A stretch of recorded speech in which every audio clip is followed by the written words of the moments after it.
like to welcome everybody, actually starting today, to the Municipal Housing Agency Governing Board meeting. I would like to take this moment to ask the clerk to call the roll, please. County. Here. Coleman. Here. Moore. Here. Grease. Here. Mahaffey. Here. Hensley. Here. Meyer. Here. We have a quorum. Our only item on the agenda this evening is an approval of the renewal request for the Designated Housing Allocation Plan, Board Communication number 12-025. Is there anyone in the audience to speak to that plan and its renewal? Any discussion by the board? Anybody? Hearing none, could we have a motion, please? Move. It's been moved. All in favor, say aye. Aye. Aye. Opposed, the same. Item passes. We have a motion to adjourn. Move. All in favor, say aye. Aye. Opposed? We sit adjourned. We'll now move into our city council meeting, but prior to the start of that, this evening we're going to have some words from our own city council member, Christine Hensley. And for those that would like to participate with us, we would ask you to stand at this time, please.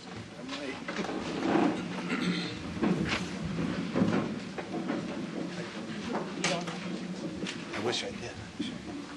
Okay. I'm sorry, but I was not prepared for this tonight, so I'm going to ask for a moment of silence.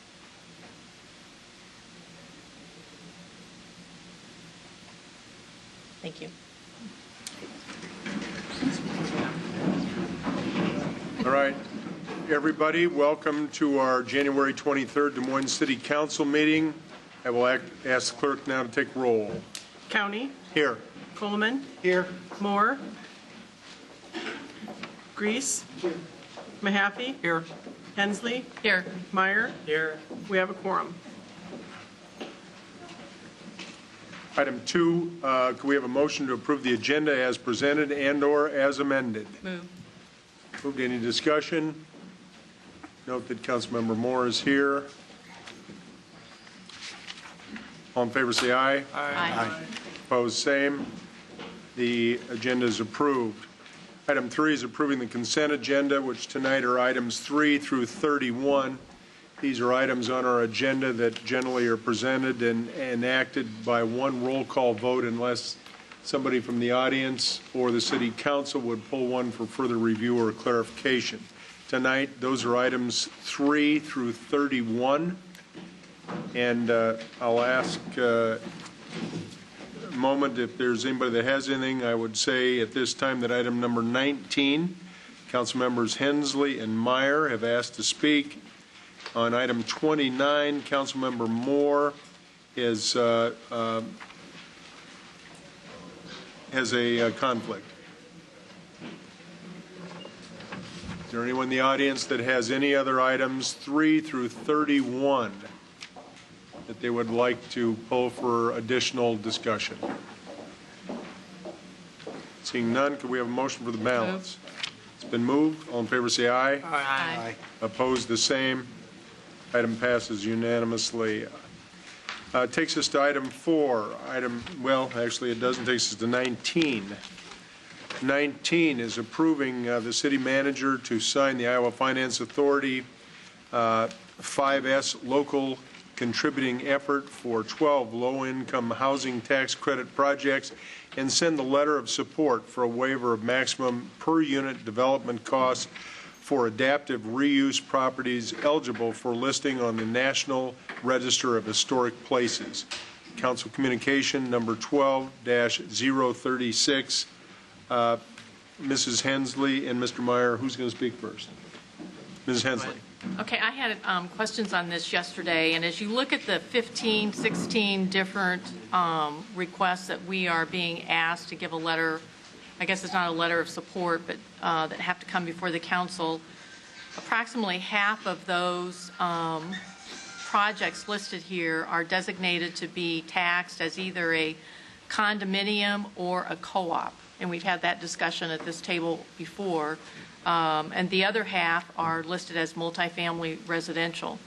This just underscores the continuing problem we have with the difference in how the developers are going forward and actually legally taking action to have these taxed.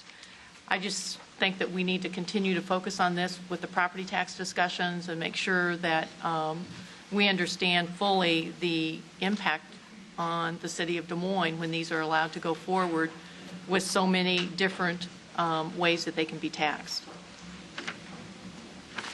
And one of them is actually even the unit that we're working on. That's going to be a condominium. Or no, that's the, it's not the condominium, it's the Which one are you talking about? Melbourne. Yeah, my concern Southern is... Meadows is the one that's multifamily. Yeah. I'm fully supportive of the ones that are being taxed as commercial or are actually condominiums. If you have a some kind of a ownership and fee simple or something like that, as far as the properties, but the properties that are being are trying to get around being taxed as commercial, I have concerns with showing support for those tax credits, because I thought we passed something, or we all agreed as a council we would not show support for those essentially commercial properties that are trying to be taxed as cooperatives. So that's my concern, but do you have a comment? Mr. Meyer, council members, first of all, in terms of what's on the agenda tonight, you previously were in a position under the rules that IFA established to actually indicate your support and give points to different tax credit projects. That procedure has been changed at the state level, so you no longer have that authority. What is on the agenda tonight is asking you to do two things. One is to send a letter of support for waiver of maximum per unit development costs for various projects. There's a long story there, but the long story short is that IFA changed the rules so that the amount of subsidy available for projects in Des Moines would be considerably less than it was before. This waiver would allow those limits to be lifted and make the projects in our city better than would otherwise be the case. The other thing that you're doing here tonight is making a financial commitment to the Southern Meadows project to the tune of $400,000. That's a project the city has been intimately involved in. These are special federal funds that we have available, and so the recommendation is to use that. With respect to the taxable status, there are two factors that come into play here. The first one is under Iowa law, low-income tax credit projects are assessed under a revenue-based formula, which is different than other real estate. That results in the assessed value being lower than it would normally be. And the second thing that's happening, as Mr. Meyer and Mrs. Hensley talked about, is that there is an ability in some of these cases for the projects to be defined, ironically, as co-ops or condominiums. That has been a problem that you both correctly mentioned that's been discussed at this table before. You have all indicated your displeasure with that phenomena. Unfortunately, Iowa law does not prohibit developers and owners from making that conversion, and so it is with 4 of these projects that are seeking to be designated as condominiums while also being low-income tax credit rental projects. It's a bizarre feature of Iowa law, but that happens. We have no control over that phenomena, unfortunately, and it is the case with, I understand, 4 of these projects here tonight. I'm looking at Phil Delafield back there. Phil, anything I've said that you need to correct, why just come forward? Could I ask then that, and I understand our hands are tied on this, that it has to be changed legislatively, but I guess I would just like to have in our completion of the forms a letter indicating our concern that there are 4 projects on here that are either going to be condos or co-ops, and that there needs to be some consistency. Now, saying that, I also understand that there are a couple of projects that are currently, I believe, tax exempt, completely tax exempt, that they would at least move up a little bit. But there are 2 other projects on here that that's not the case. Ms. Inslee, that is also my understanding. There's two of these projects. I think it's Plymouth Place and Elsie Mason Manor. I see Frank Levy here. And both of those, I think, are not paying taxes. So with this change, they would be paying something, which is, better than nothing. So that's a net gain for us there.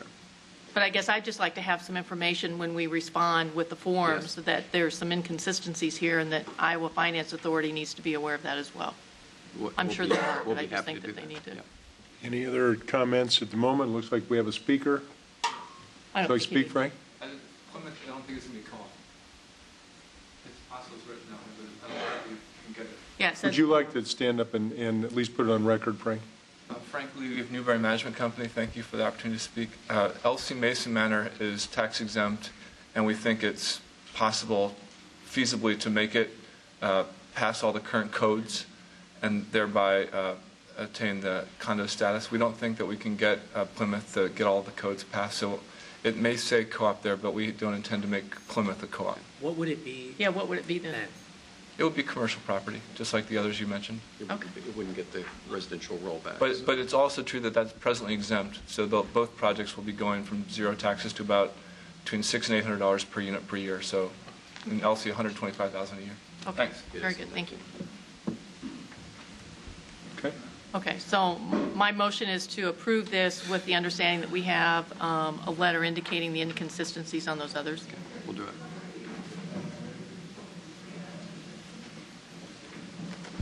Any other comments? We have a motion.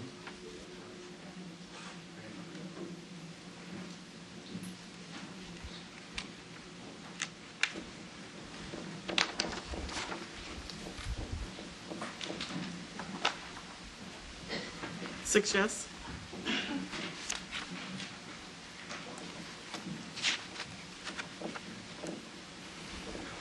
Okay, that takes us to the end of the consent agenda.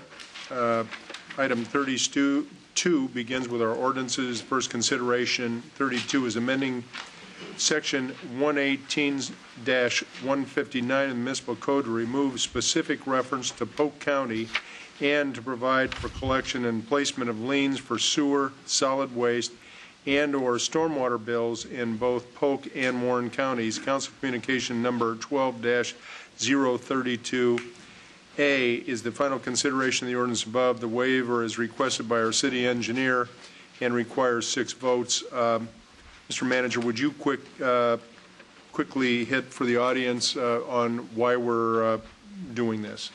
Mr. Mayor, council members, we currently, under code, don't have the ability to place liens for the collection of utility bills within Warren County. This amendment allows that authority to be expanded to Warren County and other counties that we might happen to have property. I'll move. It's been moved. Any comments? Seeing none. 7 yes. Item 33, we're going to start with communications reports. This is a request from Lois Jenkins of 1600 Carpenter Avenue to speak regarding establishing a citizen review committee.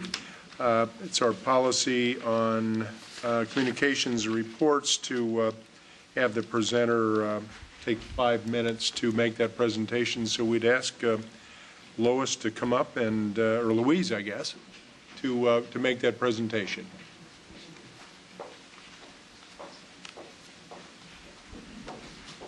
I would like to make a correction here that my full name is Sharon Louise Jenkins Wells.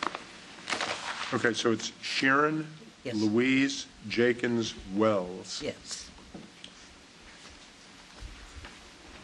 Okay. And I do the- 1600 Carpenter is still correct? Yes, that is correct. Okay. And I'm asking, sir, for an additional 5 minutes due to the subject matter. Well, let's see what we can do with 5 minutes, and then we'll ask the council at the end of that, because it's a little out of the ordinary. We're hopeful that you can be expeditious and to the point. Okay, thank you. Good afternoon, Mayor Connie and other city council members. Each time that the proposal for a citizen review committee has been raised, it has been denied. I am here today to plead with the council to establish a committee of a few council members to investigate and support the proposal today. There are officials There are officials today who wanted to know what I'm going to say. I have no intentions of bringing these subject matters up because it is not the right forum.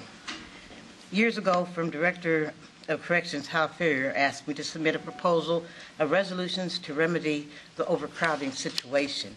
I never got that chance.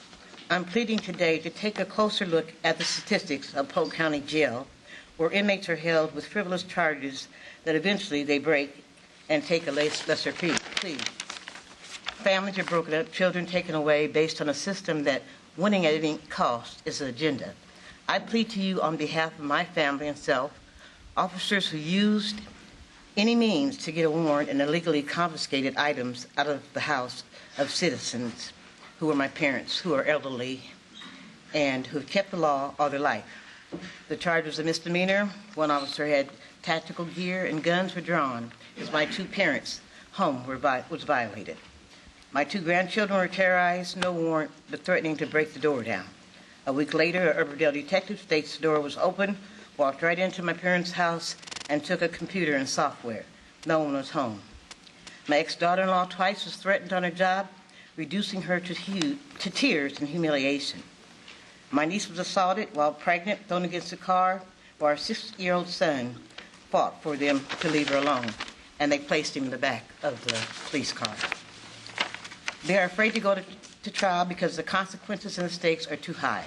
The public has a right to know the expansion of our jails and prisons, that the state is behind the times and steadily packing them in, causing more hardship by establishing rent, outrageous bonds that do not fit the crime, and loss of its due to their incarceration.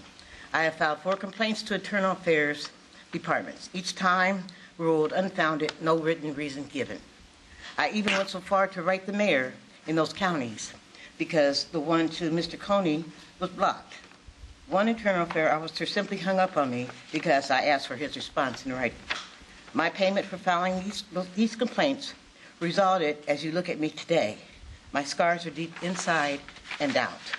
Who could I turn to? This isn't the first time being held without charges and warrants. I have documents to support my claim, yet I have no support because of the Protect Your Co-workers back. My saying is all I had, and my savings is all I had, and their failure to follow policy and give my medication, allowing only a small box outside, was stripped from me. I can go on further, and if this is the wrong form, then I beg you, tell me. Educate the public, cast away their fears that they do have the right to speak and protection in their homes. Solution is what we need, not warehousing or contributing to an industry which has far exceeded the goals of reducing the population. Good job.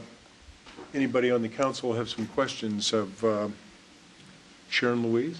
Yes, sir. All right. I just had a couple of questions. Please. You made comments about counties. Are you, I'm not sure that you're exactly in the right place or that.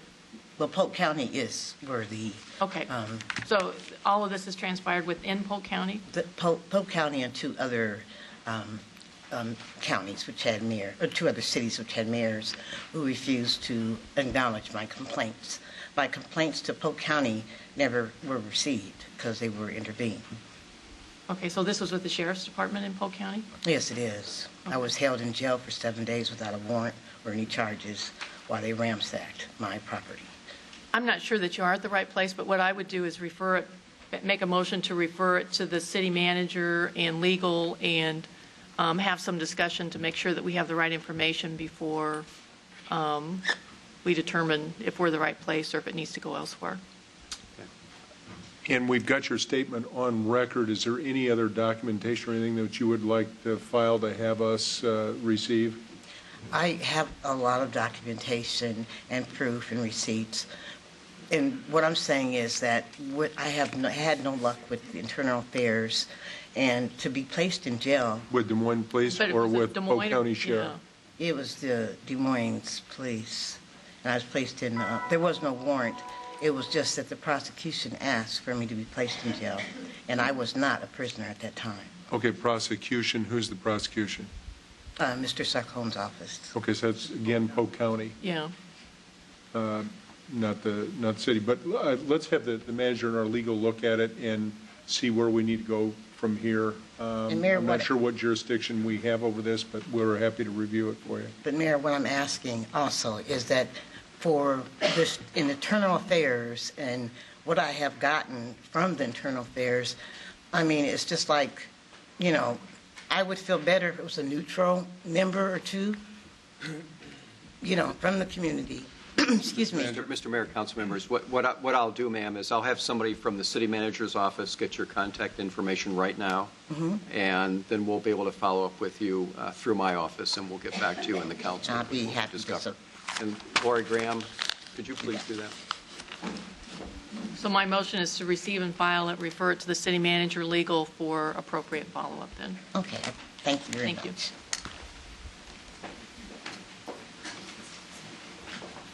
7 yes. Item 34, to receive and file an update from the city staff regarding the Beaver Avenue Streetscape Project, Council Communication number 12-039. Mr. Manager, is there any staff that you would like to have make a quick statement, or? There is, Mr. Mayor. It appears as though there may is- be a Beaverdale resident or business owner who would like to say something. Thank you, Mr. Mayor. Phil Delafield, Community Development Department, here tonight to give you a brief update, very brief, on the Beaverdale Streetscape Project. I have a quick PowerPoint to run through, and I'd like to do so at your pleasure. The Beaver Avenue Streetscape Project update, the plan has been refined to respond to a number of issues that were raised by some of the businesses that are needed to participate in the project. We solicited direct input from those commercial property owners and the business owners, and used that information to refine the concept plan that you have previously approved. Issues such as driveway access, parking, pedestrian access, crosswalks, and other items that are normally addressed during the design phase were addressed, needed some attention at this phase, so they were addressed to enable the business owners to address whether or not they could support the project at this phase. We held a public meeting on November 15th where we presented these plan revisions. Again, the driveway access, parking, intersection options, and we had discussions concerning the self-supported municipal improvement district that's necessary to move this forward. These meetings and the survey were used to refine the plan and to gauge the level of support at that time. City Council will not use the survey to make their decision. It was rather a snapshot at that point in time to see where we were with the process. The next step was, again, to determine whether the business association is able to get behind the concept plan as presented and advance the SMID partition. So the online survey, again, was an informal measurement tool, and we're presenting the results of that this evening. Overall results, we had 329 responses.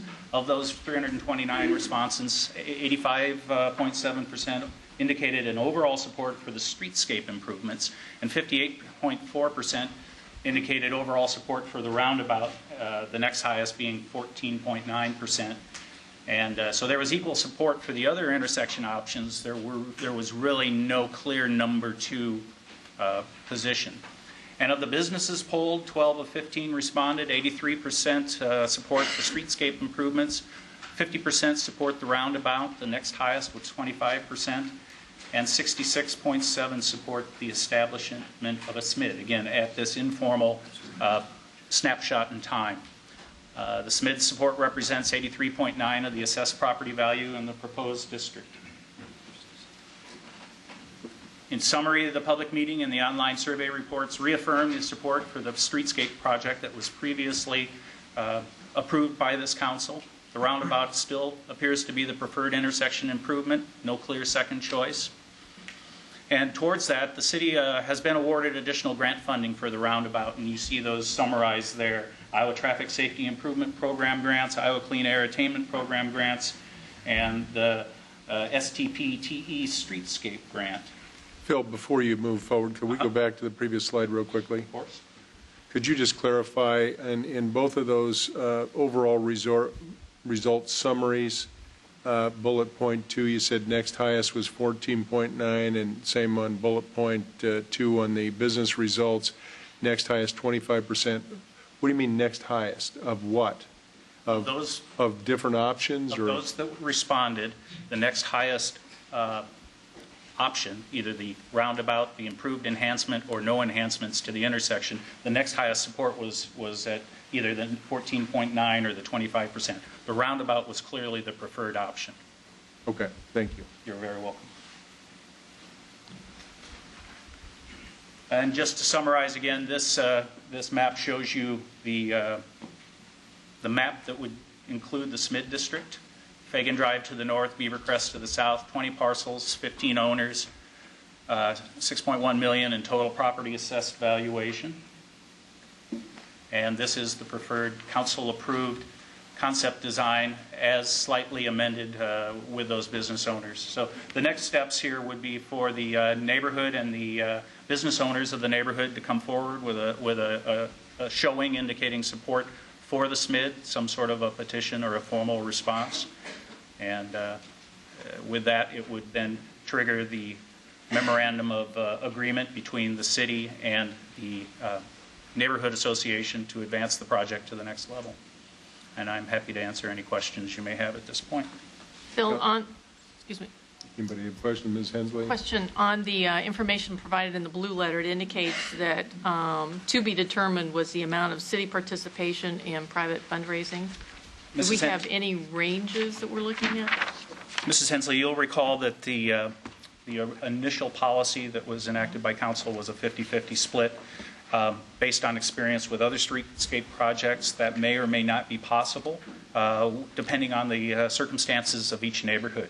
So the amended process would show what ability the neighborhood has to fundraise. It would be for the neighborhood to come forward and show us what their abilities are and come to us with some sort of a request for the city's match. Phil, can I just maybe add to Please that? do. I think it's a great question and one that we struggle with a little bit. It's really important that the neighborhood makes some private investment to these sorts of projects. That was true on Ingersoll, as you know. It should be true here and others.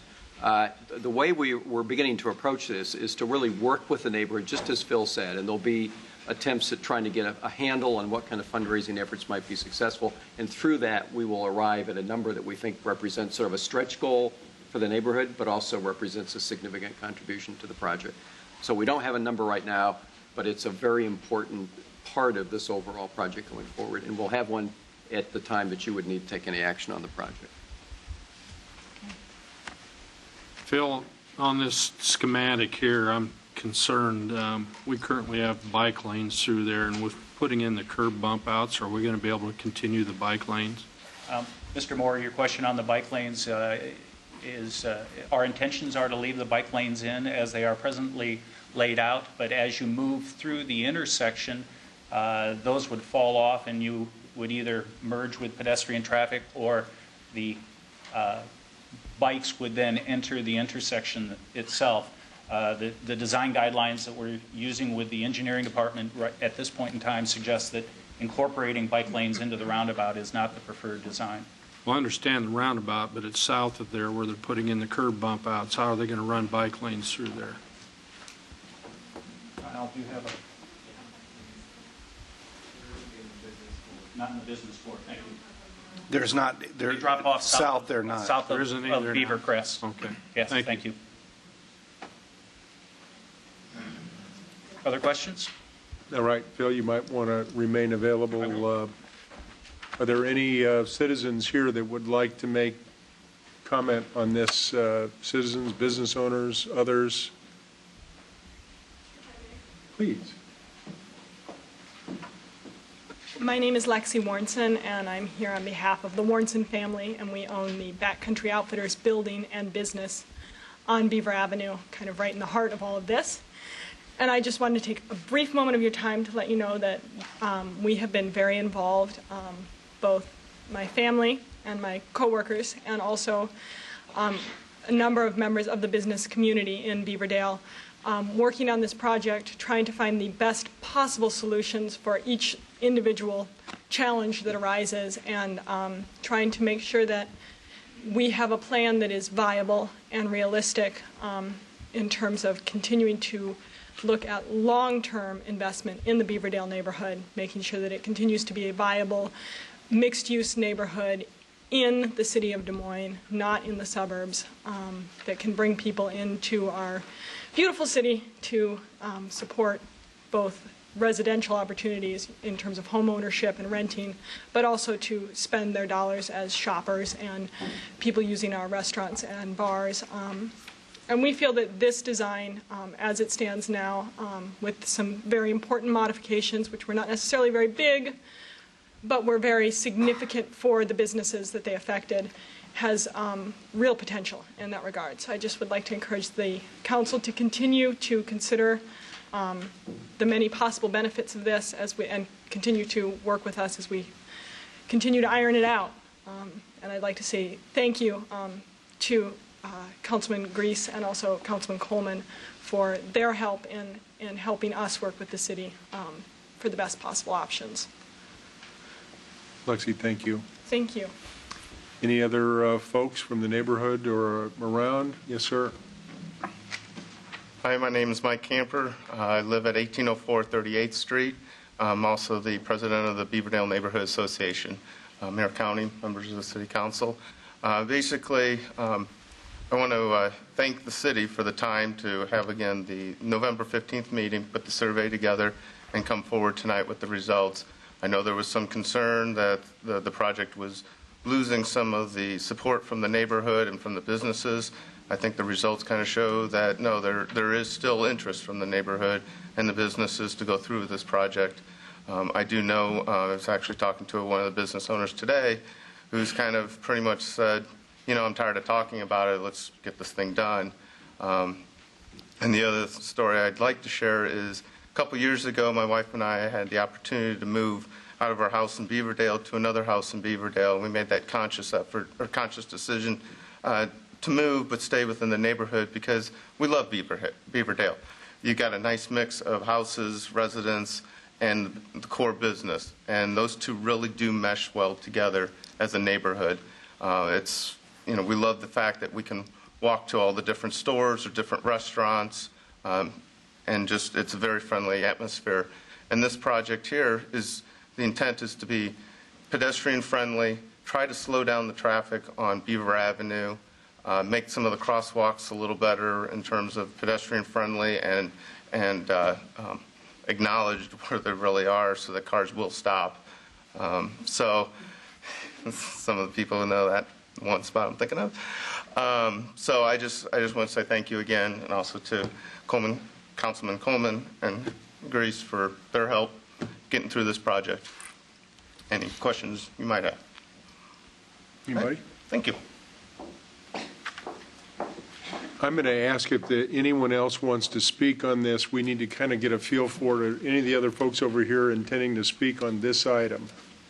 Anybody else in the audience? All right, so this is our last speaker. Ma'am. Sheila Navis. I live at 4340 Sheridan Avenue. I'm also on the BNA Board of Directors and also have sort of taken this project on as my baby, I think.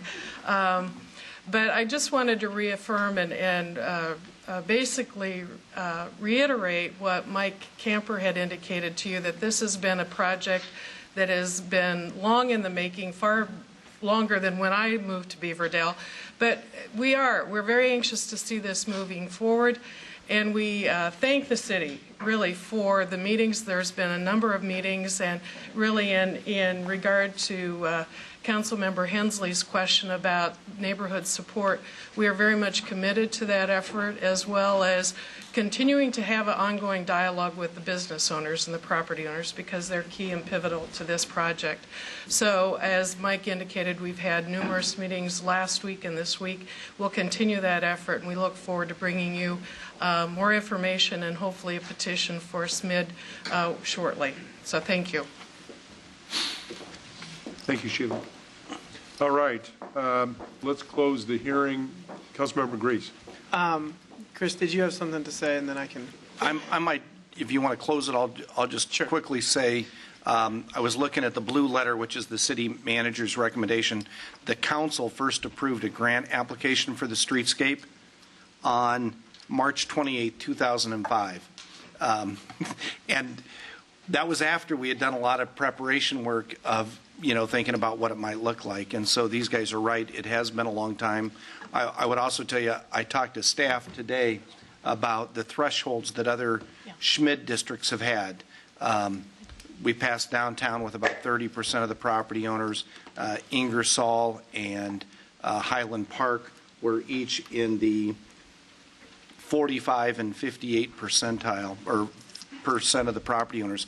I suspect that in the next couple of weeks, we're going to hear from the property owners in Beaverdale with even a stronger sign of support, like we saw in the survey.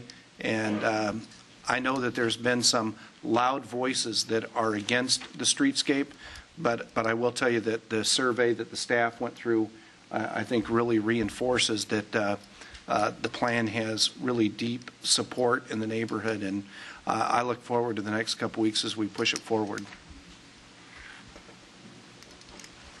Fair. I would just echo Chris's sentiment. I know this project has been going on probably since I was a wee little boy, and it might get done before I reach retirement.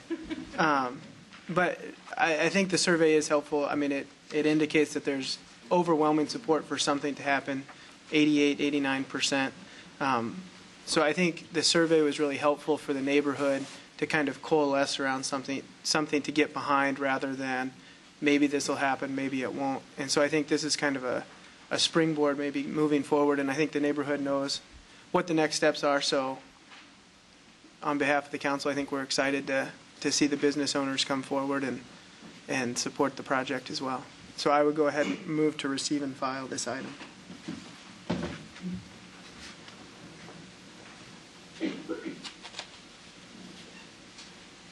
All right. 7 yes. Right, that's item 34. Move on to item 35, which is the start of our hearings. Let's note that hearings start at 5:05.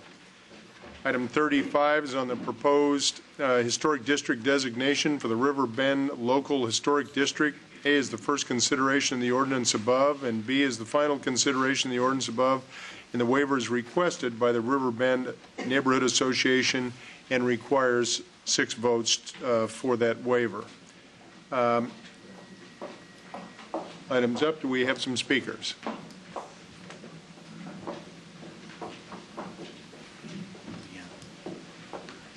Now, again, a couple things. I've noticed that a couple of phones went off. Everybody kind of check their phone, make sure that they're in the off or at least the silent mode.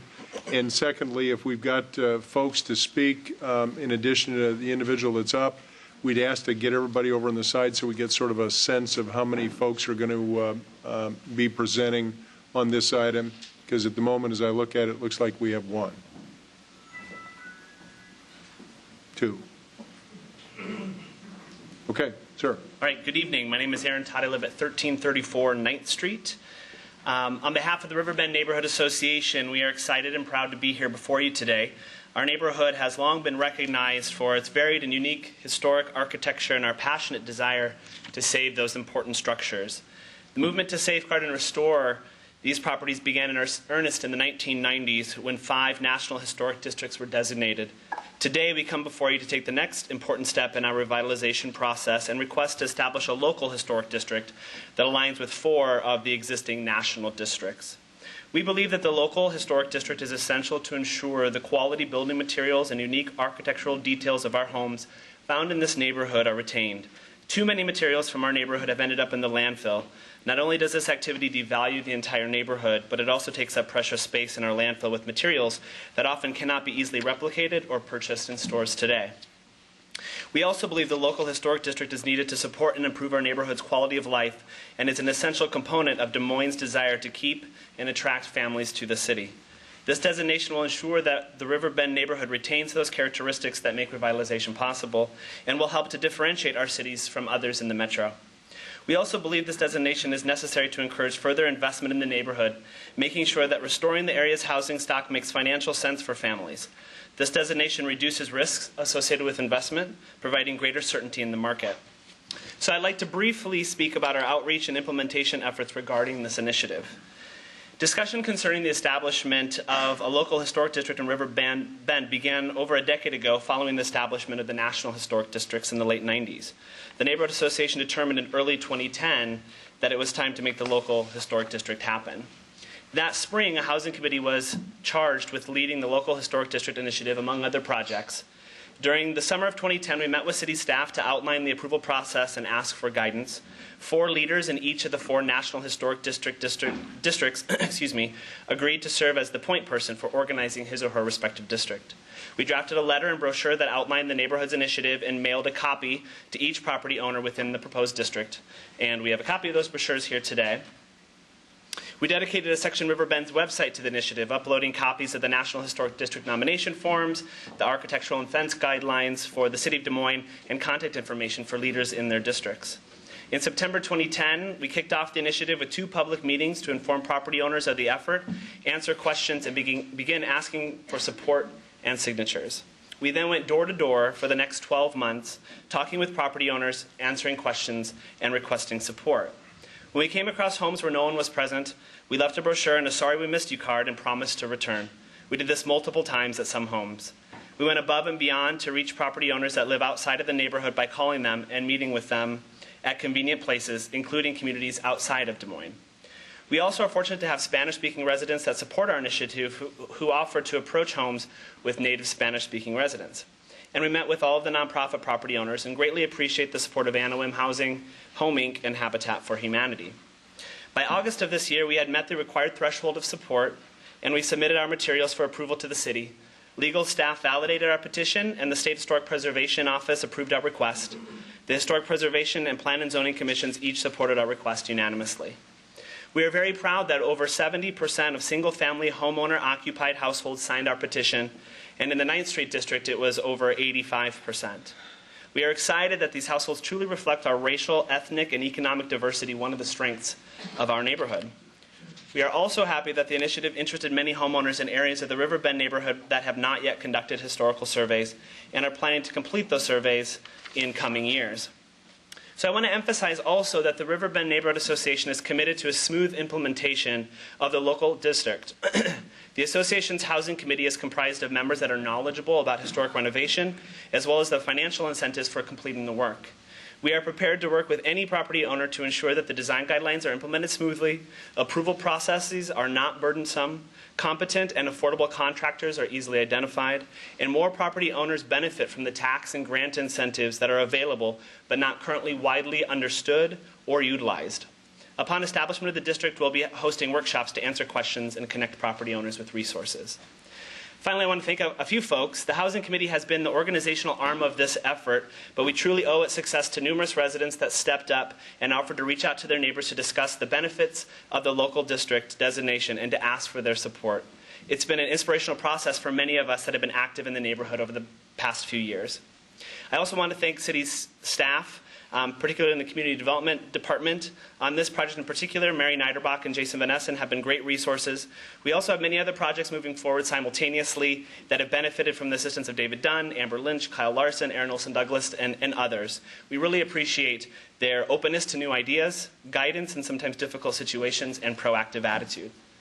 In closing, I want to emphasize that we believe this designation to be the next step in our neighborhood's revitalization and a necessary tool to safeguard our historic character and improve our quality of life.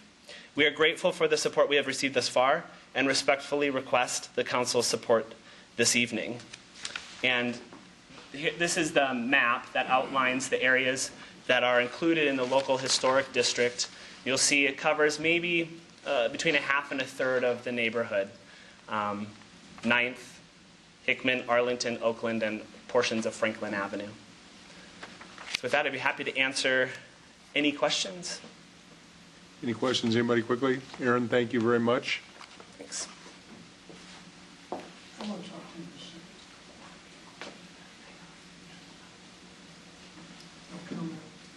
No comment. All right. We'll go ahead and close the hearing.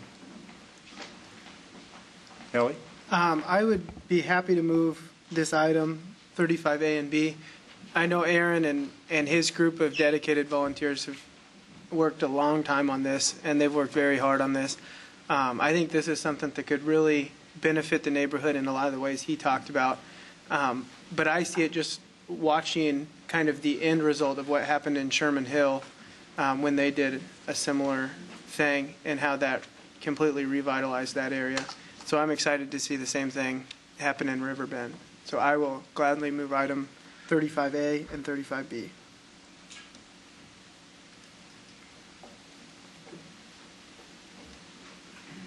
Seven yes.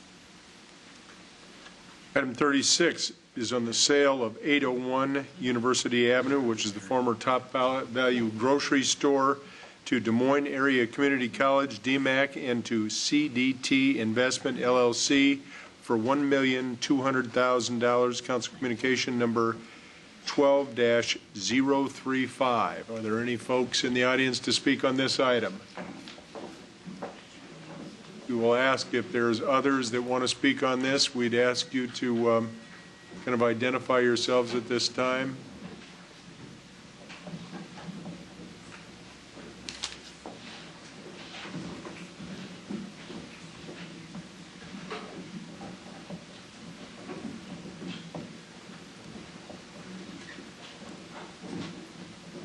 All right. Good afternoon. I'm Christy Naus. I'm from 4311 159th Street in Urbandale. I'm also president and COO of the Community Foundation of Greater Des Moines. I'm very pleased to be here representing the Evelyn K. Davis Center for Working Families this evening. You're probably most accustomed to seeing Barry Griswold, the CEO of the Community Foundation, or Rob Denson with the Des Moines Area Community College representing this project. They both regret that they couldn't be here because they're traveling. I too, though, carry their excitement for this project. I'm very happy to be here to present it to you this evening. The project concept brings to life the dream of local community activist Evelyn K. Davis and was revived in the fall of 2009 and has been under planning and development for the last 2 years. The targeted location has always been 801 University Avenue, which is the former Top Value food store.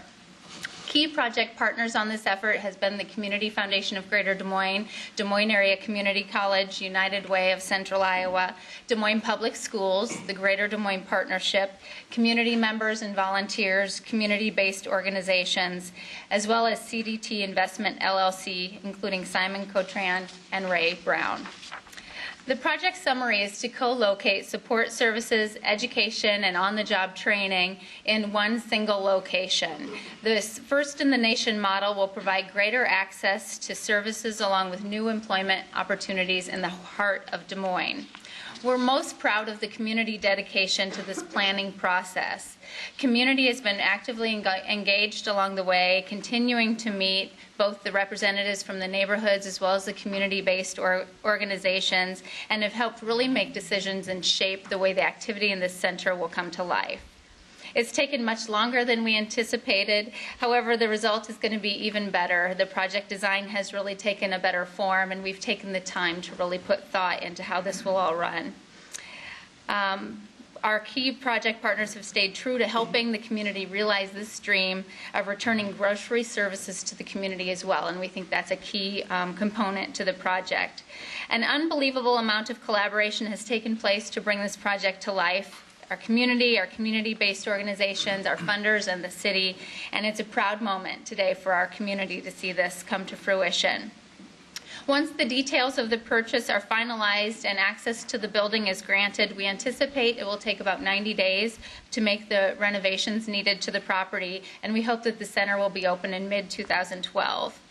While final costs have yet to be finalized, we have raised over $650,000 from multiple partners for the Evelyn K. Center for Working Families building purchase, and DMAC will invest $1.5 million needed for renovations to the property, furnishings, and equipment for the building.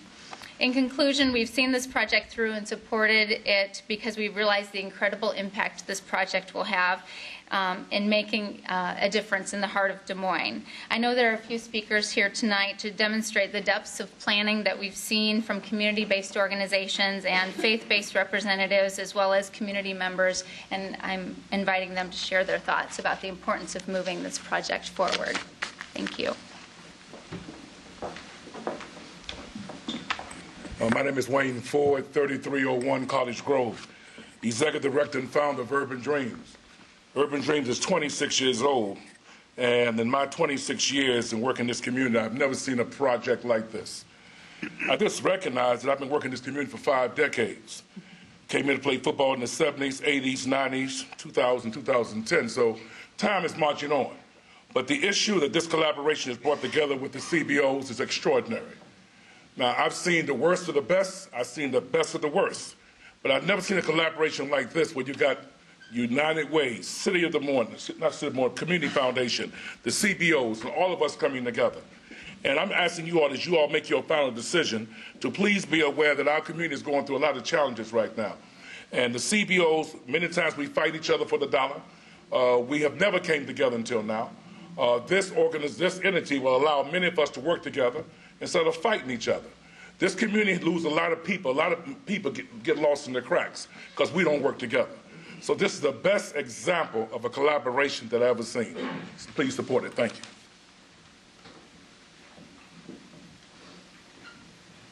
We have our next speaker, please.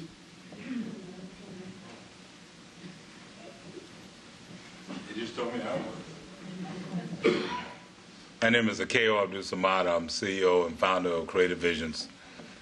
You know, I don't want to be redundant, but one of the things that this does in this collaboration, it also brings back pride into a community. Brings back a pride in the community that not only do we establish another grocery store, but we also include some job training. One of the problems that we saw this past summer was that there wasn't any money that was dedicated to our young people. You know, a lot of our young people didn't have jobs, and we saw that. We saw them in the street. When the grocery store left, we saw a community lose hope. And one of the things when you have a community that loses hope, then you have people that lose hope. When you have people lose hope, then you have people that are just out there and nowhere to go. This will actually restore hope within the community. It will restore hope in our young people. And one of the things that we look at and we can't get away from is that we've had shootings in that area. Now there's reasons for shootings that take place in the area, and I don't have time to list them all, but one of them is the fact of a community that needs hope. That grocery store, people put their heart and soul into it. People came in from all over, and churches went up there and had church day, and individuals transported, you know, people from different communities just to shop at that grocery store. It didn't work. But with this collaboration, not only do we get a chance to have a grocery store, and we have other, you know, entities that are being there, but we also are looking at job training. We're looking at the collaboration of different CBOs. We're looking to be able to help our vets. We're be able to help those individuals that need that type of training. And we'll do it not at the expense of seeing other organizations shut down, but in collaboration of that. I'm asking you to support this cell as another step in rebuilding the community. It's also, I heard about just now about the historical district and, you know, what River Bend, that's part of the River Bend community.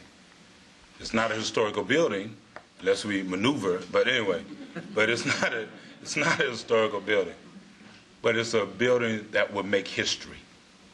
And that's what we have to begin to look at.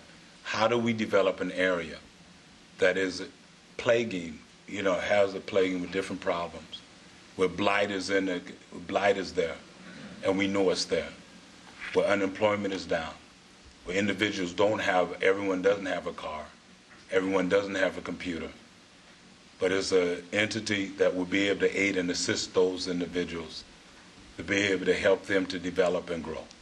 I thank you for listening to me, and I hope you support this.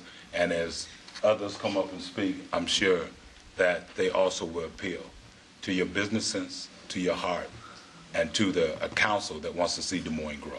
Thank you.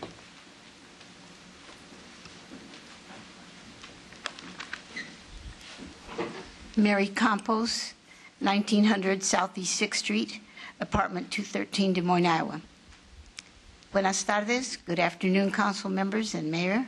It is my privilege to be here today as a member of the Hispanic community and also as a charter member of the League of United Latin American Citizens, LULAC Council number 307. I am asking for your support in helping to establish the Evelyn Davis Center for Working Families and the retail project, Traditional and International Grocery Store. Mother Davis believed profoundly in possibilities and that every person has potential. And I want to thank Jim County for resurrecting her vision. I personally can attest to her belief, for I too have had the opportunity to obtain my potentials because of her support and belief. When Top Value opened its store, it was a much-needed service for the diverse community. Its closing was a very, very sad occasion for all of the community. Every time I drive by that location, I think of Mother Davis and her hard work and her desire to help our diverse communities flourish. By supporting our request, when we drive by that location, we no longer will see a well-built vacant building, but a building alive and thriving with the possibilities and potential of many peoples from diverse backgrounds learning and training to become self-dependent, employed, and responsible, to provide a better life for themselves and their families, thereby becoming a contributor to the community and to our city. Also, we know that our city and our state government has had to make some decisions in which some of the things offered by workforce is not available. But I believe that citizens in that community would be very appreciative of the offer and the opportunity. Thank you.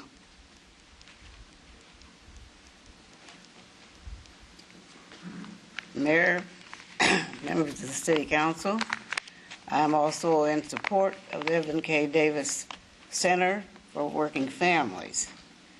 Many of you here probably do not know Evelyn Davis, but many of you here, if you didn't know her, you know that some of the things that has happened because of her.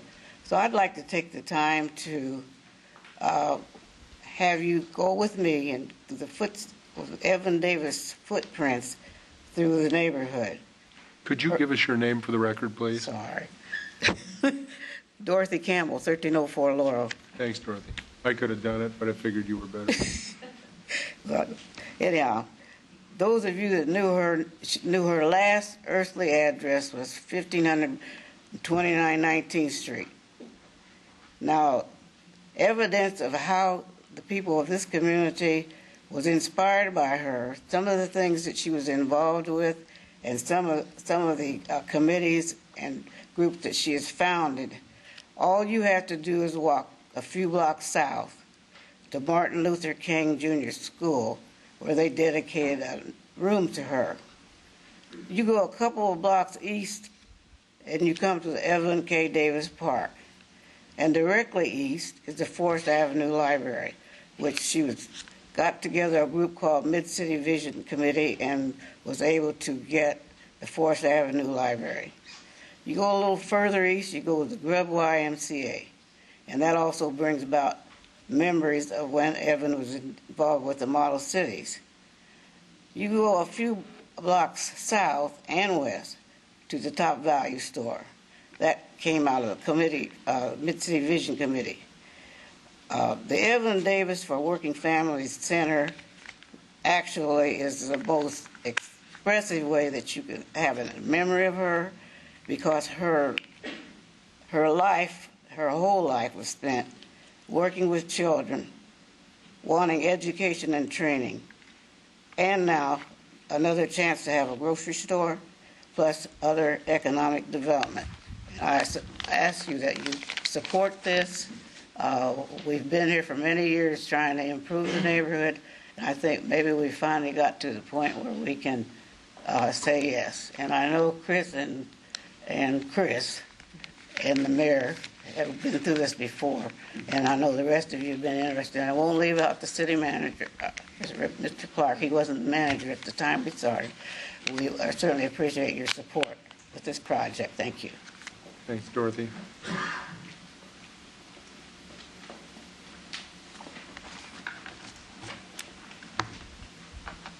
Honorable Mayor County and council members, I'm Rhonda Kaysen.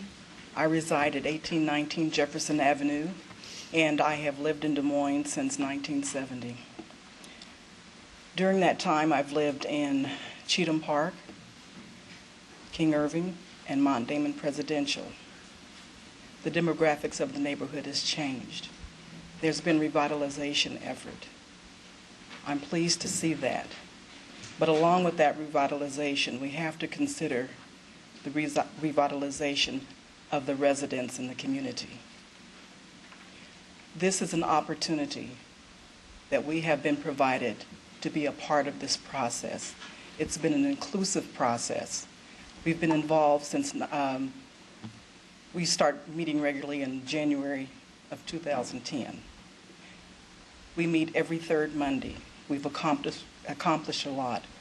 We have a vision, we have a mission, but more importantly, the Evelyn Davis for Working Families Community Committee is comprised of residents in the community. And we make an effort to ensure that we are inclusive. This project will not only benefit our community, it will benefit the city of Des Moines.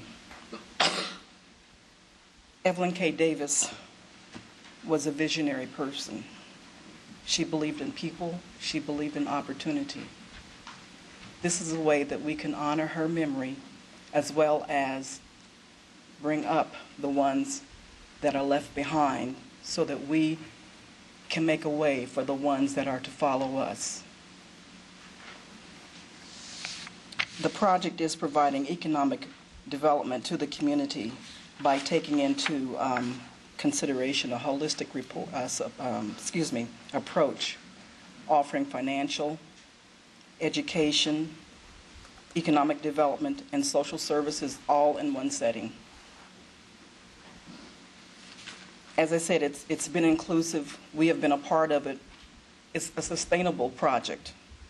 Residents from the community will serve on the committees that see the Evelyn K. Davis Working Families process. Often, decisions are made, but we find that we don't have input. We've had input. They've listened to us. They've taken ideas that we have generated and are putting those in place. The community is behind the Evelyn K. Davis Center for Working Families. It is also behind the grocery store. The two are somehow intertwined. They'll be located in the same building. So you have a nonprofit and profit in the same building. I have to say that Simon Cotran and his family and Ray Brown are the most honest, honorable people that we have encountered. They are also working with the community. They're setting up an advisory group.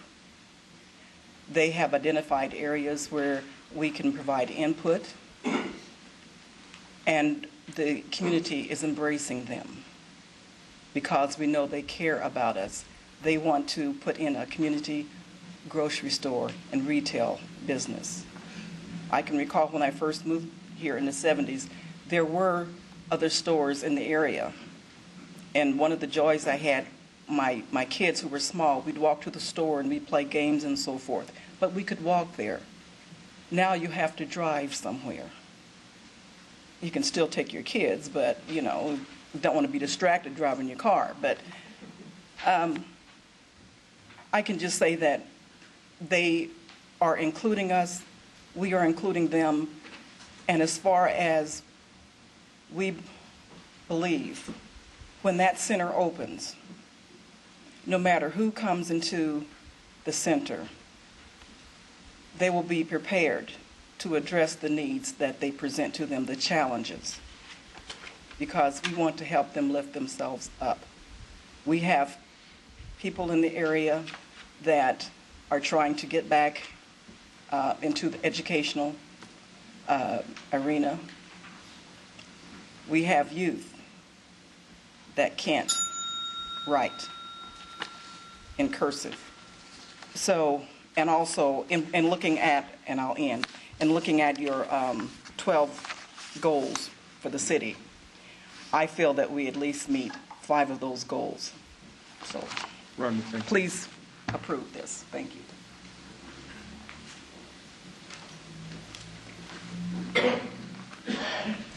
Greetings, Ray Brown, 1010 56th Street, Des Moines. Greetings, Most Honorable Mayor Frank County and the state members of the Des Moines City Council and City Manager Rick Clark. On behalf of CDT Investment, led by Mr. Simon Coltrane, who's in the audience today, along with his sons Don and David Coltrane, who are David's in the audience, and other investors, we want to thank you again for this wonderful opportunity.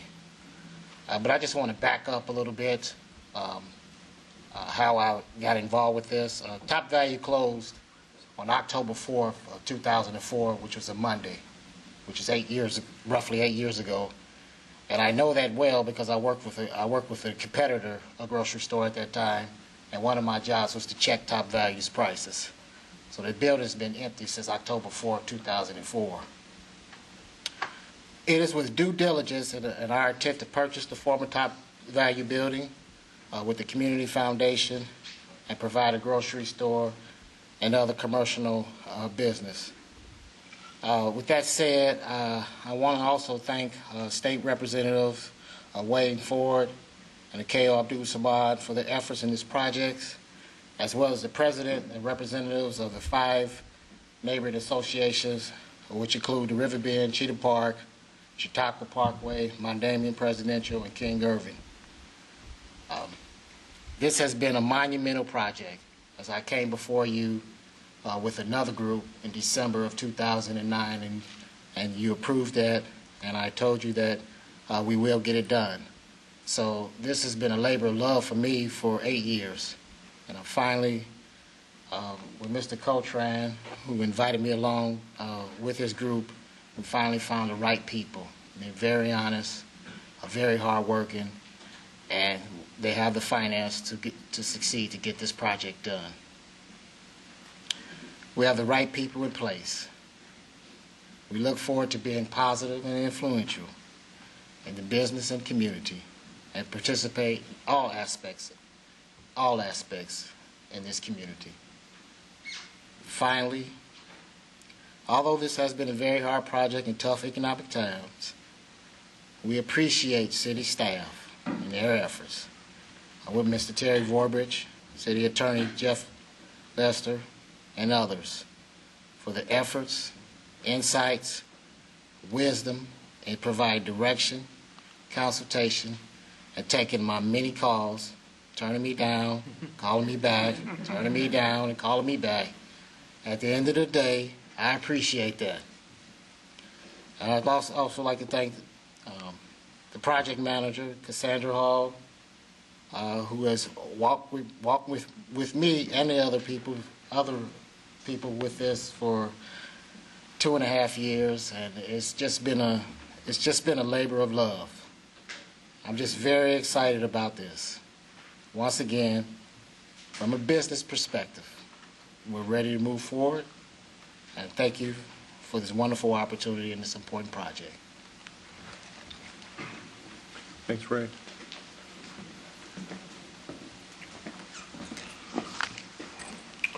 Terry Wells, 1157 14th Place, Des Moines, Iowa. You've heard a lot tonight, and I will say that it's all true.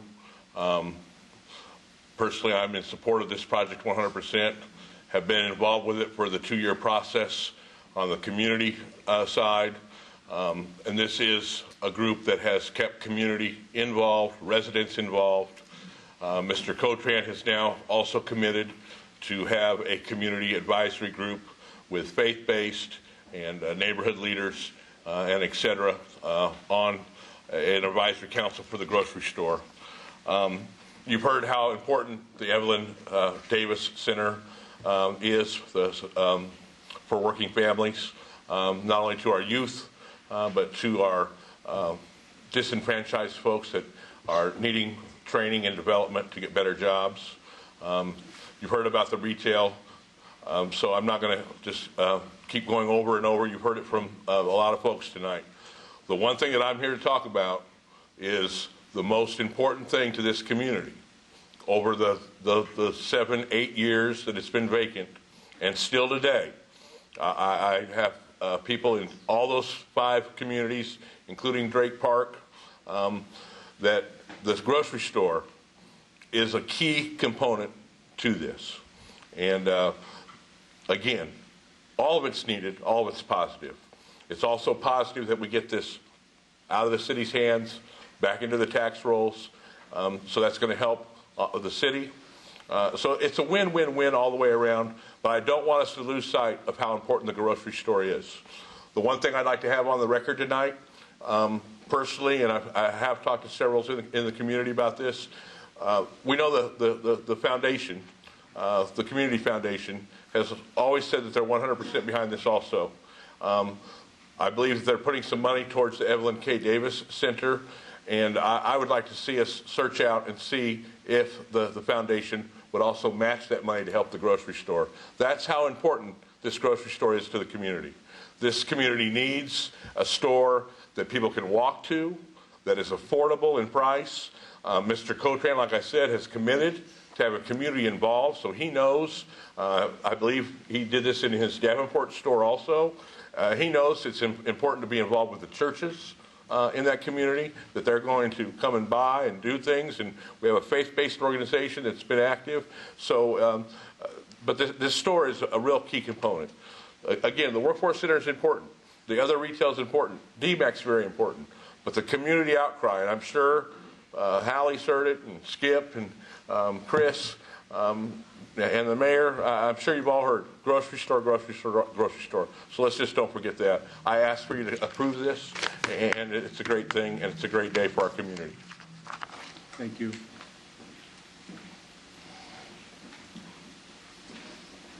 Mayor, may I just take a minute? Cindy Chan, 1128 22nd Street. Mayor and council members, I want to use the opportunity. Actually, today is the beginning of a new year, the Year of a Dragon. And this project, for me, I see it as a dragon project. It's, a lot of entities, collaboration, community members want it. I've been involved for 2 years, and every piece is in place, just waiting for your approval and support. Thank you. Thank you, Cindy. Okay, seeing no other speakers, let's go ahead and close the hearing. And Hallie? I'll open it up for any thoughts before I make a motion. My plan would be to move this item, but I'll save my motion for any comments you may have. It's a great project. I think everybody thinks it's great. Well, I have a quick comment to make. I thought you did, that's why. Well, yeah.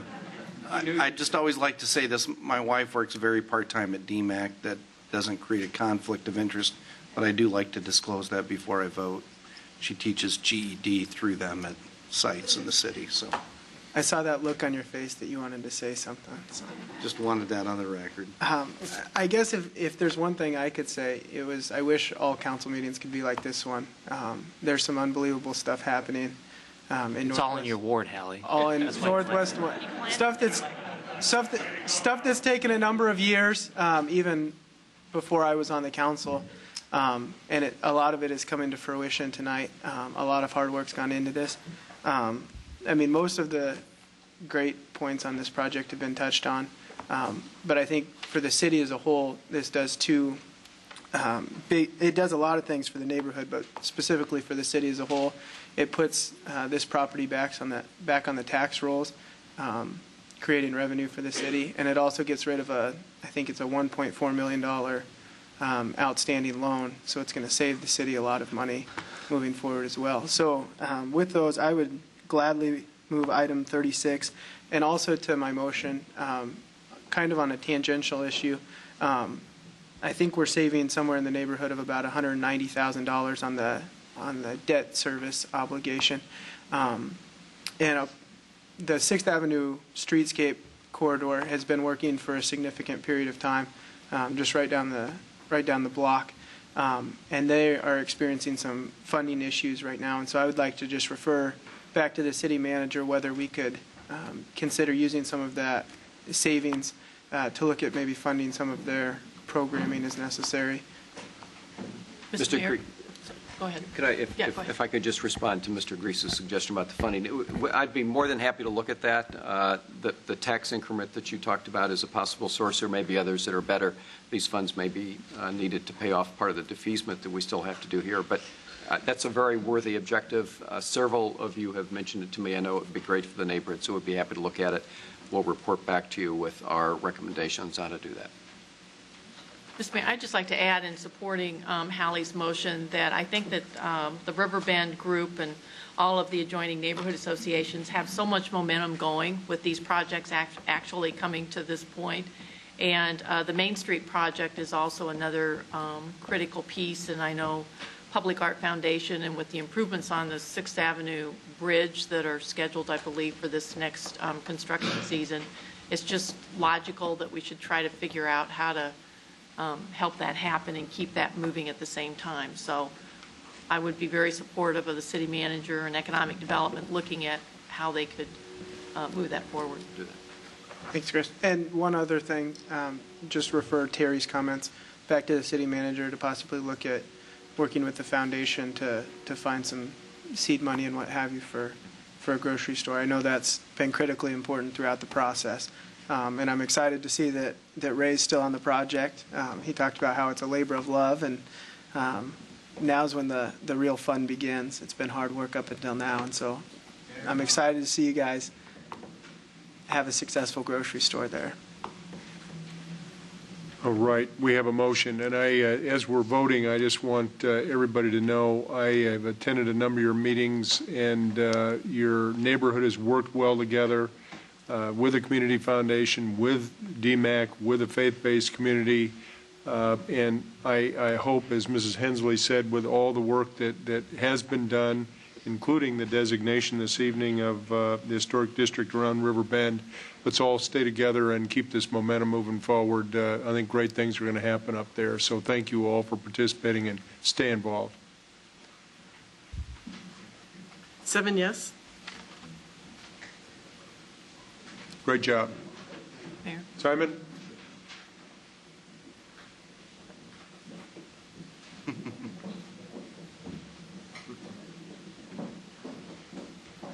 My name is Simon Kotran, the manager of the CDD Investment LLC. I want to take this opportunity to thank you very much, Mr. Mayor, and all the city council members. And thank you very much for the community still continuing to support the project. We will work hard to don't make you disappointed about this project. Thank you very much for coming.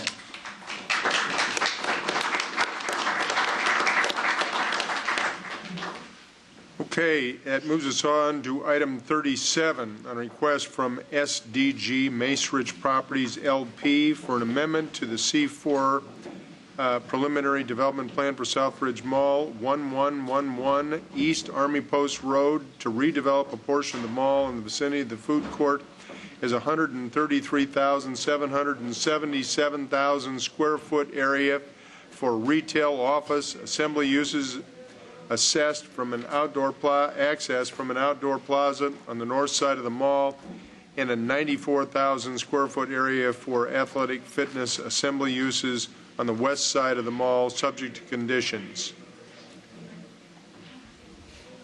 Anybody in the audience to speak on this item? Seeing none, I'm going to turn it over to Mr. Meyer. And Brian, any comments? Glad I can deviate from Hallie Grease Night for a moment. And I know we're going to the big one next. This is another great step forward for Southridge. I had a great conversation last week with some people down there, and things continue to move very quickly, but things are going really well. And this, like I said, is a great step forward, and look forward to seeing it to its fruition. I'll move 37.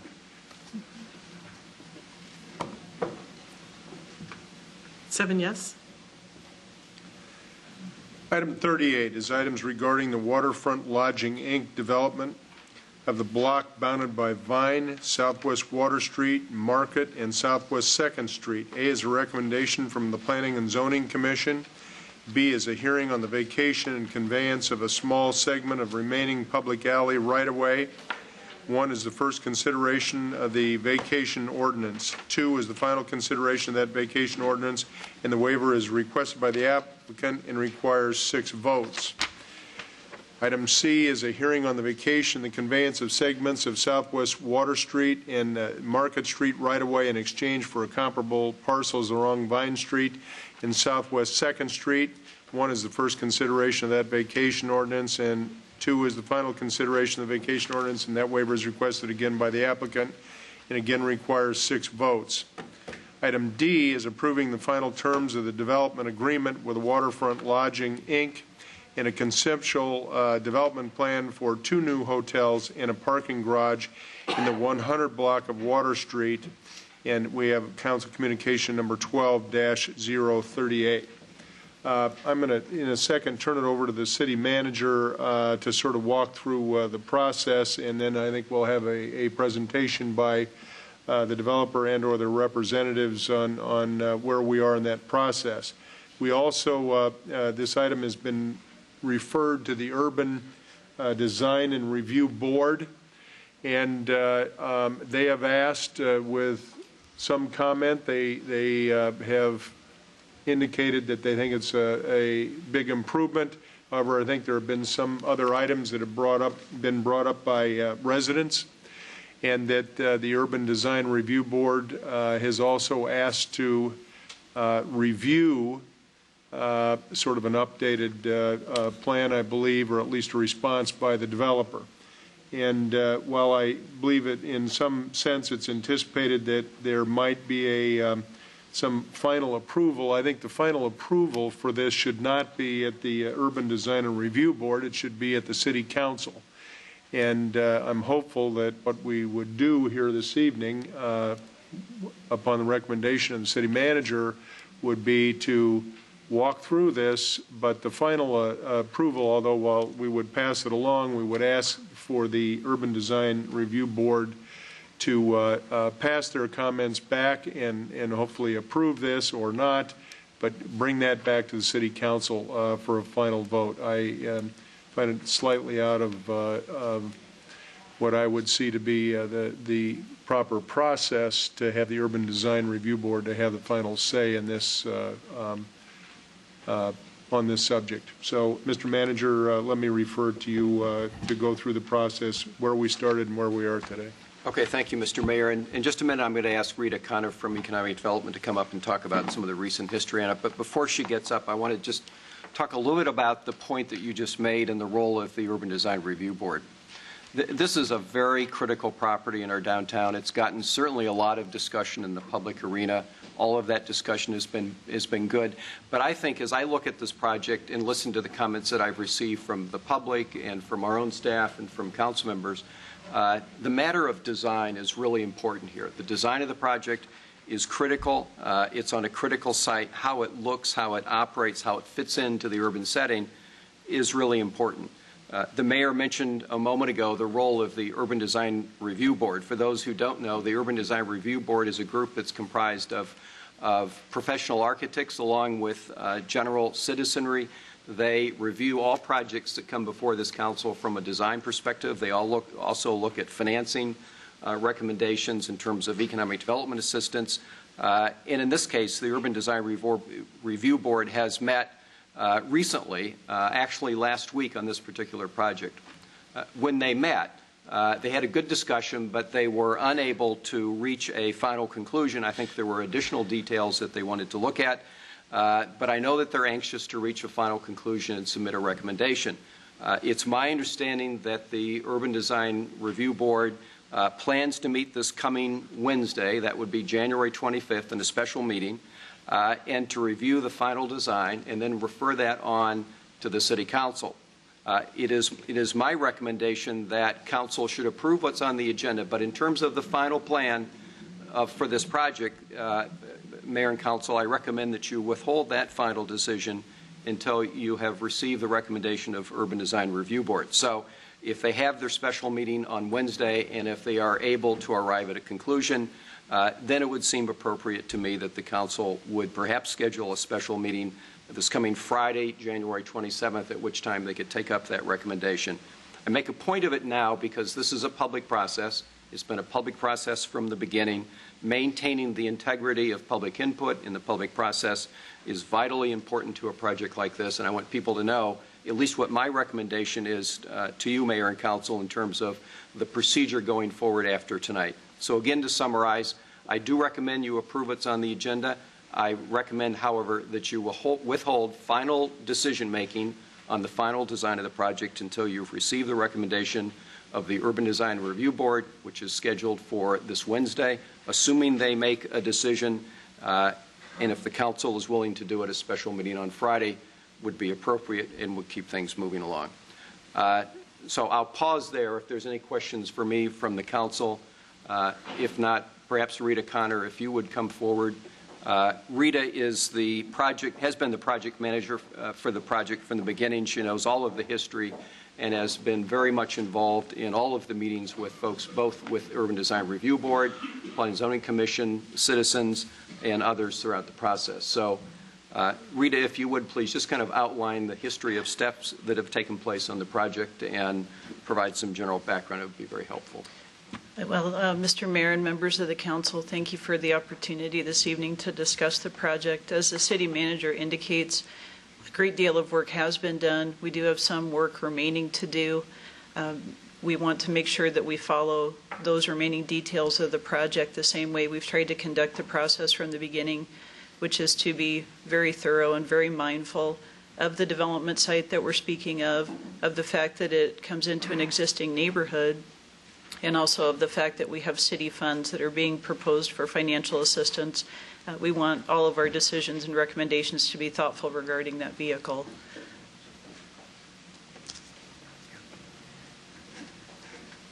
Just for orientation purposes, we kind of like to do this each opportunity that we have. We're talking about a site that's just west of the Des Moines River. And it is located between the Brown Camp Lofts to the south and Tone Lofts also to the south, and then the Vine Street and Water Street housing project to the north. What we found as our Office of Economic Development has worked with the folks in this neighborhood is it is a very urban setting. It is a mixed-use area.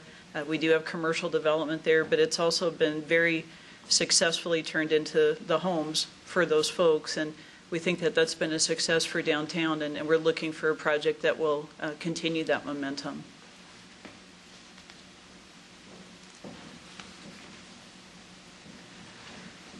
Our friends in Ankeny will forgive me for using one of their products as a model on this slide, but what we really saw with the first proposal, I think, from the developer standpoint, the Patels have a very successful history under Hawkeye Hotels of developing great products.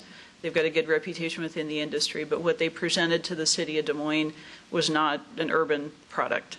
And it's very important to distinguish when we say urban density or urban density development, we are looking for something that comes into an area and uses the land as well as it possibly can be used. Usually we're looking for more use rather than a lot of surface parking or a lot of empty area, as you sometimes see in suburban development patterns. They are just very low density. They're very automobile oriented. You can't generally walk to those sites. So we were being very mindful of what we saw at the initial viewing of the project by the city. We were seeing something that was exciting in terms of new economic investment and jobs and valuation, but we were seeing something that wasn't a very good urban fit. Initially, one 4-story wood frame hotel with what we've called an overabundance of surface parking, just not what we were looking to model for our downtown area. At the beginning of 2011, due to information that came to us and to the developer regarding FEMA and Corps of Engineers information, they made a decision to take the project up to 6 stories and have a steel frame building instead of a wood frame building. That was an improvement in the construction, but it really didn't offer us anything new in terms of density.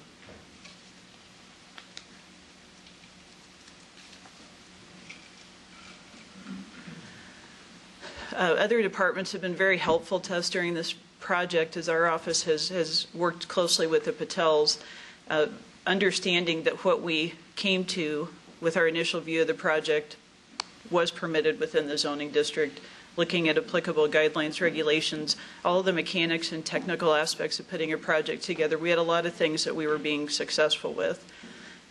This is actually a view that we call kind of our part two. When we first saw the one hotel, the 4-story building, it was up against one side of the site, not very well oriented in terms of how the neighborhood would meet it or how the public might meet it.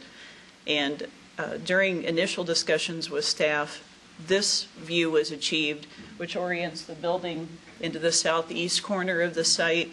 It really pulls it into a good hard corner, gives an opportunity for great flow of people within the building, and gives people an opportunity to come out of the hotel and be on a pedestrian connection to come out and be within the broader area and the broader neighborhood. Was it a better project? Yes. Was it what we were looking for? No.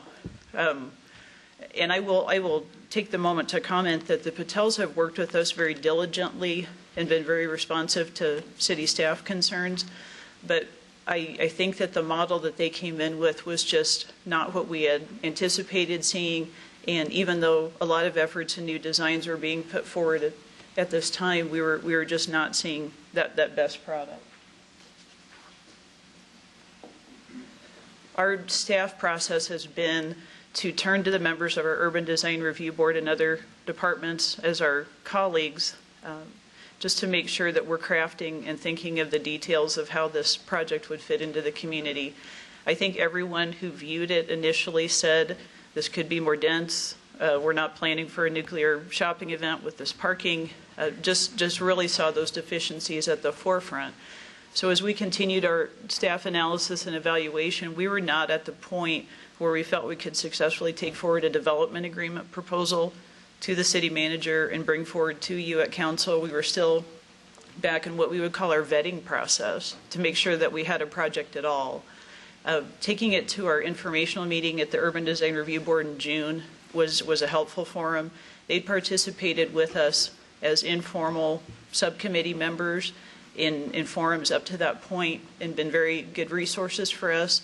But that informational forum was pretty important in that the full board got to see what was proposed and got to say thumbs up or thumbs down if they thought we were developing something successful. We came back to many of the same concerns: parking, density, bring us an urban product, bring us something that has a sense of place. And I think when we look at the fabric of downtown Des Moines, there have been tremendous successes in blending our historic structures and bringing in our new projects and just weaving that all together as one urban environment. That was what they wanted to see.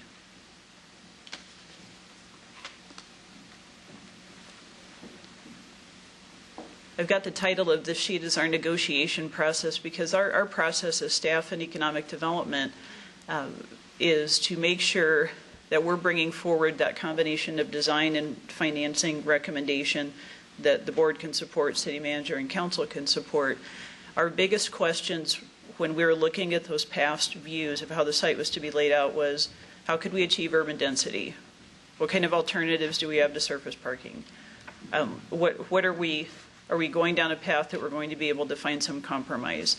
And what's before you on this slide is the result of the work of a lot of individuals, our city manager, members of council that gave input into the process, very much the developer working with us and being a partner and saying, you know what, I think that I can achieve additional density for your site. It's really not my business model, but I think I can propose some type of alternative that's going to use more of the site and use it in a better fashion. Our strongest recommendations were regarding the parking structure being implemented. We just didn't feel we were successful if we were looking at a hotel that did not have some type of parking structure in the mix.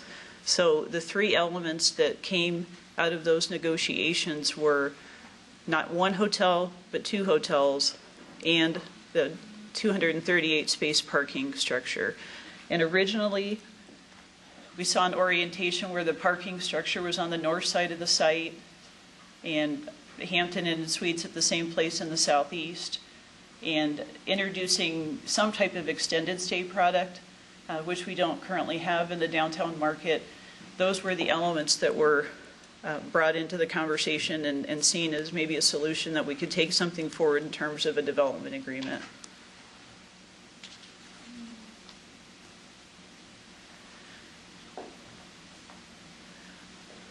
Sorry, it's still not streaming. The developer, in the business sense of what he needed to do, it became a decision for him to push the process forward. He does have a time frame, and he was interested in moving forward.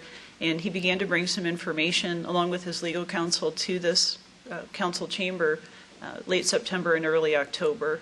And those were, I think, receive and file items. They were just furthering information and saying, this is what we'd like to do, and this is what we're attempting to do.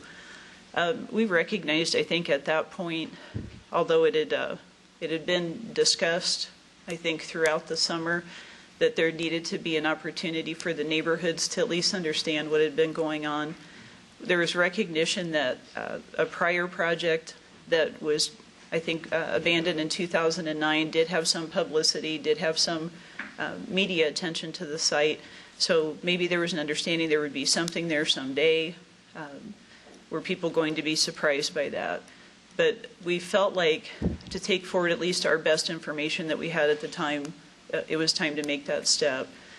The Brown Camp Lofts Homeowners Association and the Water Street Lofts Association were kind enough to allow me to come to their forums, and that was an opportunity for me. It's very different when I stand in front of the council or stand in front of any group where I'm describing how I think a business or a development will be a good addition to the community. These folks, their landscape will change, their view is different. It's something that I wouldn't attempt to stand in their shoes and say how they feel, but we worked the best that we could from that point on to make sure they felt included in the process. And several folks have taken the opportunity to continue either individual meetings with us as staff or meetings with elected officials, calls, emails, just whatever the forum, just so that people came in and felt like they could contribute something. I think it was important for the developer to make sure that they had the opportunity to bring a full plan in front of the homeowners associations. They did subsequently do that in December.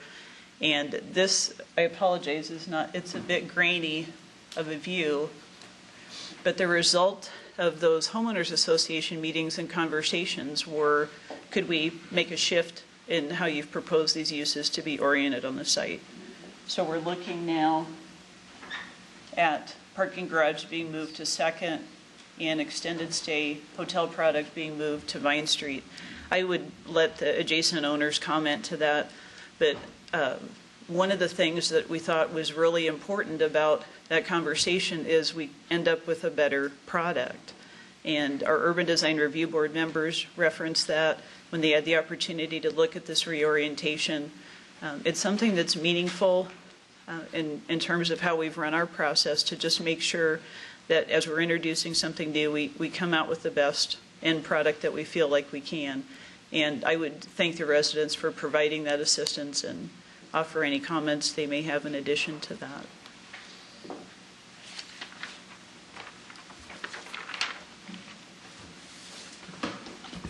Did that pretty much summarize, Mr. Manager, the project up in the process up to this point? Yes, Mr. Mayor. Thank you, Rita, for doing that. And I'll turn it back to you and whatever presentation you want from the developer. All right. Why don't we ask at this point the developer to step forward and kind of give us the evolution of the project and tell us where you are at this moment prior to, I would guess, your next meeting with the Urban Design and Review Board.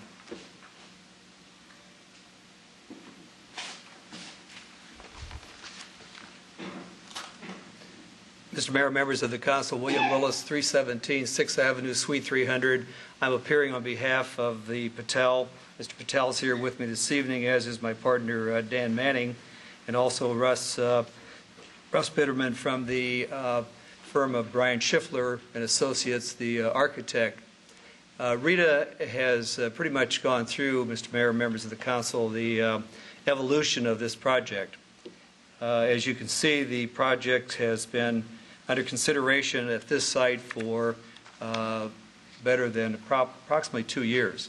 And the first process was, as Rita indicated, a Hampton Inn that would be about 100 plus rooms that would take up the site with surface parking. As Rita's indicated, the process has gone through a lot of discussion. I think Mr. Patel, our client, has said the other day that with each, and he can speak for himself here in a moment, but with each of the process and the discussions, the project has gotten better. So we have this afternoon, or this evening rather, the evolution, I want to say, of the project as it's being proposed to the council, and through the process of the Urban Design Board. We have been to the Planning and Zoning Commission last week for the consideration, and they, with one exception, recommended approval to the council of the site plan. Again, the Hampton Inn is located in the southeast corner of the project. This would be Market, this would be Water, this would be Vine, two-way street as it will happen with the railroad intervening to the north, and 2nd Avenue to the west. The first part of the project, the first phase, will be the building of the Hampton Inn at this location with the parking structure. The second phase will be the building of the second hotel, which would be some type of extended stay hotel. What you see this evening is different than we presented to the neighborhood group several weeks ago. In our conversations with the neighborhood group, particularly the property owners to the north, they said, I think without question that evening, why wouldn't you want to have, rather than the parking structure located east-west on the north side of the site, and the extended stay hotel on 2nd Avenue. I think one of the comments was we'd rather look at people across the way than, frankly, look at cars. Brian Schiffler, who's not here this evening, but his partner is, told us that one good thing we have with the action that would be necessary this evening, where we're doing an exchange of a small amount of right-of-way for some of the land that we have, is we have a square block. So we were able to, after that, in the next couple of days, actually, switch. It's a lot of architectural license, so I want to be careful how I say it. But the structure for parking was here, and the extended stay was on 2nd Avenue. Saying that, we had several meetings. The look of the parking structure was not to the liking of the Urban Design Board. We have taken that elevation and back to our architects, and with the architects who work for the Patels, and we have a radical change. So rather than, again, to take some architectural license, we are very proud of the revisions that have been made to the structured parking, and that in turn, Mr. Mayor, as we've spoken with the city manager and also with his staff, we will take that back to the Urban Design Board so they can talk, architects can talk with architects, and we believe have a solution as to what the structured parking will look like. There are other people I know that want to speak this evening. To say that the neighbors want us to be there, I think would be a stretch. I don't think they've all said, or a lot of them have said, we just assume that that project not happen there. But what you see this evening, what we're proposing and asking the council to approve in the development plan or development agreement, and in turn we take back to the Urban Design Board to ask them to approve the aesthetics of the site in the detail, is, in our opinion, an improvement. Mr. Patel is here. I could defer, and I'd like to defer briefly to Russ from Brian Schiffler's office to show you more of the detail and, candidly, the look of the garage in particular and the Hampton Inn. I don't want to minimize that as to what this would look like. I'd welcome questions, whether now or later, Mr. Mayor, members of the council. What's the pleasure of the council? Anybody have any questions at the moment for Mr. Lillis? Not at this time. Seeing none, stay available, sir. Okay, thank you.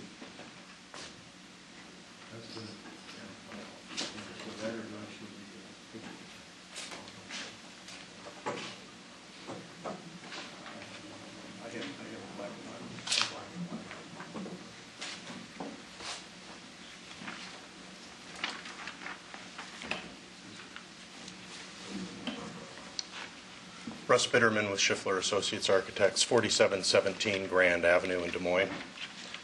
While we get the graphics put together here, wanted to show you the change that we had for the garage structure that I think fits in more with the hotel and with the downtown look. It has more of a urban massing to it.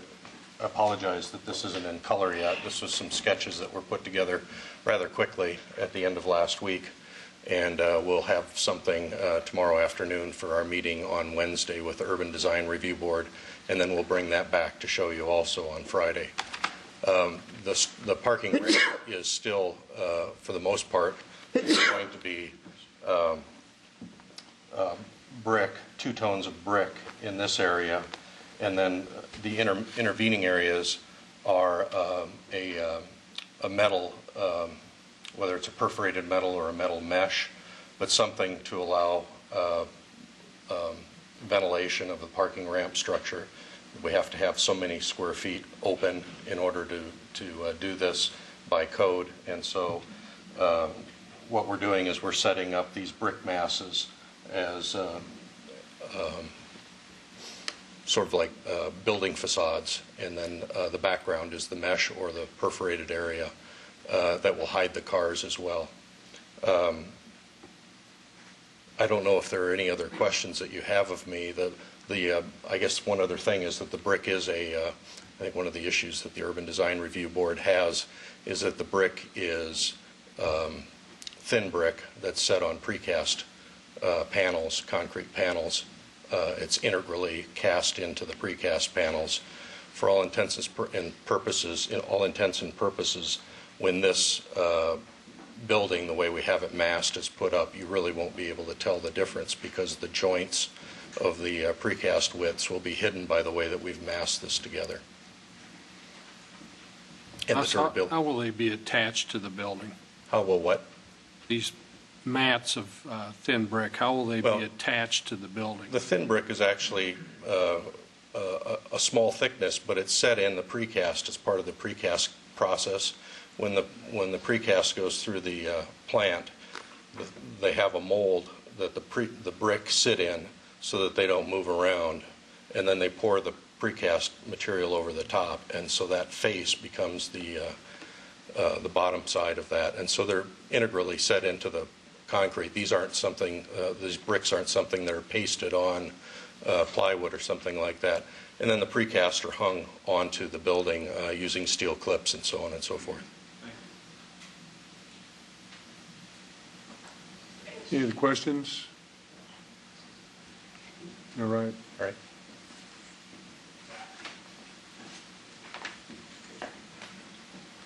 Ravi Patel, president of Waterfront Lodging from Iowa City, Iowa. Honorable Mayor, members of the council, city manager, city attorney, thank you very much for having us here again. I think Rita and Bill and everybody told the story very well. I started this process probably about almost 3 years ago now with the seller, Mr. Levy, as well as the city. The project started as a 4-story Hampton Inn suite. So at the time, I was a young, naive, recent Iowa grad, University of Iowa graduate student, and I thought that the city and everyone around it would jump for joy, kind of like the cities of Muscatine and Clinton and all those cities do when I propose a 3 to 4-story Hampton Inn. And that clearly was not the case, and I've gotten over the process to fully understand what everybody's looking for in this project. The city council, the city staff, they want the best project possible. They wanted something that was more dense. They wanted bigger buildings, parking garage, 2 hotels, and I completely understand why. I mean, this will be a lot more tax revenue. This will be plenty more job creation, hundreds more construction jobs, as well as many more full-time and part-time jobs as well. We have definitely portrayed to our contractor to give preferential treatment to local subcontractors to make sure a lot of that labor stays local, and definitely all of the full-time jobs will be local labor as well. So those are some of the items that the council and staff said that were some of their concerns, and we've tried to address that. And thankfully, as Bill said, the project's just gotten better and better along the way. Every step of the way, it's gotten much better. It's very dense. I believe it's what the city's looking for as well now.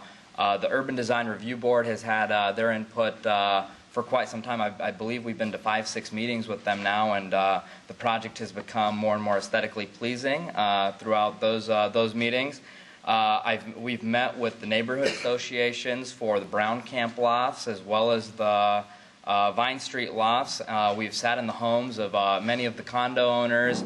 I've met with many of them over coffee, lunch, just to make sure I'm sincere about trying to incorporate their thoughts and their concerns into the project. One of the condo owners' big issues was the view, so I went up to her apartment and explained exactly where the view would be, where the buildings would lay out, and how everything would be impacted. There's been plenty of other meetings along those lines. We did make a pretty drastic change in moving 2 buildings on the site, as there was a consensus during one of the homeowners meetings that the Vine Street loft residents would much rather look at a hotel rather than a parking garage, and which now thankfully is a much more attractive parking garage, and I can kind of show what the old parking garage would look like on here. And unfortunately we don't have the color version of the new one, but this is sort of what the old one looked like. A lot of people thought it didn't fit the site as they would have liked to see it, so now this is what it'll look like, and it'll fit in a lot better with the neighborhood. And I realize we might not be able to satisfy everybody's wants and needs, but we're trying as hard as possible to incorporate everything that we possibly can. Thank you very much for your time. We really look forward to being a part of the community here and a great member of the community. So if you have any additional questions for me, I'll be here, but thanks again. Council, any questions? I have a question, I think, for Russ. Is all 4 sides of the exterior of the parking garage going to be the same materials? Yes, this is the picture of the end part. I don't have all 4 of them, but That's it'll be pretty similar all the way around. Completely around will be the same style yeah, we won't revert exterior. back the other way. Okay. Russ, are the 2 hotel buildings going to be using the same thin brick method? No. The Hampton Inn will be, what? Oh, they are? Yes. Oh, I'm mistaken. I thought they were, they weren't. They're all thin brick, yes. Will they be attached in the same method? Yes. Yeah, it's a steel frame. And not going to be attached to plywood, it's, okay. Yeah, that's been a question that's been asked during the Urban Design Review Board meetings as well as other meetings, that they don't want us to just go ahead and slap some brick to plywood and it be falling off, that sort of thing. And we have never done that, nor will we do that. Obviously, we want the highest quality product as possible, so it will be put up with that precast manner that Russ was talking about, as well as it'll be grouted to match the color and everything. And no one will be able to really tell what the difference between the thin and the full brick is, because when you look head on to the brick, it's going to look the same either way. It's just the depth of it will be a little bit different. So, but the manner in which it is applied is the same. Ravi, could you talk a little bit more about the thin brick, since we're on that topic then, about the additional cost if you were not to use that? And it was my understanding that's Sure. going to be reinvested into the project. Absolutely. So the only difference between the thin brick and the full brick is just that of what's in its name. Is just the depth is different. I mean, it's just a little bit thinner than your full brick. So as you can imagine, as you go to full depth brick, the cost increase is fairly substantial. We're we're looking at over $500,000 in cost to go from the thin brick to the full brick, which was never accounted for in our budget or anything of that nature. So for us to have to do that now would be a pretty drastic change, and it would entail quite a bit. But what we are doing is, since we have moved where the buildings are now located, and the parking garage is against Second and the Residence Inn is against the tracks, we will have to invest quite a bit of additional money into that Residence Inn, which was also not accounted for in terms of triple glazing the glass, extra insulation, extra drywall, moving towards a different HVAC system so there aren't PTAC openings in the building, which cost quite a bit more. The Hampton Inn is currently a water source heat pump system, which helps us qualify for LEED certification, which we will be going for in that project. So there will be quite a bit more money invested into both of the properties now. So. Could you talk about one of the things, since we're getting real specific here, would Sure. be the signage? There's been questions. Absolutely, yes. There have been some questions about the signage, and some of the concerns from the neighborhood association and the residents is we don't want big, bright, flashy neon lights, that sort of thing, so that they're kind of staring us through our windows. And to address those concerns, there really will not be that much signage at all that is even faces any of the neighborhoods. The only one will be where the corner of the Hampton Inn Suite. So you'll be able to see. So this corner over here, you'll be able to see half of it. So probably the Hampton and the first IN, and it will not be obnoxious neon type of lighting. It'll be a backlit channel letters similar to what you see on the Embassy Suites or other projects around downtown as well. Robbie, would you, I understand what you're talking about, I think, in regard to how it's going to look today. Sure. And that maybe folks looking at it won't be able to tell the difference. How about 10 years from now? I mean, a lot of the folks are neighbors there, sure. And, I think they're somewhat concerned about, okay, well, so it looks okay the day you open the door, but 5-10 years from now, does it still look good?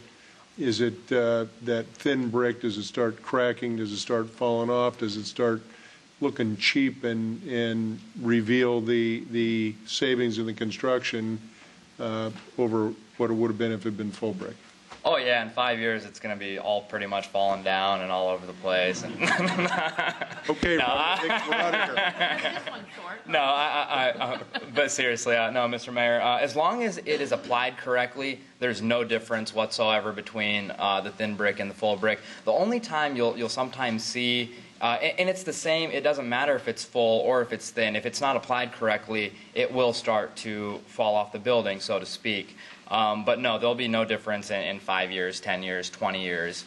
It'll look exactly the way it looks once it's open. So your statement would be that the outside observer today and down the road is not going to be able to notice the difference between the thin brick and the full brick? Correct. Okay.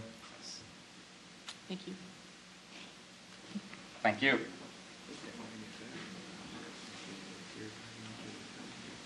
Mr. Mayor, I don't think we have any other things to mention presently, but if you had some questions, of course, we'd like to be able to answer Right. those.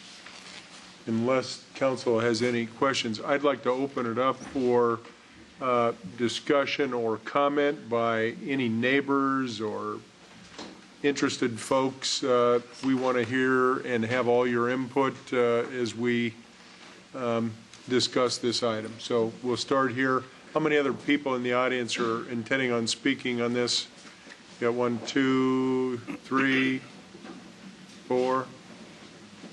So we got 4 or 5. So council, I think we're going to give them all, what do you think? 3 minutes, 5 minutes? 3. Okay. Thank you, sir. Good evening, council and mayor and Mr. Manager. My name is John Bunz. I'm with Alders & Cooney. I practice law with that law firm. We are located on the 6th floor and 5th floors of 100 Court Avenue. We own those 2 floors and have owned them for some time, and we have a significant investment in that structure. We just have gone through a substantial remodel and have reapplied another investment into our space, and we're very proud of it. I'm here tonight to speak on behalf of the project, for the project. This is the kind of thing that we as commercial neighbors like to see. We would like to see things like this. We've appreciated the other investments across the alley with the Vine Street project and other developments. Science Center was another one we supported strongly. So we would ask for your support. Again, we have a significant investment we want to protect. We'd like to see the economic development in that area continue. And furthermore, we have a very vast client base and business partner base that comes in from out of town. And I know that those folks would most likely at least look at using that facility for lodging and whatnot. So I ask for your support and thank you for your time. Thanks, John. Yes, sir. I'm Frank Affonato. I live at 1128 22nd Street in Des Moines. I'm fairly impressed with what I've seen and heard from the gentleman. What I am depressed about is what I have not seen and heard. I noticed that it's right across the street from a river. Rivers do funny things like flooding, and they've just recently talked about speeding up the flow of the Des Moines River in this area so that it will eliminate or lessen the event of a flood. Of course, that does nice things to Des Moines, but it does bad things to people downstream. I also noticed that the hotels, the buildings are not constructed in such a way that the lowest levels will be undamaged should there be a flood, such as raise them up maybe 10 or 15 feet above ground level so the water can flow under them. Remember 1993. Another thing there's not is pontoons on them so they could float. Now, I have no problems with all private money going into these kinds of risky projects on a floodplain. I have a great deal of problem if there is any commitment from the city for any kind of financial support for such a project. If it's done with private money, go ahead and do it. Take your chances. If it's done with money that comes from my tax base, my tax monies, and all of the rest of the people in the city, then we have to look very carefully at how these buildings are constructed so that damage will not occur when the next flood comes. And don't say that it won't, because it will. I'm not going to be around when it happens, probably, but Mr. Reese will undoubtedly still be alive when that happens, and it will happen. So I think that you really need to consider very carefully committing any tax money whatsoever for a project that's as risky as this is. If it's private money, let them go ahead with it. If it's tax money, I think it's unconscionable to commit tax money for this kind of a project. Thank you. Frank, I think it's a point well taken, because I think we've heard it on a number of occasions about tax money being taken from our city coffers and paying for somebody else's development. So, Mr. Manager, would you quickly kind of outline and I hope reassure Mr. Affonato and me that you're not going to be using my tax dollars to make this project a reality. Just by deferring tax on a property like this is also using our tax dollars. Thank you. Mr. Mayor, council members, this project, the economic development assistance that has been proposed and is on the agenda for this evening is out of the tax increment. And what that means, long story short, it's the tax dollars that the project generates itself. A portion of those go back to provide the economic development incentive for the project. So the mayor's point, these are not other dollars or other reserves or other funds that we have that are going into it. It is all tax dollars that they generate themselves. I'd like to also comment about the flood issues. Like you, we all have concern about flooding on the Des Moines River.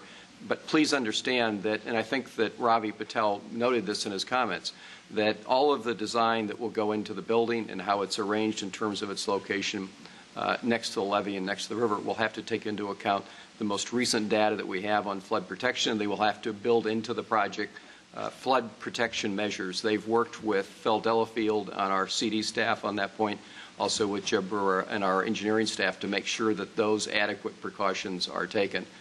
It is a point that you make that is a good one. Fortunately, I think our team has looked at that pretty thoroughly, and they'll do everything they can in terms of the design of this facility to make sure that it's adequately flood protected.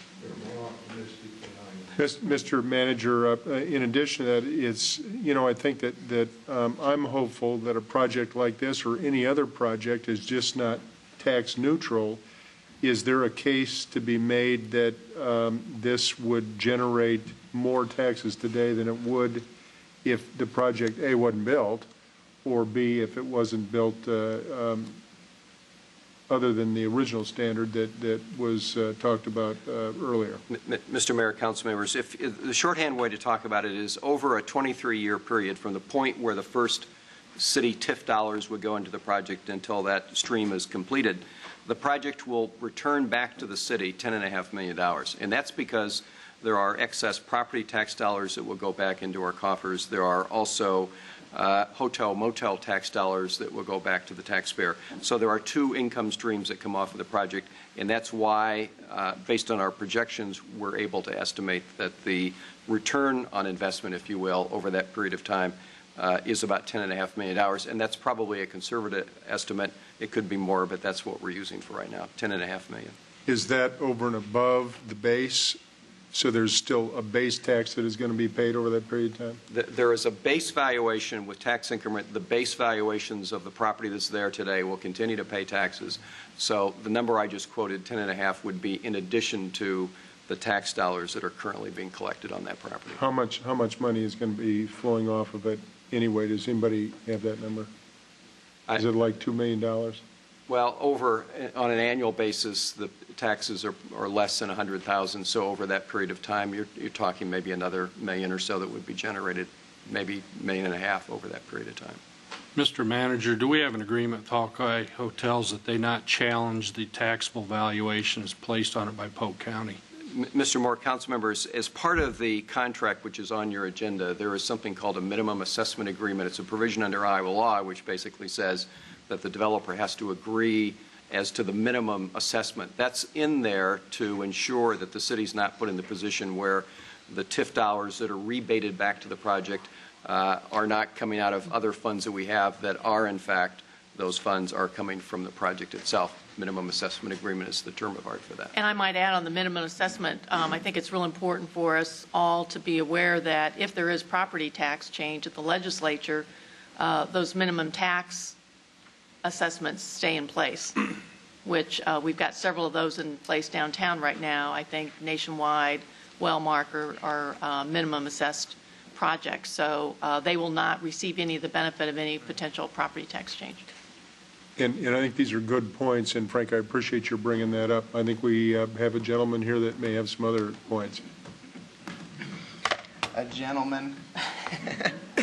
I'm Mike Draper. I live in 100 Water Street, number 404. I think you're all familiar with me, except for Jeff. I'm not sure we've met before. As one of the neighbors we've met with the project a couple times, we've had some big concerns about it. One would be what we brought up a couple times, which is traffic. Nothing is going to be on 2nd Avenue, which means that people will turn onto Market Street, which is a small residential street, and then in, and then onto Water Street. They would go up past the street, over the railroad tracks, and then take a left. We'd prefer to see the traffic onto 2nd Avenue. We'd kind of prefer to see some retail in the building, either a restaurant. This will be the only downtown hotel with no restaurant. It'll be the only hotel that no local actually uses. We were also hoping to see materials that would be comparable with even the city parking garages on Court Avenue, which use real brick. This would be the only building built on this side of the river recently that uses fake brick glued to a building. We've seen a couple changes, mainly just that the parking garage flipped, but actually the materials for the building have gotten worse in that it was supposed to be real brick for the Hampton Inn, but when they moved and needed to reinvest money in the Residence Inn, that's not an actual reinvestment in the property. That's just adding triple glazing to the windows because they're putting a hotel next to a freight train. Those are kind of some of our concerns. The one thing that's miffed us as residents is that it seems like the process has kind of gotten away from us, that the city staff is working for the Hampton Inn, in that we had a meeting where the garages were going to get flipped. The next week was Urban Design Review. This was last Tuesday. At Urban Design Review, the Hampton Inn did not show up with any new plans. They had one that Schiffler had quickly drawn of the units moved, meaning that Urban Design Review couldn't actually comment on anything that they hadn't seen the month previous. They said they had some concerns with the project, but were able to move it forward. It went through planning and zoning, and it's now to you, though it's never actually been approved by Urban Design Review. Now there's asked to be a special Urban Design Review on Wednesday at 3:30, which we can understand, and then another special session of the City Council this Friday for this one project that was supposed to be wrapped up last year. The hotel says they have a deadline of January 31st. We didn't make that deadline for them. The City of Des Moines didn't make that deadline for them. They knew what the deadline was, and if they wanted to get it done by the deadline, they should have showed up to Urban Design Review last week with proper plans. I don't think it's right for us now to be setting special meetings. I think if they want to meet, I support meeting at the next scheduled City Council meeting. There are, kind of forgetting, 132 residential units. I kind of did the estimation, and while the Hampton Inn will be paying $60,000 a year, we pay about $650,000 a year, which is $15 million in revenue over 23 years. Though this will generate $4 million in additional revenue, if looking at a fake brick signed hotel reduces our property values by 15%, that'll end up costing the city $2.5 million. So I'd ask for just a little more time to review this project than forcing it through this week. Thanks.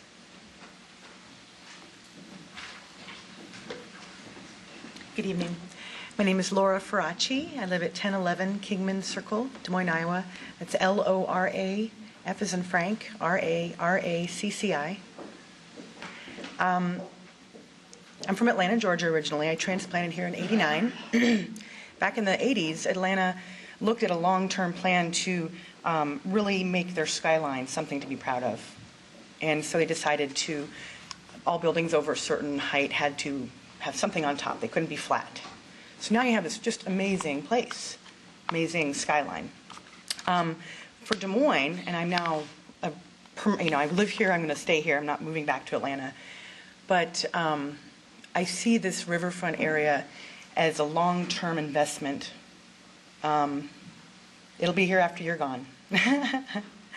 And I've got 2 kids. Think long and hard, because what you get is going to be here for a long time. I don't really envision hotels along our river. I mean, I can imagine some parts of it, maybe, north of Wells Fargo or something, but right there, it just doesn't feel right. I don't support it. I do support definitely a Hampton Inn somewhere else, possibly on the east side of the river. So I just encourage you to really think innovatively, think long-term, because it will be here for a long time. Thank you. I'd like to make a quick comment, and maybe, Mr. Manager, while I think that we would love to have total control over every last inch and what the use is, one of the concerns I think that we as a council had certainly is in quality of the project, but when you have a willing buyer and a willing seller at the table, based upon how we're dealing with some of these things today, I'm not sure that we have an option, nor did we ever. Mr. Manager, would you address that question, which I think was appropriate placed to us? Thank you, Mr. Mayor. Council members, one of the challenges you have in an urban environment like we have is that we're constantly putting plans together. We have visions about what the city ought to be. There's lots of public discourse about that. But the fact is, unless the public entity or unless whoever it is owns the property, it's really hard to dictate exactly what happens there. So I often find the city in the following position, that we have somebody that wants to build something. It may not be exactly precisely what we want, but we're confronted with the fact that we can't really stop it. We have zoning regulations. We invest dollars into it. So we can influence the product, but our ability to completely stop something is not always there. I find ourselves a little bit in that situation here, and I think what the council has tried to do from day one, and I understand there's lots of points of views about this, but what the council's tried to do is use its resources to make the project better. In my own view, I think they've done that. If we had control of the property, if we could do things differently, then maybe we could dictate some other outcome.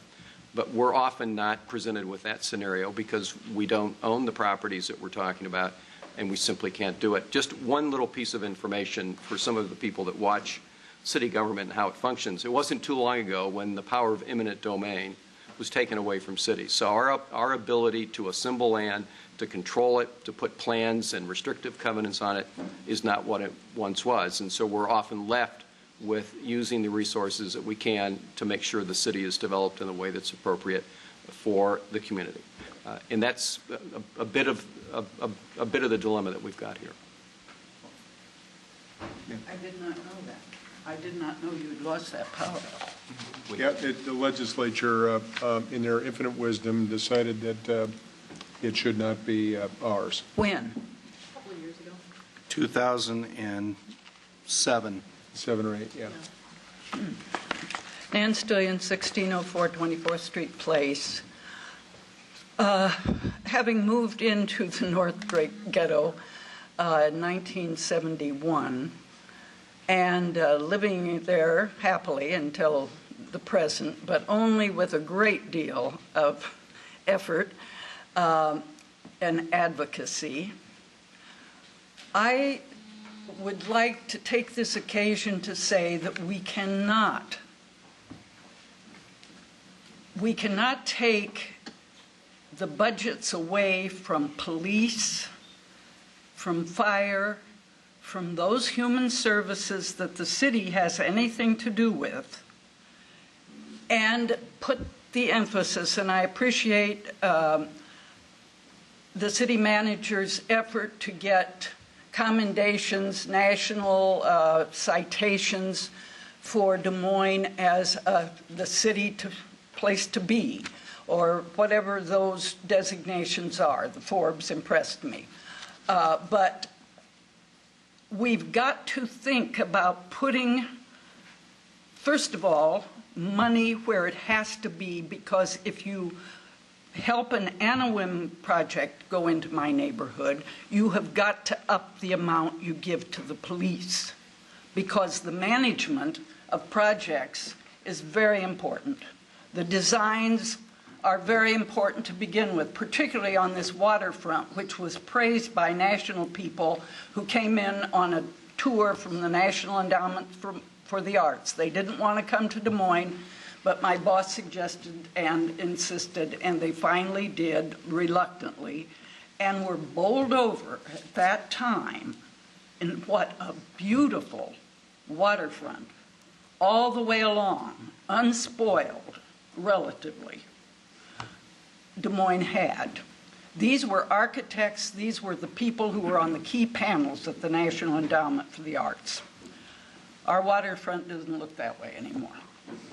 It's too late, but we don't, I commend you for working with developers, but there has to be a review of TIF money. There's a building that sits behind Miller's Hardware that has had the brick falling off of it, has been closed. I leaned on Tom Velasquez, I don't know how many times. I think I talked to you about that, Haley, before you were elected. These junk properties. Now, with the kind of legal system this city has, we have to be able to make the neighborhoods look good too. And Des Moines once was a city without a bad neighborhood, except maybe the Southeast Bottoms, in the entire city. There were lovely homes in every section. There were bungalows, etc. But it didn't have bad sections of town. It's a city council's job to think how to keep the elements, the perpetrators, the collaborators, all of the people who want tax money for themselves, keep those people at bay, and I have no sense that you are one of those. Can we have you wind it up, Dan, please? Yeah. Okay. You get my message. If you looked at the attachment this afternoon, you saw the TIF this city needs to review its TIF policies if it possibly can. Thank you. As our next speaker approaches, Mr. Manager, again, a TIF question and how a project like this affects basic services. Okay, thanks. Certainly police and fire and based upon what you had said earlier, one would think that maybe it's enhanced significantly, but I would like you to clarify that, please. Thank you, Mr. Mayor. And Nan, you're absolutely right when you say when we do these projects, we have to look for ways where the funding of it, whatever money we put into it, cannot take away from our ability to deliver essential services. Police and fire would probably be the best example of that. Every time we do a project, wherever it is in the city, the council gives me two directions. One is don't adversely impact our operating revenues, number one, and number two, see if you can structure whatever participation we have in the project in such a way that the taxpayer, the city, ultimately comes out on the positive side of the thing. Now, take that concept and apply it here to this project. All of the money that we're putting into it is derived from taxes that aren't there today but are paid or would be paid by the new project. They get no tax abatement on this. So the taxes are paid to the city. We take a portion of the taxes they pay and they are rebated back to them. That's really the sum total of the funds that are injected into it. Those dollars aren't there today. They are taxes they pay, and we, in effect, share those taxes with them. That's the source of the funding for it. The second thing you need to know, and I mentioned this a moment ago, this project will be a net gain for the city. So there is, think of it this way, there is a positive return on investment that accrues back to the taxpayer. In this case, over the 23-year period, this is the term I used a moment ago, over a 23-year period, which is the term of those grants, the taxpayer is ahead of the game by $10.5 million. So if you look at nothing but money, and that's not what we're doing here, but if that were the only consideration, this is a winner project because we're really making money on it. We're bringing money into it, into the city coffers, both in terms of additional property tax dollars and also in terms of additional hotel, motel tax dollars that wouldn't be there if we didn't do the project. I submit there are other considerations besides money, but if money is the one concern you're looking at, this project's a winner. It isn't. I never wrote a grant. Okay, thank you. Thank you. Yes, sir. Need is the question. Thank you. Eric Kinman, 100 Market Street, number 415, Brown Camp Loft Building, just to the south of that map. Honorable Mayor, members of the council, manager, and legal counsel, thank you for the opportunity to speak to you tonight. First, I want to express my gratitude for the work you've done to bring new vitality, new beauty, and new commerce to our downtown. I moved from Windsor Heights to the downtown 4 years ago. I've never regretted it once. Since then, I have seen much progress. One giant hole in the ground was filled quite logically with a well-planned metro lofts. Of course, the renovation of the old library is a beautiful one, and I'm looking forward to the completion of the Riverwalk. I've also seen a few questionable moves that doesn't seem to quite fit with the city's planned progress. Recently, the shabby but endearing Iron Works building was taken down to be replaced by a parking lot. Not the best move for the development and visual aesthetics right across from the Science Center. Now I'm observing the developments of the Hampton Inn. It doesn't seem to quite fit with what I saw as the birth of a unique downtown residential district. Brown Camp and Tone Lofts, the aforementioned Metro Lofts, White Line, the Rumley Building, and Court Avenue units. And I'm realistic to where we are as a city with this hotel. While not ideal, I feel this outcome may be the best we could hope for given the circumstances. At this point, I intend to be, and I encourage you to be, future-focused. Consider how the city and its residents might be able to work more proactively on projects in what I might call areas of common interest. Collaboration usually results in win-wins. I'd also encourage the city to consider creating areas of commonality among the downtown, as well as development guidelines that would be in keeping with those areas. Personally, I see greater long-term advantages to promoting specific areas devoted to high-density residential occupation. There are a few drawbacks to living downtown.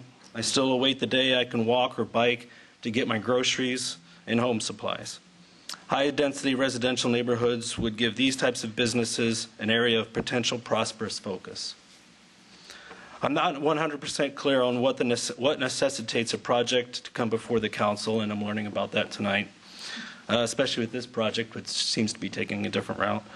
Ideally, anything along the river would be subject to approval with or without funding tools. Consider if there are actions the city can explore that would require projects such as these, redevelopment along our city's landmarks, to be brought before the city for approval. Fourth, street parking and sight lines. They're pretty difficult on 2nd and 3rd Street. If you intend to invite people who are not familiar with driving in downtown Des Moines, I would encourage you to look at how the street parking is set up. Also, I don't recall hearing about landscaping or trees, etc. Remember, just because we're talking about downtown, it doesn't mean landscaping and greenery aren't important aesthetic and environmental concerns. Finally, Mr. Mayor, I appreciate your vision in looking at the future. I encourage you to expand your vision beyond 5 and 10 years. Instead, consider a legacy similar to that of other great cities in the U.S. Consider what our investments look like in 50 and 100 years, beyond 100 years, especially when considering our riverfront. And finally, I'm realistic to where we are with the city. Mr. Clark, I appreciate your comments regarding eminent domain. I think we should all take that particular item in consideration when chatting with our legislators. Thank you. Thank you. Alexander Gugrich, 340 Southwest 5th Street, number 613. I'm a downtown business owner and also a downtown resident, and there's been a lot of points made here, and I don't support you approving these incentives for the project. But rather than belabor those points over and over, I think I want to take a look at the process in general. I mean, we could sit here and pull up pro forma statements and talk about the financials until each of us have different scenarios that might make the other side look better, because we can't discount the opportunity cost of what the next project might look like that we're not taking into account.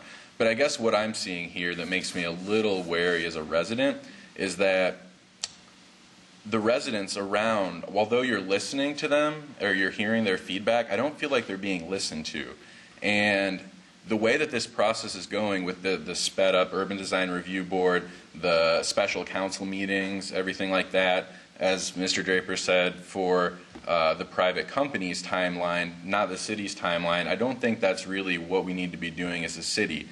And I guess I would just hope that where I live or where my business is at, if we had an issue come up that was somewhat controversial, that we would be able to pause and take a look at it more holistically. So I guess what I'm hoping to see in the future is you would not approve the proposal as it's in front of you. Take a little more time.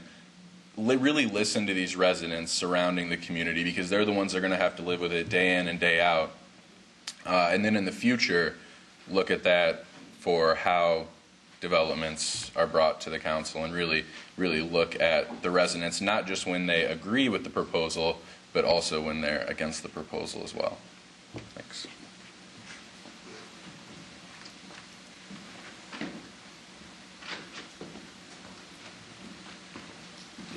My name is Mark McDonald, and I live out in the county, but I come in once in a while for ball games, and I get tired of walking by that alley that they're going to take out.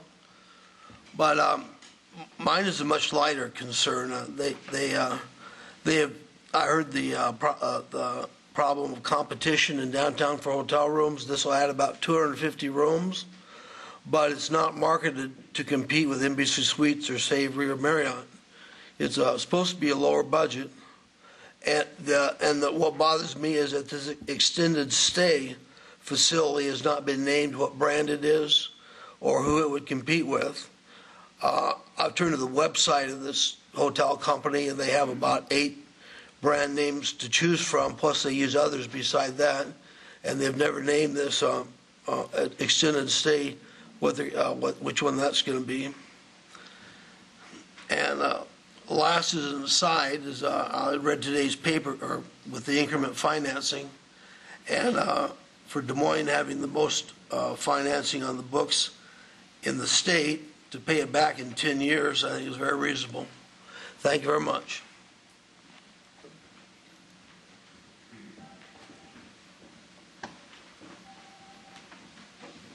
I want to thank everybody for coming down this evening, and I think that the council has a decision or some discussion and some motions to make.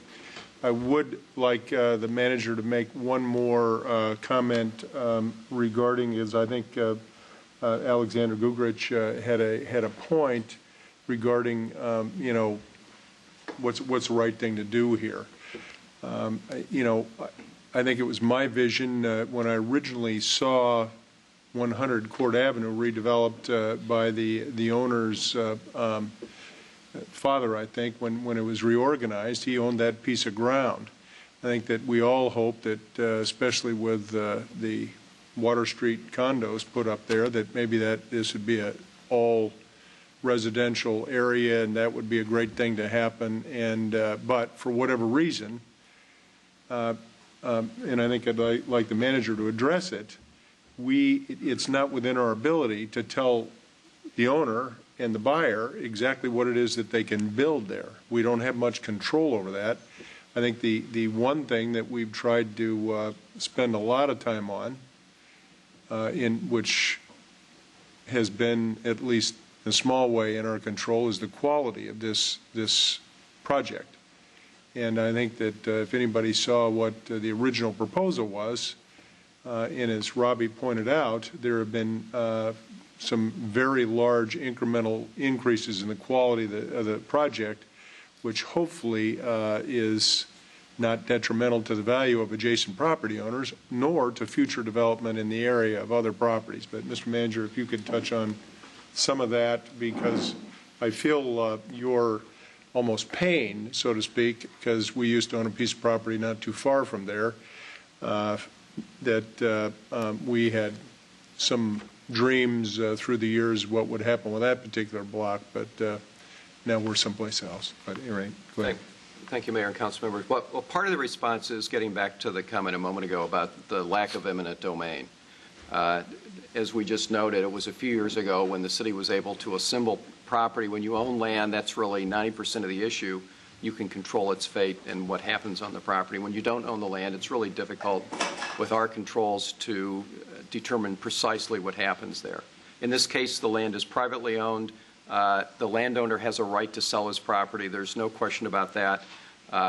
And somebody has a right to buy that property. In this case, you have a willing seller and a willing buyer, and it leaves us in the position as city government to say, look, we can either let that go its own way with no intervention on our part, or we can intervene and try to get the best project we can. I believe that's what the council is trying to do here, is to intervene and get the very best project we can. You heard testimony earlier this evening about the initial iteration of this project, which was a 4-story wood frame Hampton hotel that was much like what you would see along I-80. That is not what's proposed this evening. What's proposed this evening is a far cry from that, and the only reason it's there is because the council has signaled their willingness to look at providing certain financial incentives to change the nature of the project and to make it more urban and to make it more fitting on the site. That's really the influence we have here, and I think the mayor's point is that we don't control all variables. We've got to try to make the best we can with things, and that's what we're trying to do here. You know, and there's been other examples, I think, around the downtown. I'm not going to mention any names, but you might think of some other recent examples of buildings that have been constructed that generate an awful lot of hullabaloo in town. People would say, I don't like that. I don't like the sign. I don't like whatever it is. It's a very identical situation. Yes, we have zoning. We have other kind of things we can apply there, but those controls that we have are a little bit like a blunt instrument. It doesn't allow us to control exactly what takes place on that property, and that's very analogous to what we're looking at here. Council, who would like to take a stab at it? Go ahead. I'd like to thank everybody that's here this evening and for all of the participation that's gone on, because I know there have been just a large number of meetings that have occurred over the last few months, and I appreciate everybody's interest and willingness to participate and give feedback. Another person that people that I'd like to thank would be the developers. And I know that there's not, obviously people still have a few concerns at this particular point, but I look back and seeing Rita make the presentation about the number of meetings and the process we've gone through, I have never worked with a developer that has been so agreeable to make changes. I mean, there were times when we sat down with them as the Economic Development Committee that we were just at completely opposite sides of the spectrum because of the density issue that we've talked about here. And so that was really the first battle in getting some agreement on density, and then working through it with the property owners down at Brown Camp Lofts. And I know, Alex, you've talked about delaying the timeline on this and not making a decision right now.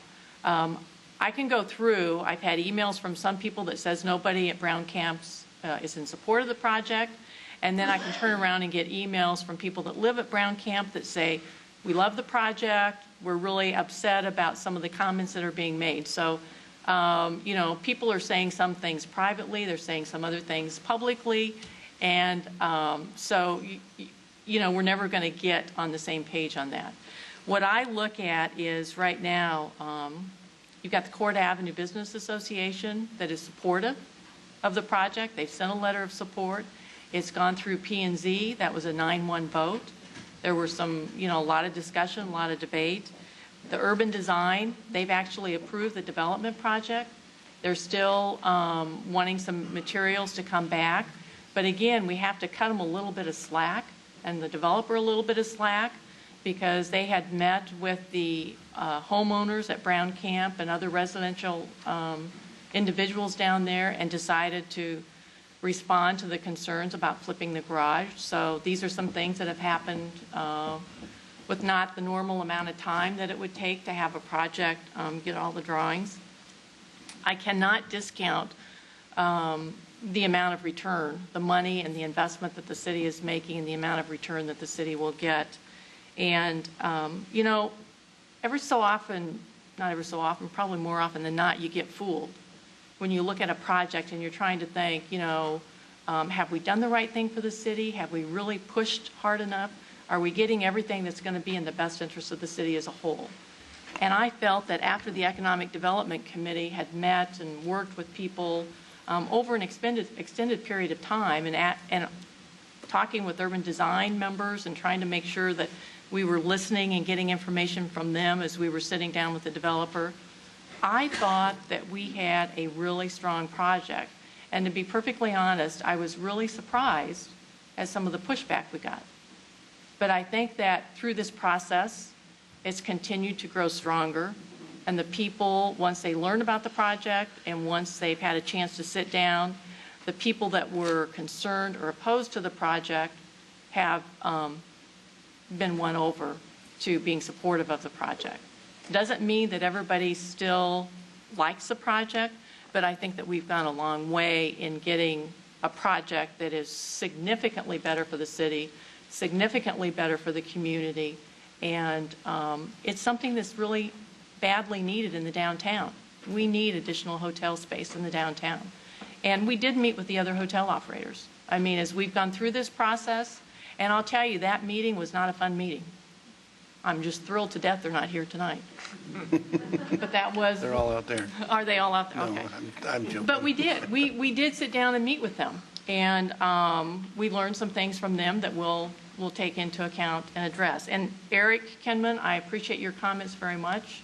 I think that there's some validity to some of the comments, and think that the city should work through on some of those.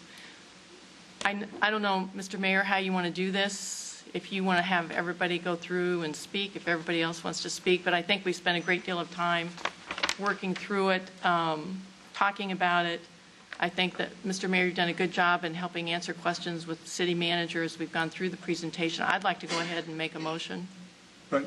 You want to make the motion first and ask for comments after? What I think that... Go ahead and do whatever you want.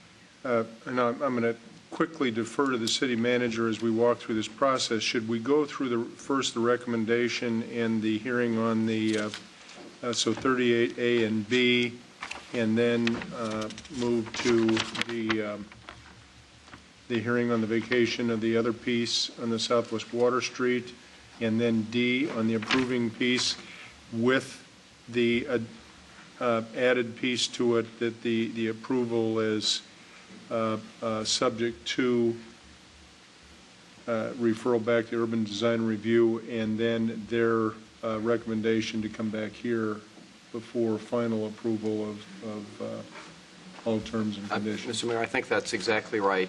I would say that your approval is subject to your review and approval of the final development plans upon recommendation of Urban Design Review Board. So we would actually be moving item 38, A, B, C, and D, with the understanding that the urban review meeting is on Wednesday at 3 or 3:30, and that the city council then would be looking at a special meeting on Friday. Correct. This Friday, date or time yet to be determined. Correct. And the purpose of the urban review would be for their review of the final plan, design plan. That's correct. I think the Urban Design Review Board wanted to see more details, and so Wednesday would be the time for that to happen. Assuming they make a recommendation, then it could come back to you on Friday for your consideration at that time.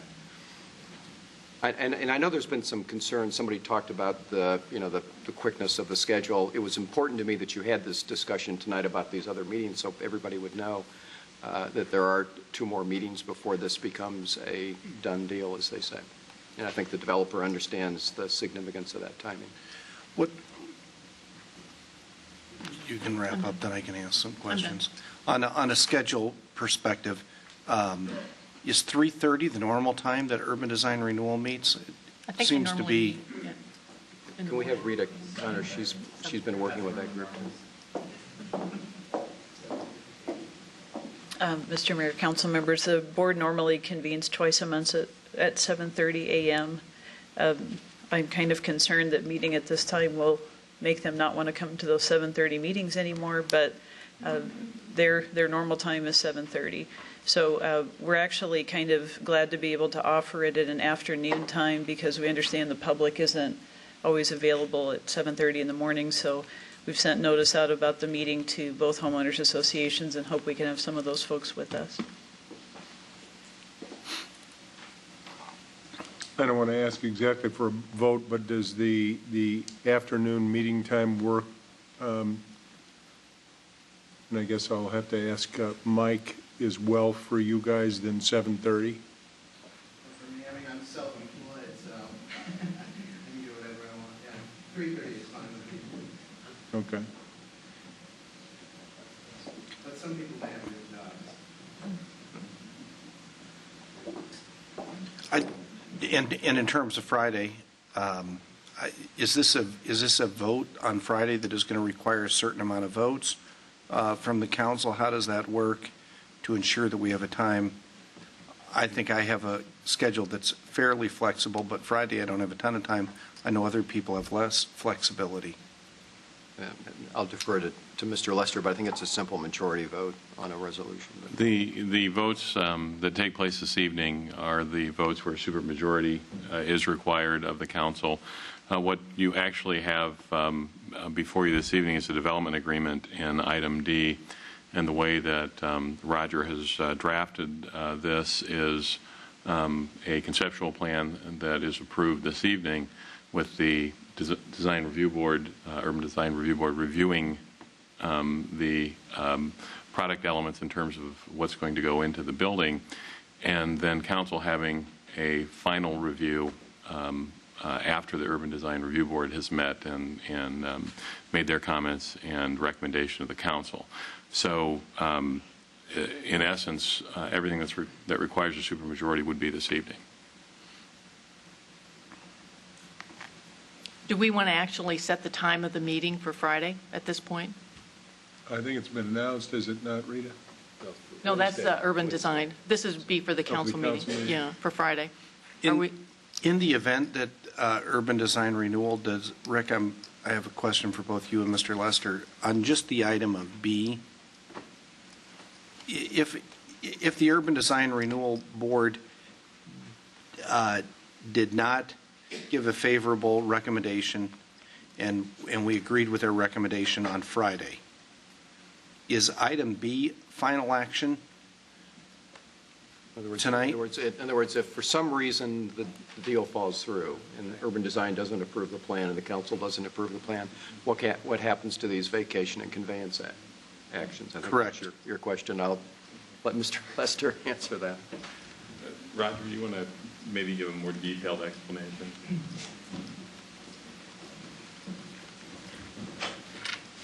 Mayor, members of the council, my name is Roger Brown, Assistant City Attorney. The vacation of the alleys and of the right-of-way to shift the block are before you for final action. So if you approve those, those would be effective. But at tonight's meeting, if you approve the resolution that is in front of you, it's approving the concept, it's approving the idea of having the two hotels in the garage here, having this footprint, having this layout. What is being reserved for a later design, and in your resolution before you, there's mention that it exempts and reserves for urban design review the exterior materials and appearance, the design of the garage and the exterior materials and appearance of the two hotels. That's what's proposed to be left. So if you're acting on what's in front of you, you're approving I talked to the chair of the Urban Design Renewal Board, and maybe somebody else can weigh in on this, but he described the issue of the exterior as well as some issues with regard to the flow in and out of the parking garage. Are you saying that that's would no longer be debatable? No, the design of the parking garage, which would include all elements of the design of the parking garage, and the exterior elements, the exterior finishes and appearance of the hotels are being specifically reserved for further review and approval. Okay.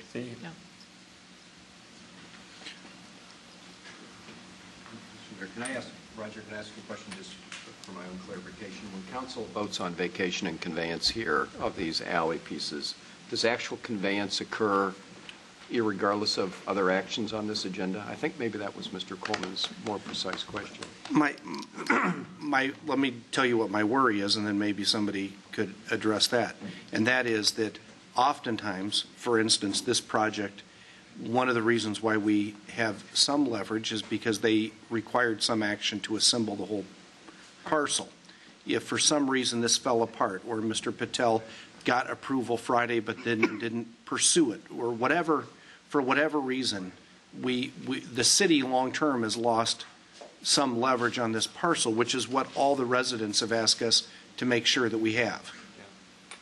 I think that is a great question, and I think Roger has a great answer, I hope. I'm sorry for not being more straightforward on the sale of the alleys. I was not personally involved in the sale of those alleys. Terry Vorbrick has been and could address, I think, the question. Yeah. Mr. Mayor, members of the council, William Lillis, 317 6th Avenue, Suite 300. This is a package project as far as our client is concerned. The vacation and conveyance, there's a small piece, and then there's the exchange of the property. It's critical in our mind that the process at least be started this evening. We can commit to the council that if, for whatever reason, the Urban Design Board does not make a recommendation, we want the right to come back to the council to raise our hand. So we like the procedure to go forward, and we can hold up frankly, the conveyance itself, the deeds and so forth, until we have the final say, hopefully on Friday. Okay, so a motion that is made, what you're saying, you're okay with moving forward, but make the whole thing subject to that final approval on the conveyance back here? The chicken and egg, Mr. Lester can probably confirm what we're talking about. If the council did not take and did not vacate and convey and publish that process this week, we would not be able to close on the 31st. I know some people minimize the closing, but that's critical because that's a period of time. But we have no intention to proceed to develop the property until such time that we have the final say come Friday. So however we can procedurally do that we'd urge the council to at least do that, and they can withhold publication, I presume, until next week if possible. I don't know how that, we'd have to work that procedure out. Bill? Yes, ma'am. Excuse me. Would you mind if I just ask? No, go ahead. Bill, I think this issue can be resolved, and I think you've said it, but the issue is the actual conveyance of the property. Yes. More so than the vacation. And so I think the intent of this whole conversation is if for some reason this falls through and the council doesn't approve the final development plan, you have no interest in taking title to this vacated property. Exactly. Okay, so as Yeah, long so- as that's the understanding, Yeah. then I We think can, we can don't fall withhold into the trap. recording, we can withhold the recording of the deeds. I think that would be a way to resolve that question. If council has no objection, and COUNSEL, if council, Mr. Lillis, has no objection, I would suggest that we make the motion that the mayor not execute the conveyances unless and until after Friday's meeting, if that's acceptable. So long as we don't have a publication question, and I don't know that, we'll have to talk with the clerk and you about Sure. that. But we have no objection to not having the documents recorded until such time. But I would like to have the procedural steps dealt with this evening, if we could, Mr. Mayor, with the idea that the deeds not be recorded until next week. That would be acceptable. Okay. I started my comment with what I thought was going to be a quick question, but I'm glad I brought it up, just long-term. The process for this week, my one concern is that we have really, really smart people on the Urban Design Renewal Board. They've represented us well on a number of major projects, in my tenure on the council. And while it would be great to have good quality development in town, I don't want to put pressure on them to feel like their only response that we want back is to approve this and rubber stamp this so we can get it back to us Friday. I do trust their judgment and their ability to work with the architects on this team about how to make sure that the buildings get pointed out, the brick. I've not heard anybody that has a problem with the brick from an architectural or a stability and a durability standpoint. However. But I have heard lots of concerns about how it is affixed to the physical structure, and those are the kinds of things that are above my pay grade. I don't understand them, and I would sure appreciate their advice on how to deal with that. And while I do, I will come to a meeting Friday. I want to give them our confidence and not, I just want to have on the record, I want their real opinion and not to feel like they have to buckle because we got the train driving down the tracks and don't want them to stop it. If we don't want their opinion, we can overrule them on Friday. I think. Well, and what we're hopeful is that the details that have to be worked out, whatever they be, are going to be worked out before they get back here. And I just one last comment. And agreed to. One last comment. I've not paid that much attention, and I've been telling Mr. Clark this for a half a week or so and told the developers team today. If you go back to the original idea, they came to us about a single hotel that was kind of more of the customary Hampton Inn. And the one reason why it justifies city money is that we wanted it of high quality. And the last thing I want is to get here to the Friday meeting and have a whole bunch of people from our Urban Design Renewal Board say, you know what, it isn't high enough quality.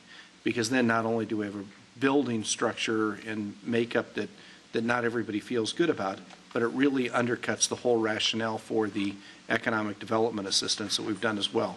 So that issue of quality is really, really important to me that we get it resolved this week.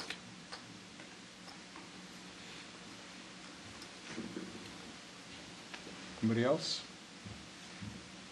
Right? I'll just make a brief statement that I think this is a really nice project. I still think this is in the wrong place, and I haven't seen anything to change my mind that this is in the wrong place, and so I will be a no vote again. But I just want to clarify some things.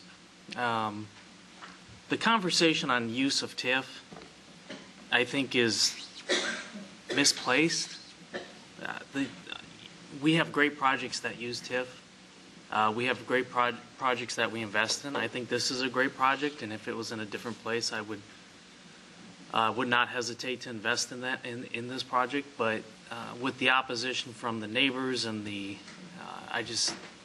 I can't bring myself at this point to vote for it, so I'm still a no.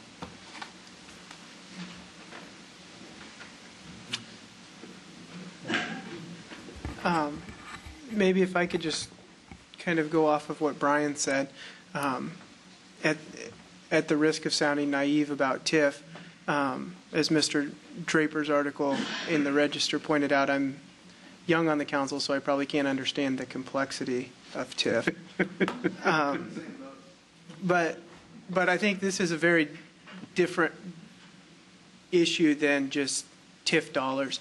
A great example of a TIF project that spurred development would be the Merle Hay corridor, where Merle Hay invested a significant amount of money in the hopes that they would spur development around Merle Hay and Douglas. They did that with the Eichener project, with several other projects.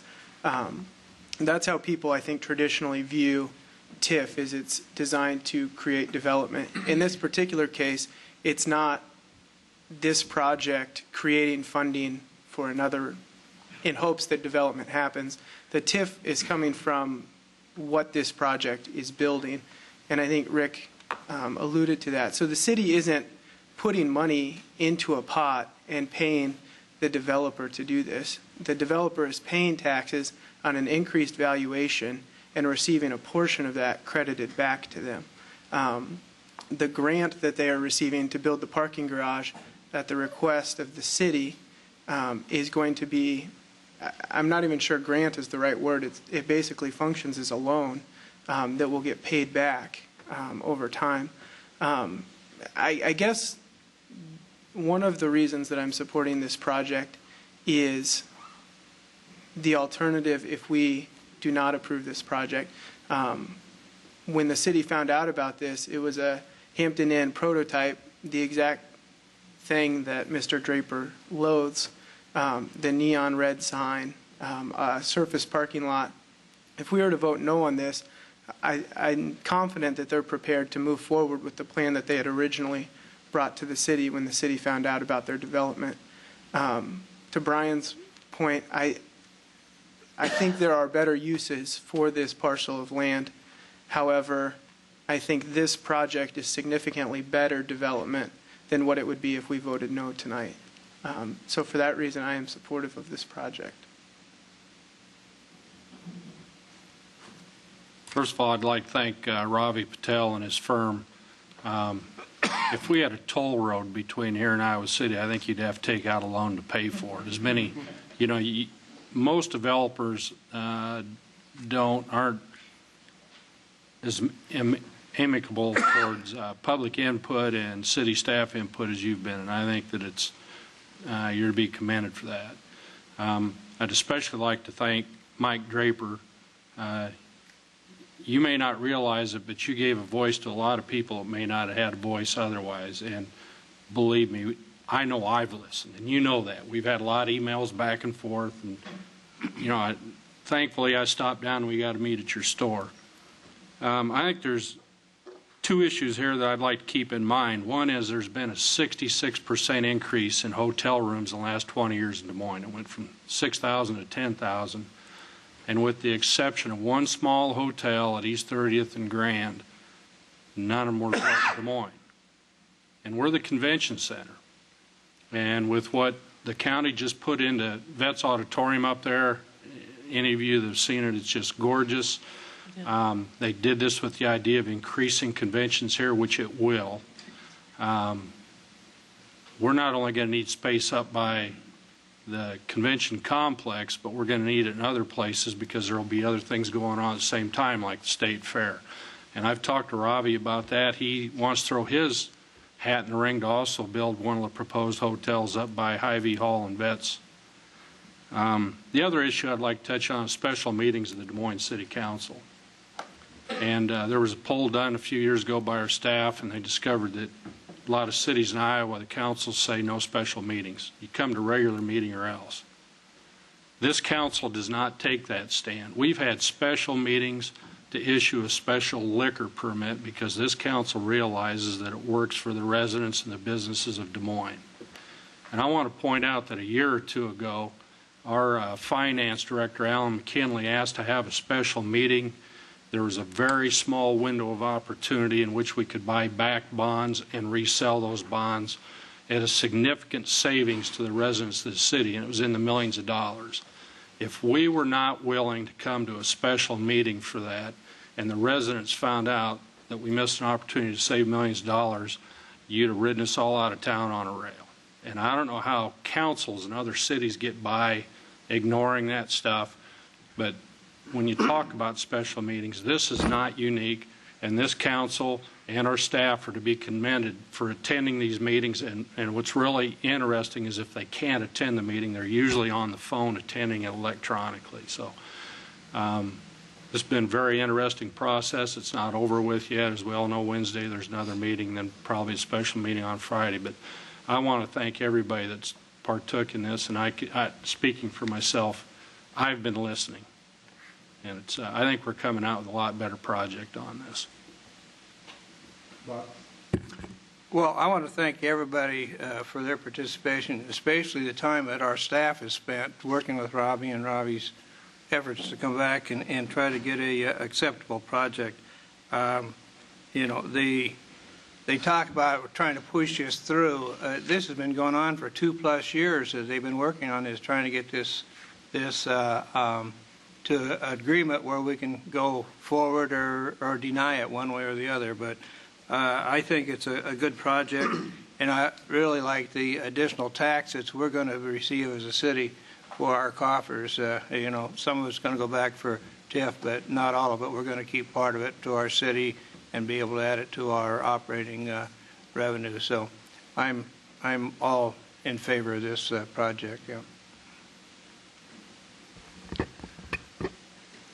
I guess before we have a formal motion, I also want to thank all the people that came down because I think whether it's on this project or other projects in the future, we need to have your input and certainly continuing input on how this city operates, how we look at development in certain areas, whether it be form-based or use-based conversations. I think in many ways that's what we've been talking about here tonight. What should it look like? How should it be? Or whether it should be. Now there are some opinions that have been elicited here at the council table, at least Brian's. I understand how he feels. At the same time, I think that there's zoning that's in place that permits this. And my opinion that maybe I'd rather have something else there is I don't think substantial to override the fact that it's zoned to do exactly what they want to do, and you got a willing buyer and a willing seller. And I'm not sure what kind of standard we'd have to defend, but it would be a very interesting conversation to have at some place to say that our opinions overruled code. And I'm not sure that that is a luxury that we have. So I ask that we move forward with a motion, and let's see what we're going to do here. Mr. Lester, if you give me some guidance here on as I'm looking at items A, B, C, and D. As I heard the discussion, we recommend 38A. I think you can recommend each of the items and make your motion that the actual conveyance of the vacation will not be recorded. Until after the final vote on Friday. Correct. Okay, that is my motion. Could you include in your motion the special meeting on Friday? Okay, so my recommendation, I move item 38A, B, C, and D, final conveyance not until the council meeting, final action on Friday. The city council will have a council meeting on Friday, time to be determined. Can we say, do you want to do it in the morning, 7:30 in the morning? That seems to work for people.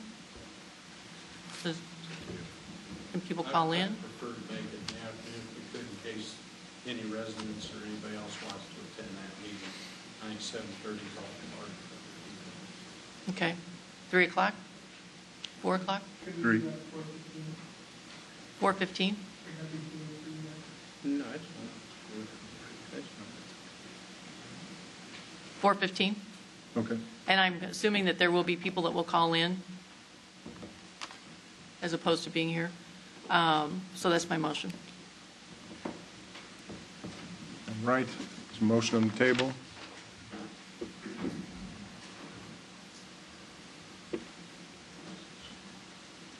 Six yes, 1 no.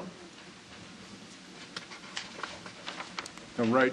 Thank you all for coming down this evening. And we'll move on to the next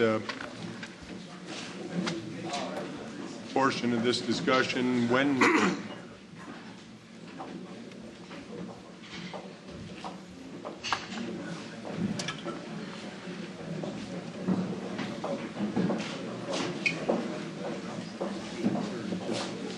As folks are clearing the council chamber, we'll move on to item 39 on the sale of Southern Meadows site at 2800 Southeast 8th Street and adjoining parcels, and on the vacation and conveyance of city-owned property and approving proposed development agreement with Hatch Development Group, LLC for $43,400, council communication number 12-029.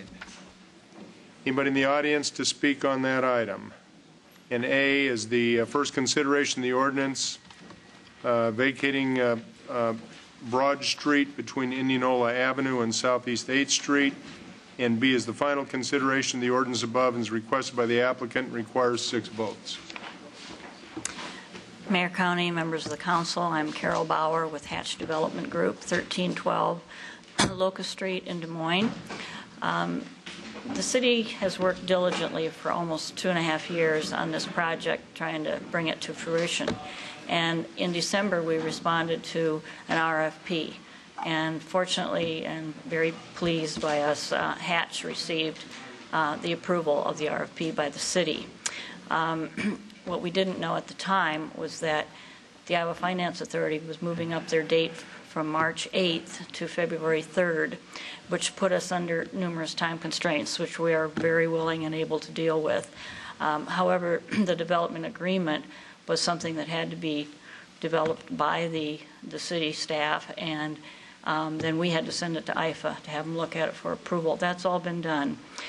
We are asking you tonight simply to move through the final consideration and waive it for us, so that we can have the development agreement sent to IFA with our February 3rd application.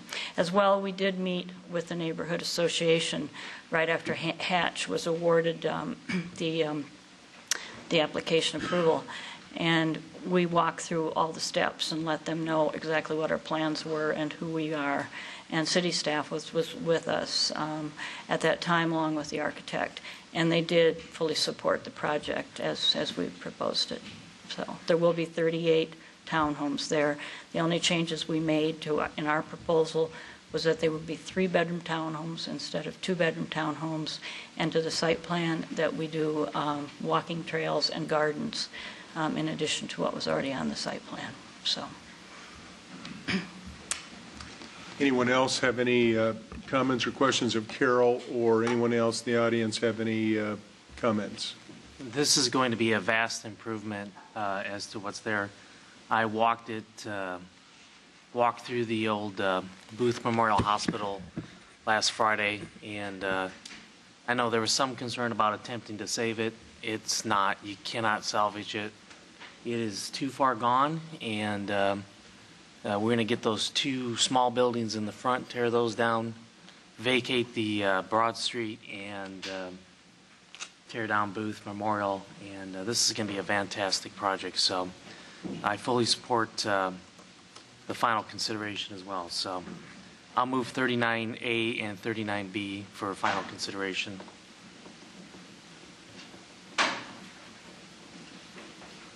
Seven yes. That's a lot of time on Thanks, the word Carol. for. Mine are quick, man. You guys take forever. Well, you were speaking of facts this time rather than opinions. We got one more coming up here. Item 40, on a request from KG Store 573 LLC for an amendment to PUD conceptual plan for Come and Go store at 5830 Southeast 14th Street to allow for the sale of alcoholic liquor as a permitted use, subject conditions, as a consideration of the new Class E liquor license with C beer and B wine. Anybody in the audience to speak on this one? All right, Mr. Meyer. This is a another one of those things I do not want to do, but unless there's some way for me not to do it, Jeff, I think we're obliged by state law to approve it, given that there's no reason not to. Is that fair? I believe that's a fair answer. So I'll reluctantly move item 40.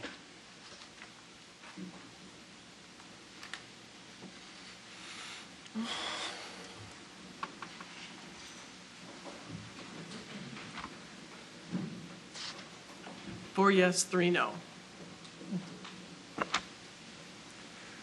I will say that with Councilmember Meyer, I have a real reluctance to vote for these kinds of things, but I think that given the law, there's not a lot that we can do about it other than let the state, I guess, override everything we do.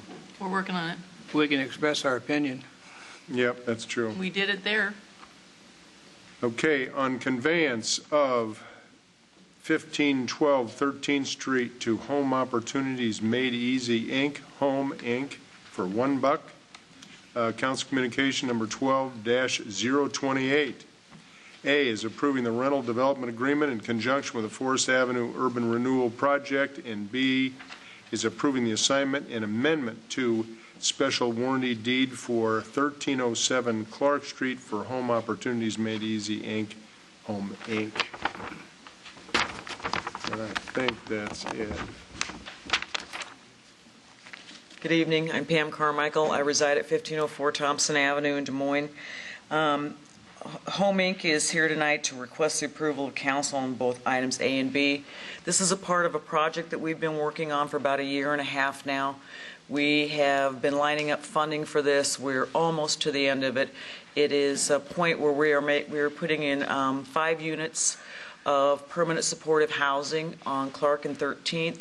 We have met with the neighborhood associations, both King Irving and Mondayman Presidential. They've approved the concept of the project. In the next few weeks, we will be working on designs and working with them on design criteria for this project to go. We are asking for this to be done at this time because we have an application which will be due at IFA on the 2nd, and we need to show intent of the city to convey this piece of property to us. It's one of 5 parcels, and I'd be happy to answer any questions you may have. This is a single family home? There are 2 duplexes and 1 single family. Okay. If no one has anything else to add, I would move item 41A and B.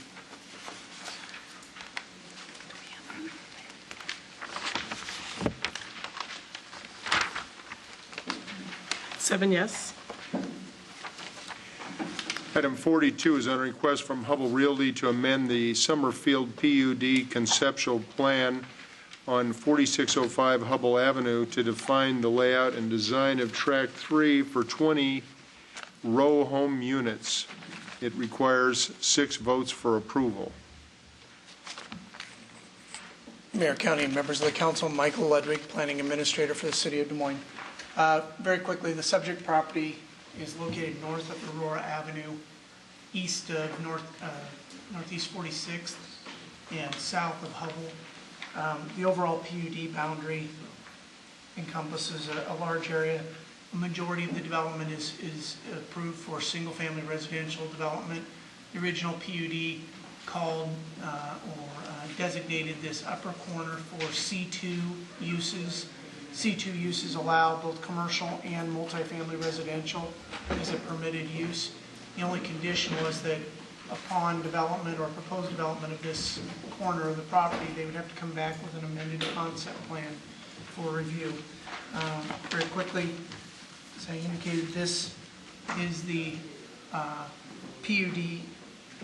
They are showing a proposed layout for 20 row house units up here at the corner of Hubble Avenue and 46th.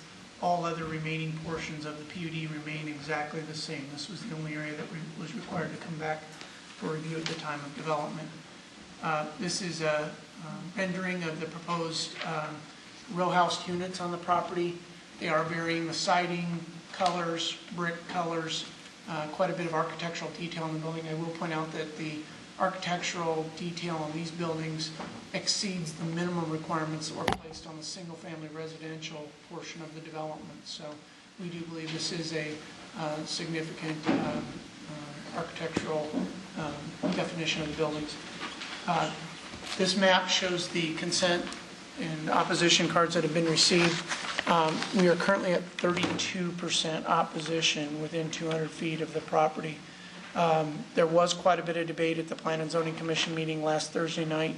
Late today, you did receive a copy of the Plan and Zoning Commission's recommendation.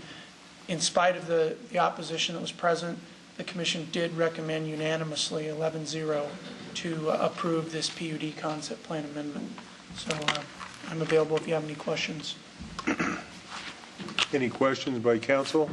Mike, how did we expand the reply to such a large area? Doesn't it usually just go within 250 feet of the project?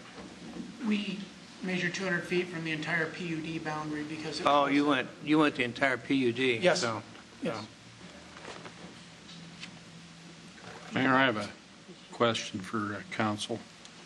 It's my understanding this is zoned properly for this project, and that if we were to say, no, you can't do this as C2, that would be considered a taking, which would open us up for a lawsuit that we would probably lose? The zoning is the PUD.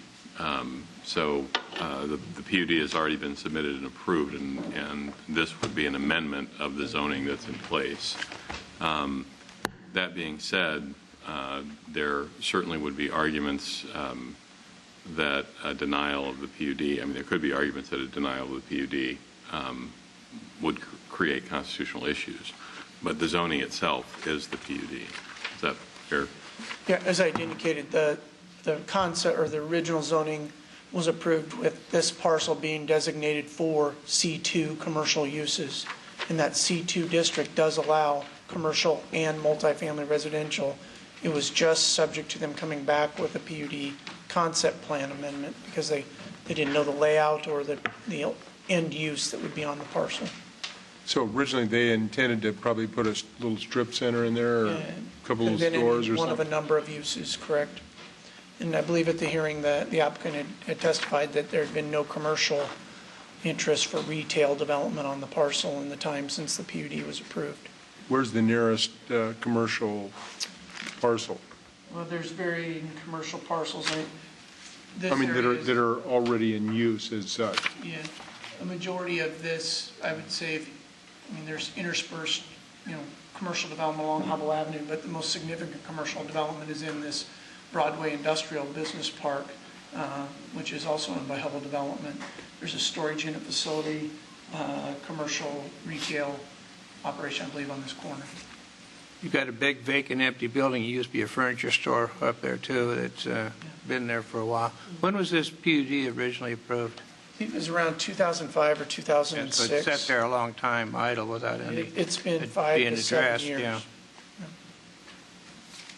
Mayor, I've got another comment, and it's for the city manager. I attended the P&Z meeting on this because I got a lot of calls on this, and just wanted to see what was being said. And one thing that really stuck out was the people indicated that the need of a traffic control light there. And we're approving the Baker Creek, which is catty corner from this to the northwest.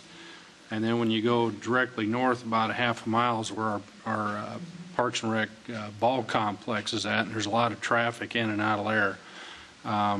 It disturbs me when I ask a question about this and it comes back that we got to see how many crashes there are. I think that's being reactive. I think anybody would say that this intersection and probably 42nd, East 42nd are issues, and I think we need to take a real hard look when we're approving these projects out there that we need to put some signalization there. I know it's going to be very expensive because of the size of this, but are we going to wait for a death and then say, whoops, we should have had the signals in already?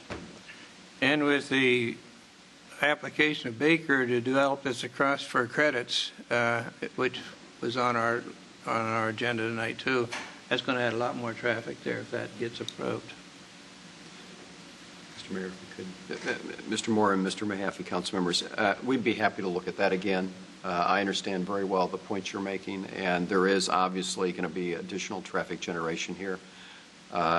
Whether or not it gets to the level of allowing us to put money into the budget to put a signal there, I don't know, but we can certainly recommend it back to you and give you the analysis, and ultimately, of course, it's your call as to whether or not we proceed with that. But we're happy to do the research and give you our thoughts.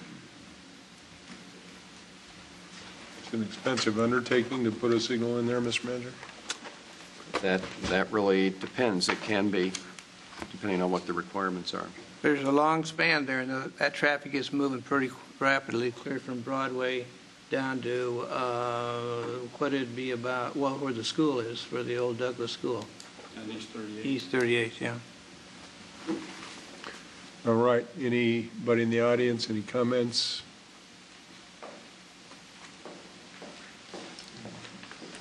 Promise to make this brief. Steve Niebuhr with Hubble Realty Company, 6900 Westtown Parkway, West Des Moines. Just here to really answer any questions.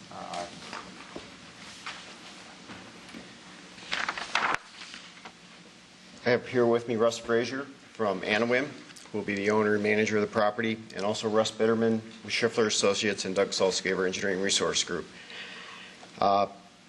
This would be a $4 million investment by Hubble and Anawim in this neighborhood, and as was stated, this comprises 20 row homes. If you do the math on that, it's about $200,000, over $200,000 per row home. So it'll be a significant investment. These will have ground source heat pumps, hardy siding, washer dryers in the units, built to the Iowa Green Streets program, and they will be very energy efficient. As Mike said, we started developing and managing and marketing this property back in 2005, and we've had little to no interest in the property as a commercial use. So we looked at what could we do that was still within the zoning that would allow us to develop this and put this property in service. We think this is a good use. It's allowed under the zoning. We're not requesting a rezoning. We're just really bringing forward a site plan per the original comments from P&Z and council that they wanted to see the site plan on this site before it was developed. So that's what we're doing tonight. We're not asking for a rezoning. This is really a pretty low density project. It's 7 units per acre. Per the zoning, we could put in up to 50 units in an R4 density that's allowed here.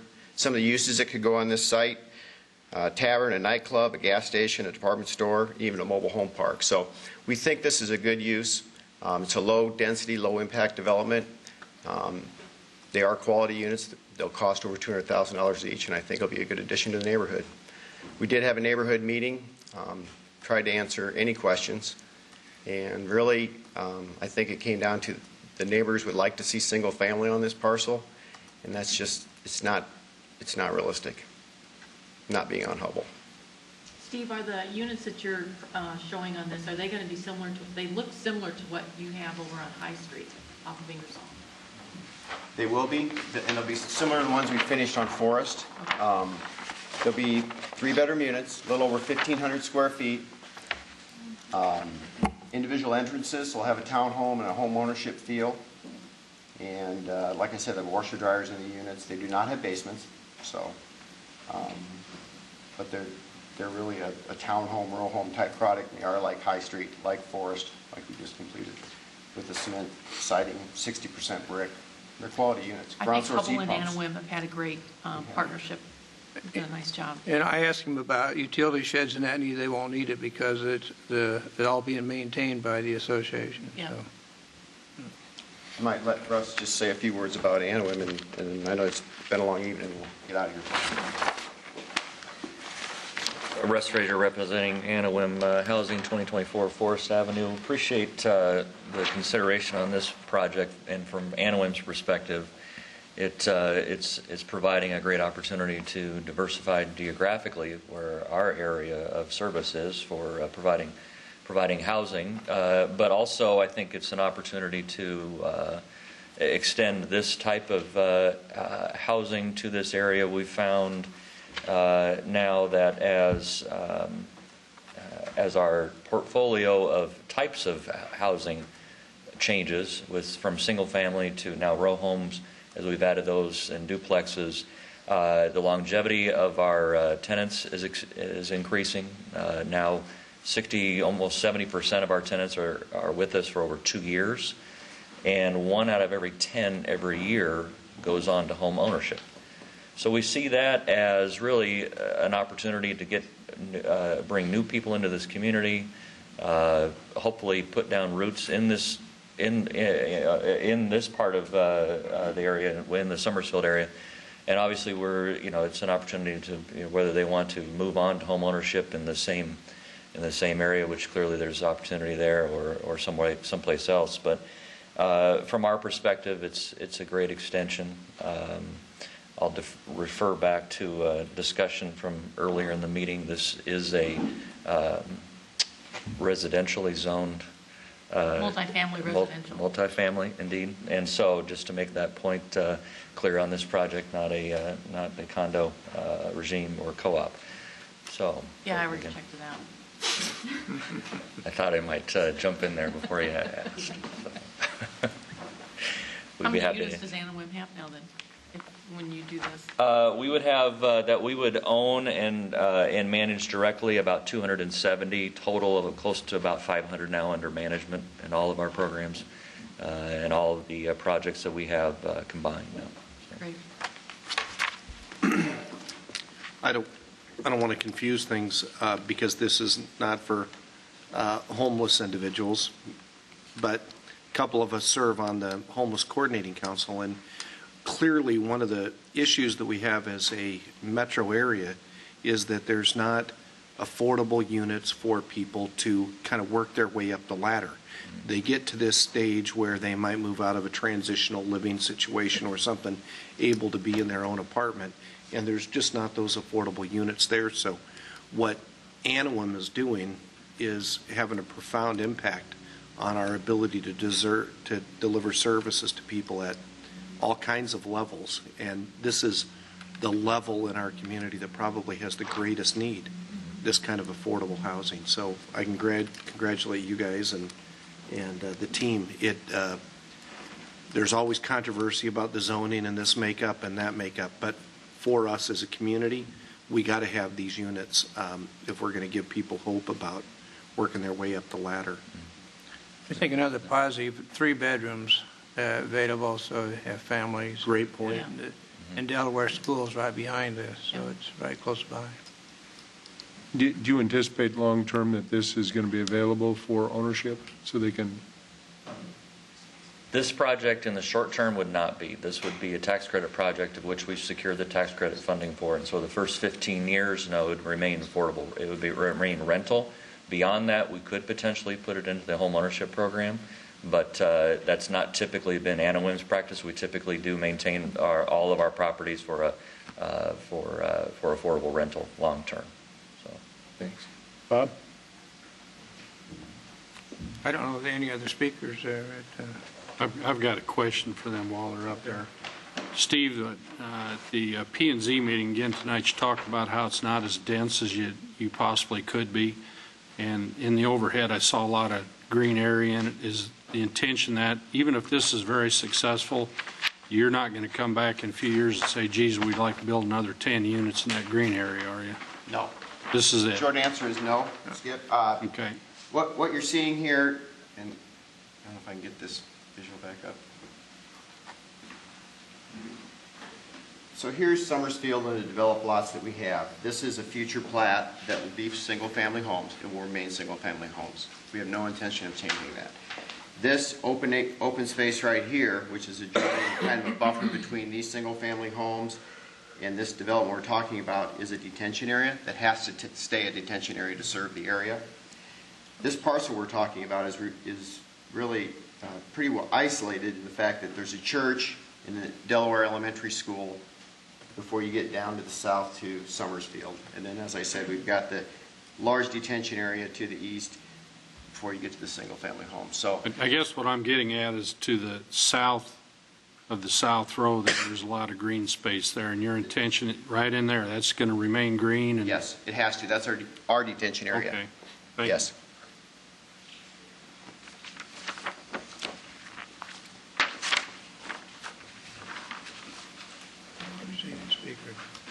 No, I think that's it. No other speakers? Okay, if there's no other speakers, I'll move approval of item 42. Going to plant a few trees out there? We are. Yep. We are. It's looking pretty bare. Well, there is a grove of trees there between in the water detention area there. So. But yes, we are. Mm-hmm. But there will be new ones. Yeah. 7 yes. All right, let's show that we completed the hearings promptly at 7:59.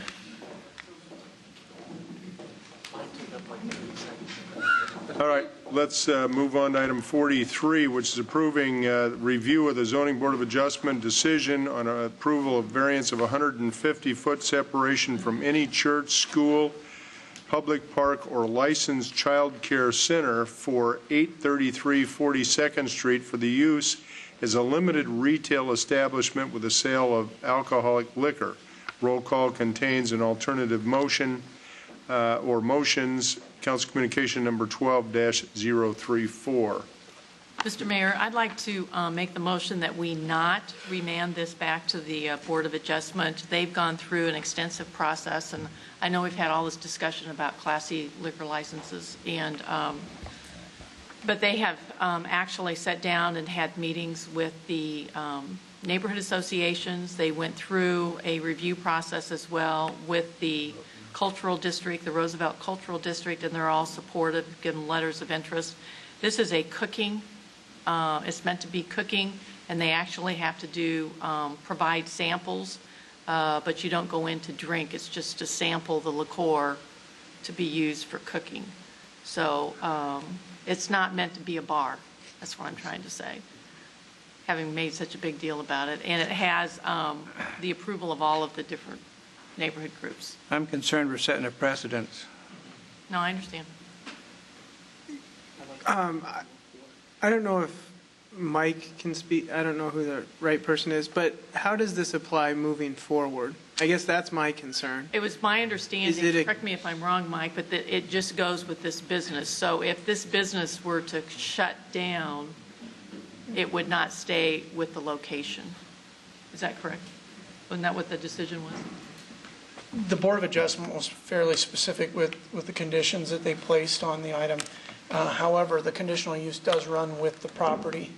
So the conditions from the Board of Adjustment did kind of specify operational restraints on the property. One of the conditions was that if it becomes a nuisance, it has the opportunity to go back to the Board of Adjustment for review and theoretically revocation of their conditional use permit. So, so in general, though, conditional use permits go with the land. So I guess my concern is, I mean, I don't have a problem with the business owner. I met with her briefly, and my concern is if her business plan doesn't work out, in a year from now, she can sell this, and this liquor license, as long as the 40% and so forth runs with the property. I mean, we're opening ourselves up to a big problem there. And I don't know what options the Board of Adjustment has. Is there a way they can limit that, or is it run with the land as a matter of right? It runs with the land, but I guess one of the main differences between the Board of Adjustment approvals now and in the past is that they do generally include this condition that if there's a demonstration of a nuisance, that they can. But that would be after a item. problem already occurs. Yeah, unfortunately, yes. But we do have several in town that were approved before that latitude was given to the Board of Adjustment. So. Mike, it was my understanding that the owner of Roosevelt Shopping Center, as well as the tenant coming in, had agreed that it would be with the business and not with the land. So that would be a private agreement between the owner of the property and the tenants.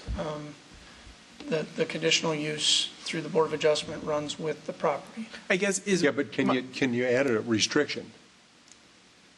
I would have to defer to our legal department on the restrictions of a liquor license. For a cooking school. My question, I don't have a problem with this business, is if we can somehow remand it to the Board of Adjustment with the recommendation that they find a mechanism that restricts it to the point where it applies to this business or another business that would be that was the discussion. In fact, I think that was a discussion they had with the neighborhood associations as well. And that was why they were comfortable with it, was that it would stay with the business and not with the property. Are there tools we can, are there more restrictive things we can put on this besides the 40% requirement that would allow us? I would defer to the legal department on that. Not at this time. This is an action by the Zoning Board of Adjustment. And Mike has characterized it, I think, entirely accurately. My staff and I have had discussions. That's the drawback to this particular mechanism, is that it is not within the ZBA's purview to create a condition limited to a particular business. The zoning relates to the land and the uses of the land, and Mike's correct that it would run with the land, and I don't believe that there's a mechanism that would allow council to remand with instruction to make it specific to that business. And I understand, I understand what you're saying, but is there something restrictive we can place on it that wouldn't be, it has to be a cooking specialty store, but perhaps it has to be, and I don't even know, but is there something we could put restrictive on it that would, in all practicality, apply to this business, but in rule would be something that could run with the land? Not through this mechanism. Again, it would have to be done as a zoning amendment, and then it would apply broadly to whatever properties would fit within that classification of zoning. And it's my understanding that they've also gone through the process so that they, I haven't talked to them recently, but they have 2 cash registers, is that correct? Or did they end up with 1 cash register in a certain location? I don't believe it. We They had a ended up with discussion the 2 cash registers. I think it was just They ended up a single with 1. operation, yes. And to be honest, I think that's better for this project.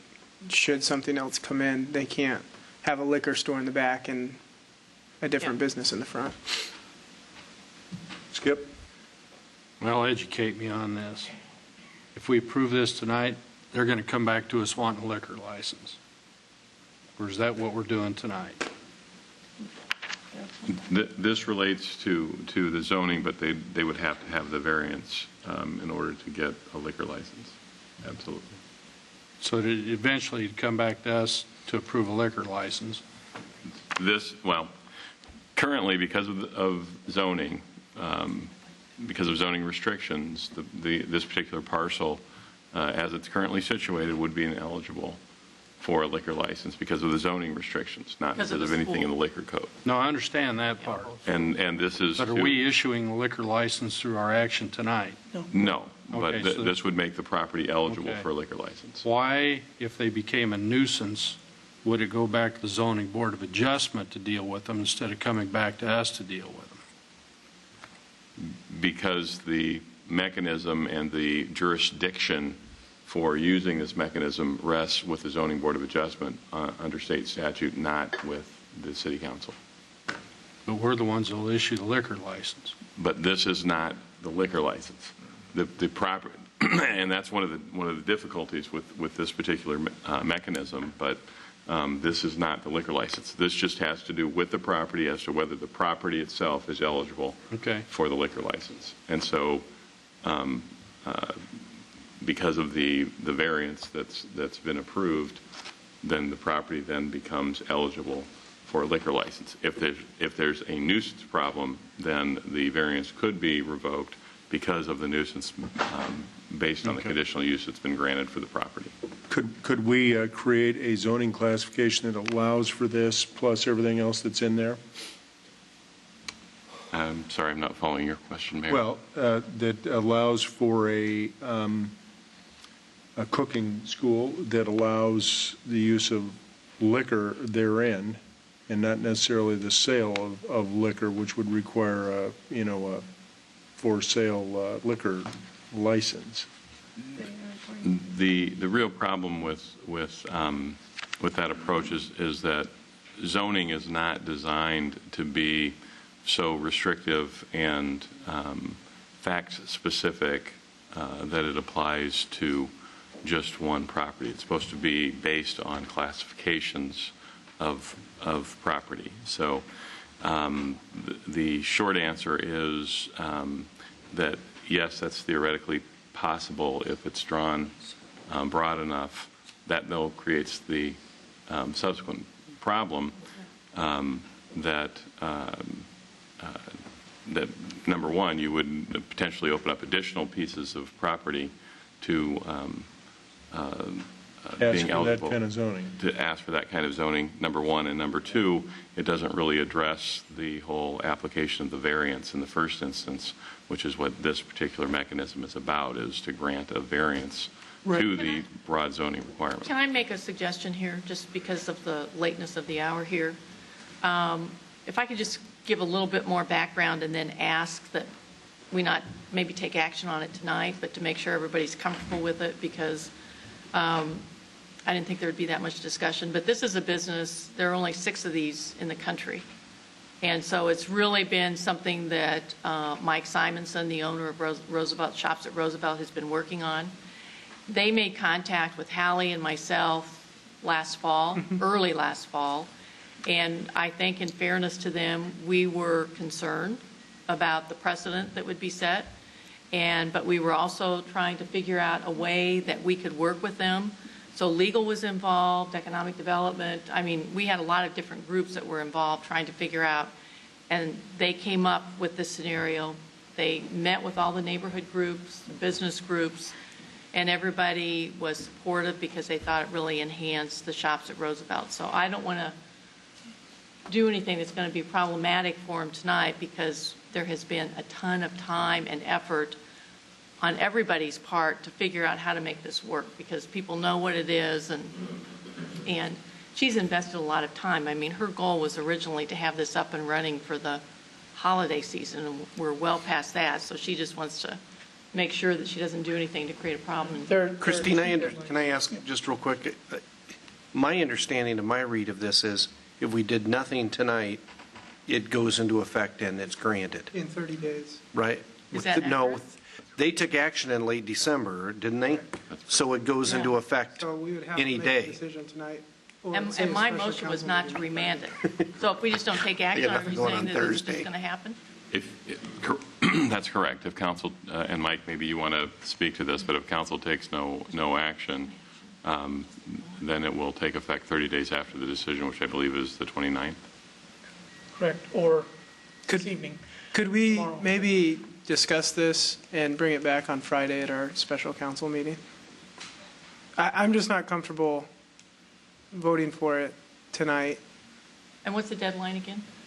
Technically, it's the 29th of this month, so. Which is Sunday. You know, one suggestion that I might throw out is, in an interim period, very short interim period, since I don't believe we can control it through zoning, if the owner of the property were willing to possibly record a deed restriction on the property that says that the use of the property would be limited to this tenant and not a I liquor know he store, I would don't give know us if a that would deed be an restriction option. because he made it very clear in the discussions that we had with him at the beginning that he was willing to do that. That actually probably has its own set of issues, but that's something that we can certainly look at. Could we review that and come back? Sorry. There's a little problem with contract zoning, correct? Okay. But that's one of the sets of problems. So I will make a motion to receive and file all of the comments with the understanding that it will come back on the special meeting on Friday. Can I just confirm that that doesn't mean that it's automatically going to enforce? If no action were taken on Friday, it would go into force on the 29th. But based upon the action that I'm recommending here, it still is in the same status. That's correct, but please understand that this is a opportunity for council to remand, but not necessarily have any impact on the ultimate decision of the ZBA. We understand. Thank you. But it still is going to be selling liquor, the store, as it says here. Cooking, yep. School for sale of alcoholic liquor. When's the next Board of Adjustment meeting? It is next Wednesday. So if we did remand it, they could still take it up then? Yes. Okay. Just wanted to make sure it wasn't this week where we'd miss it. It hasn't been advertised yet. Okay. Actually, it's this Wednesday. I apologize, not next Wednesday. 2 days from Yes, now? 2 days is the Board of Adjustment meeting for the month of January. So, and they meet once a month. But if you remanded it, it could be brought up next month's meeting. If we, okay, wait a minute here. They're saying that the meeting is Wednesday, this Wednesday? Right. But if the council remands this item, it would not be heard until the February Board of Adjustment meeting. It's not being remanded tonight, right? It's not being remanded. Mine was to receive and file the comments and to come back for action on Friday. I'll leave it that way. And then if on Friday you decide to. Yeah. 7 yes. All right, item 44 is a renewal of an addendum and an amendment of a contract with Bojo's Carpet Care LLC, where John Alessio is the owner, for the custodial services for park shelters and restrooms. Council Communication number 12-031. Anybody out here want to speak to this? Have a gentleman stepping up? Tom Hayes, Secretary Treasurer CPEC, 5806 Meredith Drive, Des Moines, Iowa. It's our office location. With Bojo's, they clean all the park shelters. They have done a pretty lousy job. I mean, you're giving up quite a bit of quality. If it wasn't for certain city employees that are still in place, you probably have quite a few complaints about the shelters. And I know this because I usually get a phone call when one of those guys has to go out and clean the shelter up when it's been rented out. I think that you need to think about that quality, So you're getting pretty poor service with who you've contracted to. Right? Anyone else? Seeing none. Anybody want to speak to this or have a motion, or Mr. Manager, you want to comment? Is this a contractor that we've used? I mean, I know it says this contract's been to 2009, but didn't they have a contract going back before that with the city in some way? Mr. Coleman, council members, I think this is a renewal of a contract with the same company with some perhaps different conditions in terms of their history before that. Mr. Tripp is going to be able to answer that question. Don, could you just also address, a log of complaints or how those are handled? Sure. Mayor, County, and members of council, Don Tripp, Park and Recreation Director. This item is the renewal of an existing contract that was awarded to Bojo's back in 2009 as a part of a competitive bid. That contract permitted the extension of the agreement for 3 one-year contracts. We're recommending that on the basis of two pieces of information. One is the significant savings that we incurred as a consequence of this award, and secondly, we have been satisfied with their performance. To measure that performance and frankly the performance of mowing and also building custodial, there are really a series of ways that we manage that.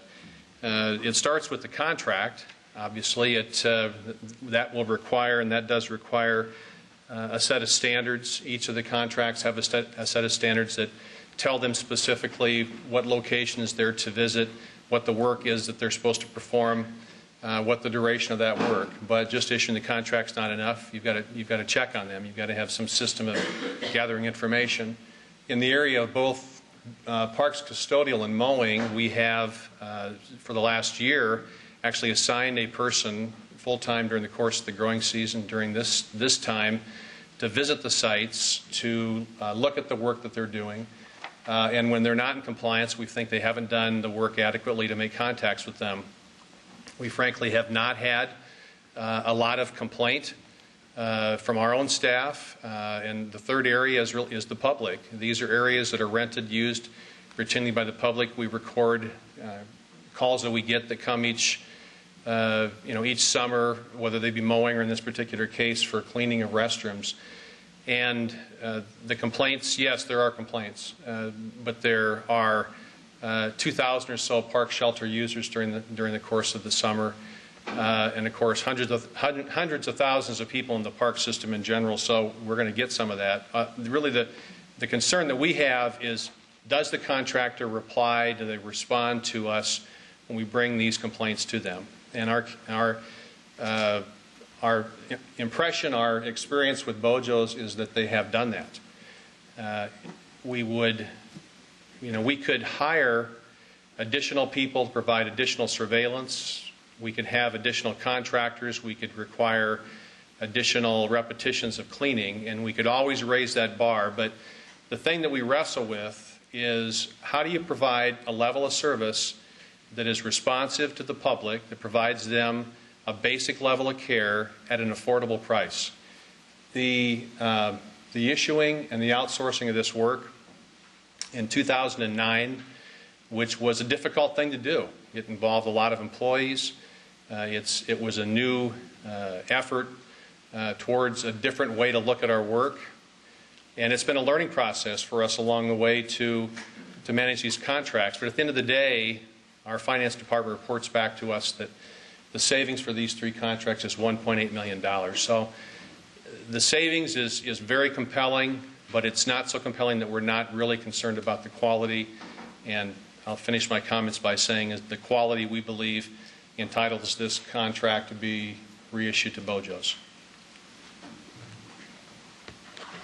Mayor, I have one other specific question, and then I might move it. At one time in our budget recommendations was a proposal that I didn't like, and I think maybe others didn't like it either, and that was to pare back the parks and the number of blue garbage cans that we have out there. How does this contract treat those? Well, that savings was a reduction in the number of blue barrels in the park system from about 400 to 100. That savings is still in your recommended budget. One thing this does, this particular contract, is that we've negotiated with this vendor to actually dump some of those barrels that we would normally have been doing with our own crews. So this actually helps this in 16 of the sites. The picking up of litter and the dumping of the barrel is a combination of the mowing contractor responsible to do that with their contract, this contractor when they visit the park shelter sites, and additional 16 sites per this contract.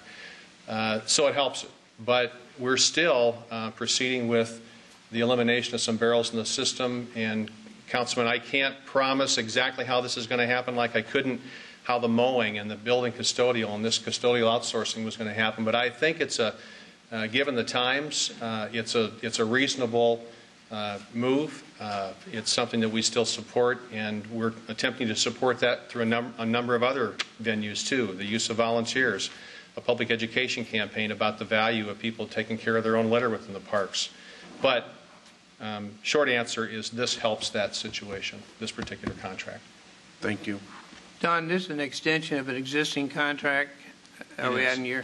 Now, since the airport is an authority now, did you remove the airport from the contract? Yeah, The confusion there might be is the roll call under building custodial mentions the history back in 2008 that the airport aviation department was included in that bid, and they actually issued their own contract. They just used our bid with ABM, and I had ABM as a contractor at that time. But so it's no longer, was not part of that. And in fact, we didn't bid at this time either, council member. We're actually issuing a new contract based on the bids back from 2008. Okay. Now that's for the 2 custodial. Mowing is different. Mowing was actually rebid. Skip. I've got a couple concerns on this. One is in the blue letter, it says a minimal number of comments or complaints have been received. Well, I've received a lot of complaints on these facilities in the last couple of years. As you know, I'm involved in a car show at Union Park. Last year, everything was in pretty bad shape. I conveyed that on to park staff. This year it was in a little bit better shape. However, the toilet facilities were so deplorable, they put a sign on the door that said hazardous waste site, enter at your own risk. In an email that you gave us early in 2010, it's dated December 9th of 2009, Park and Recreation Department privatization report, under performance metrics, a department involved in contracting for services must have the ability to develop and manage a strong performance-based services agreement, including appropriate incentives and penalties. Those need to be in the contract. What penalties are in this contract? Well, the 2 custodial contracts, the real penalty there is termination of the contract. If we gauge that they haven't performed in an appropriate manner, council member, we have the authority to document that and then to terminate the contract. Mowing's a bit different. You and some other council members have had concerns about specific damage in the system to trees and to equipment within the system, which I have to tell you has always happened in my time here. There's not been a year with our employees or with contractors where this didn't happen. But you asked a reasonable question, which was, can we hold the contractor responsible for damage? And I'm happy to report that the new mowing contract, different than the old mowing contract, raises that bar. And in fact, just to paraphrase it, it essentially says that if the municipal arborist is able to determine that there's been damage to trees by the contractor, we can assess them for those damages. And that's new. That's different. And it also applies not just to trees, but to our own review of other infrastructure. So that's a change. And that is, of the 3 contracts, the one place where we can actually charge them something for damage that they've done. Previously, the contract required them to replace a tree that they damaged beyond 50%. As you know, that can still cause quite a bit of damage. In that case, when they damaged trees to that point, they had to replace them. And they did that, I'm told, with a dozen or so trees in the system that we had destroyed to the point where they were knocked over or we didn't think they'd live. But I do think that the new wording in the mowing contract gets to what your concern was early on with this, and that will allow us to recover damages if they damage trees. And council may want to add to that too, because that's really there's really a contract issue there as to what can and can't be done. Another concern I've got on this contracting that we haven't discussed is the fact that what we actually do when we hire these companies, we add a couple layers of management above the employees doing the work. So the end results are we've got employees out there that I suspect aren't making a living wage. We're not losing any of our management staff through any of this. So I think there's a real issue here, and I think we need to take a look at going back to our own in-house employees. And I think we know how we would deal with these situations if it were our own employees, unless we're not dealing with them, but I know a lot of departments do.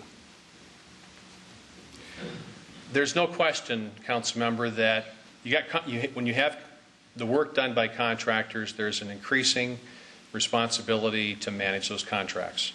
And there's got to be somebody to supervise them.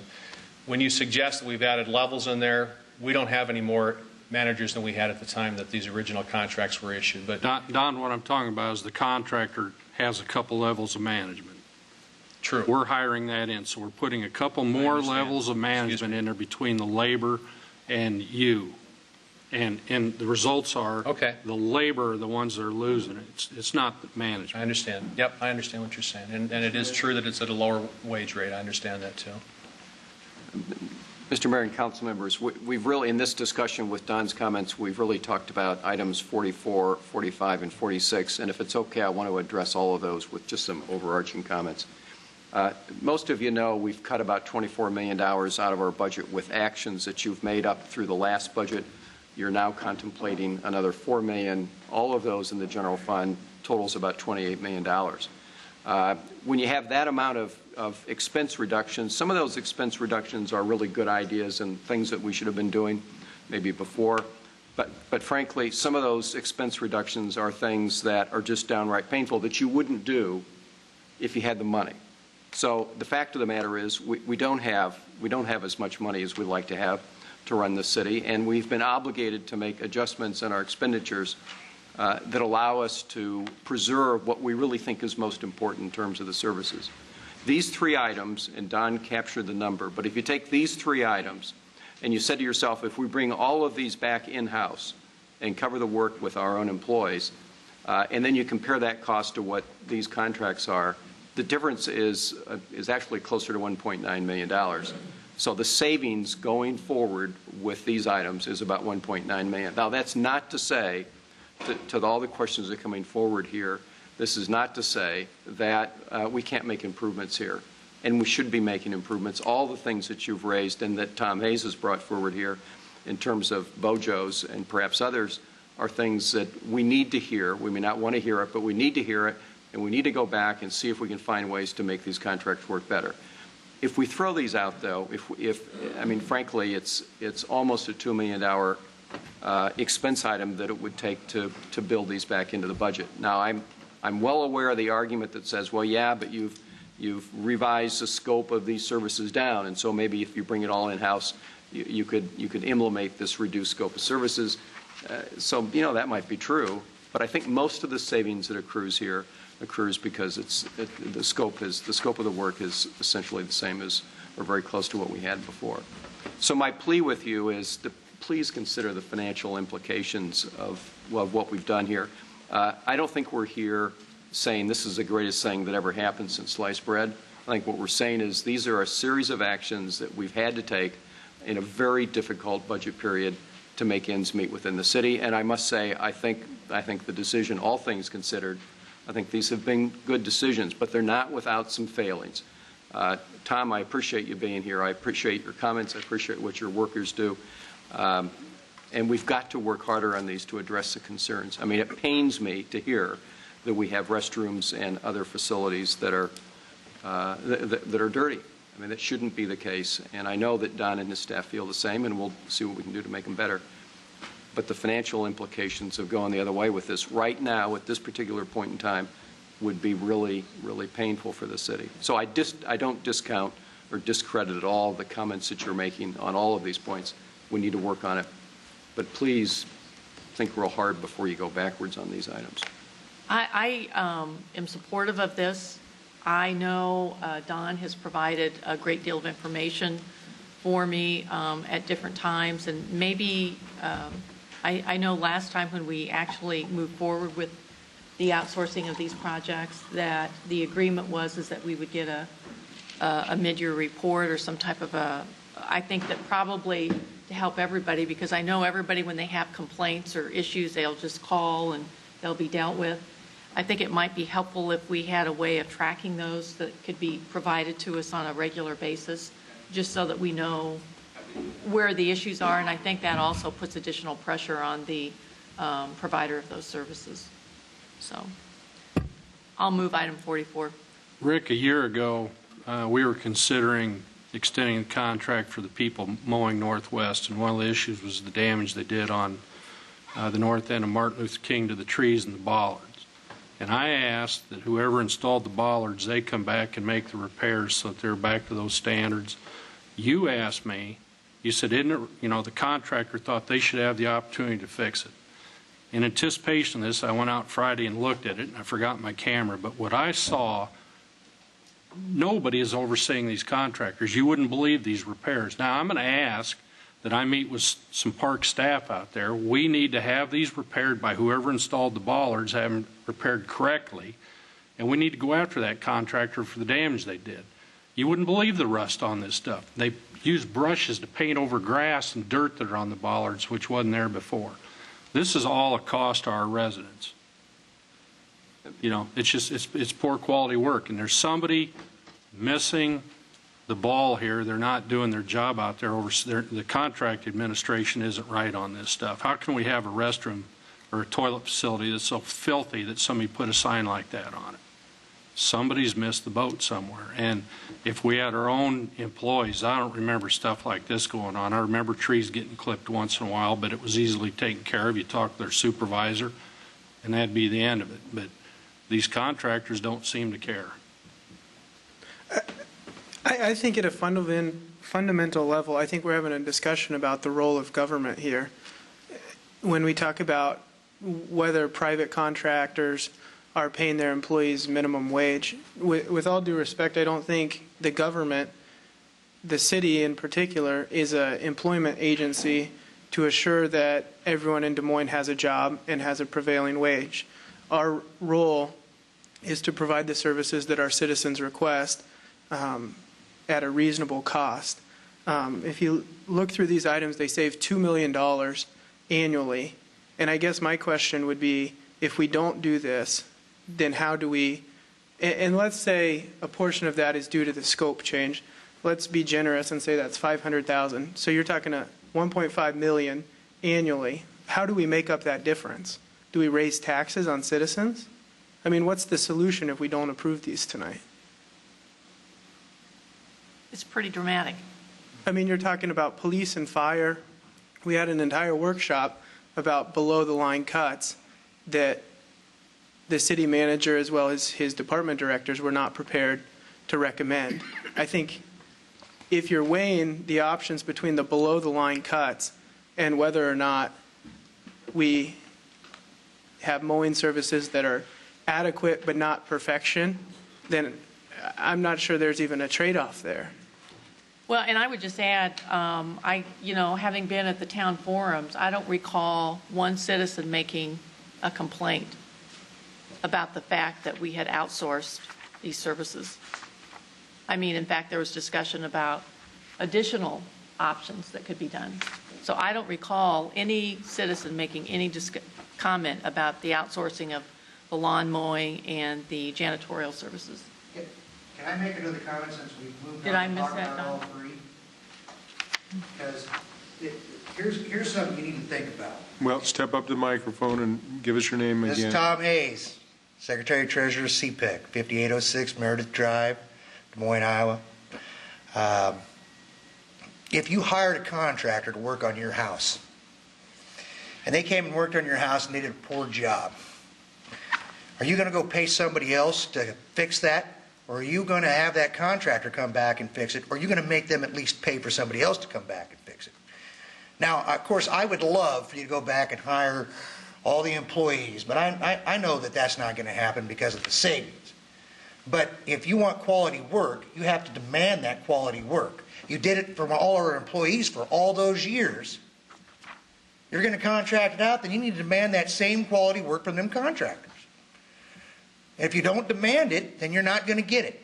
So if you let them just breeze by and don't charge them for the time that your city employees, my members, are out there fixing, then they're not going to pay the price. So something has to be in effect that they get charged or something happens when they're not doing their job correctly. That's all I have to say. And I guess my response to that would be that this is a policy-making board. We're making a decision about whether to privatize services. If there's an employee problem, the council doesn't deal with that at the council table. If the fire department has a discipline issue with one of their firefighters, they don't come before the city council. Their supervisor addresses that. So if there's problems with the enforcement of the contract, then that needs to take place either with our legal staff or with our parks director. Tonight we're making a policy decision to privatize services. We're not. It's your job to make sure that contract's looking Ul- good. Ultimately, you're Okay, right. that's all right. We're having a debate from the table, Councilman, and you, I appreciate your comment, but we're not debating. Go ahead. That's all I have to say. My motion was to move item 44.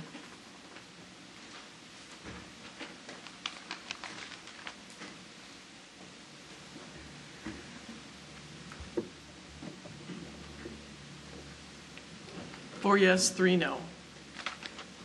Let's move on to item 45.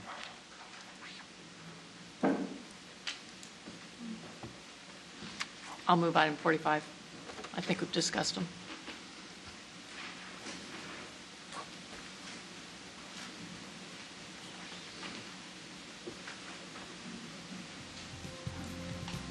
So this is the ABM contract. Janitorial. Renewal. Four yes, three no. I'll move item 46.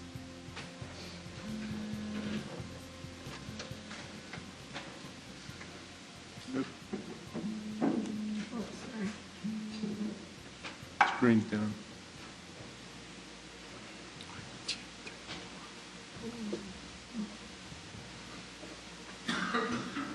Okay, go ahead. Do it again? For 46. Do it again? Yep.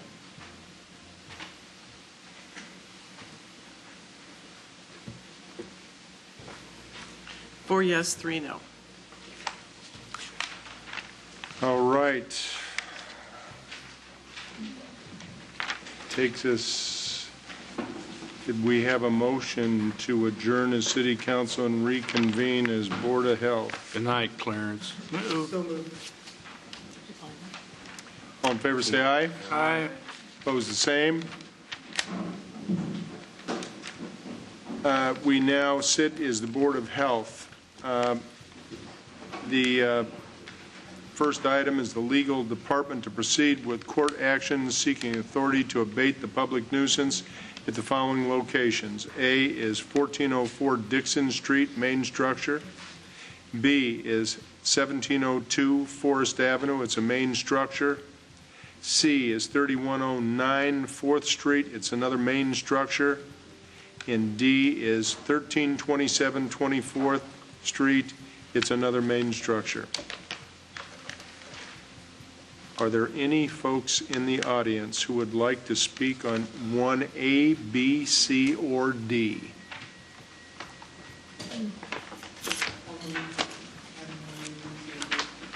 Any discussion from the board?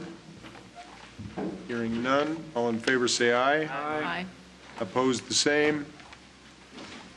All items passed. Could we have a motion to adjourn? All in favor say aye. Aye. There will be no motion for the nays. Thank you all.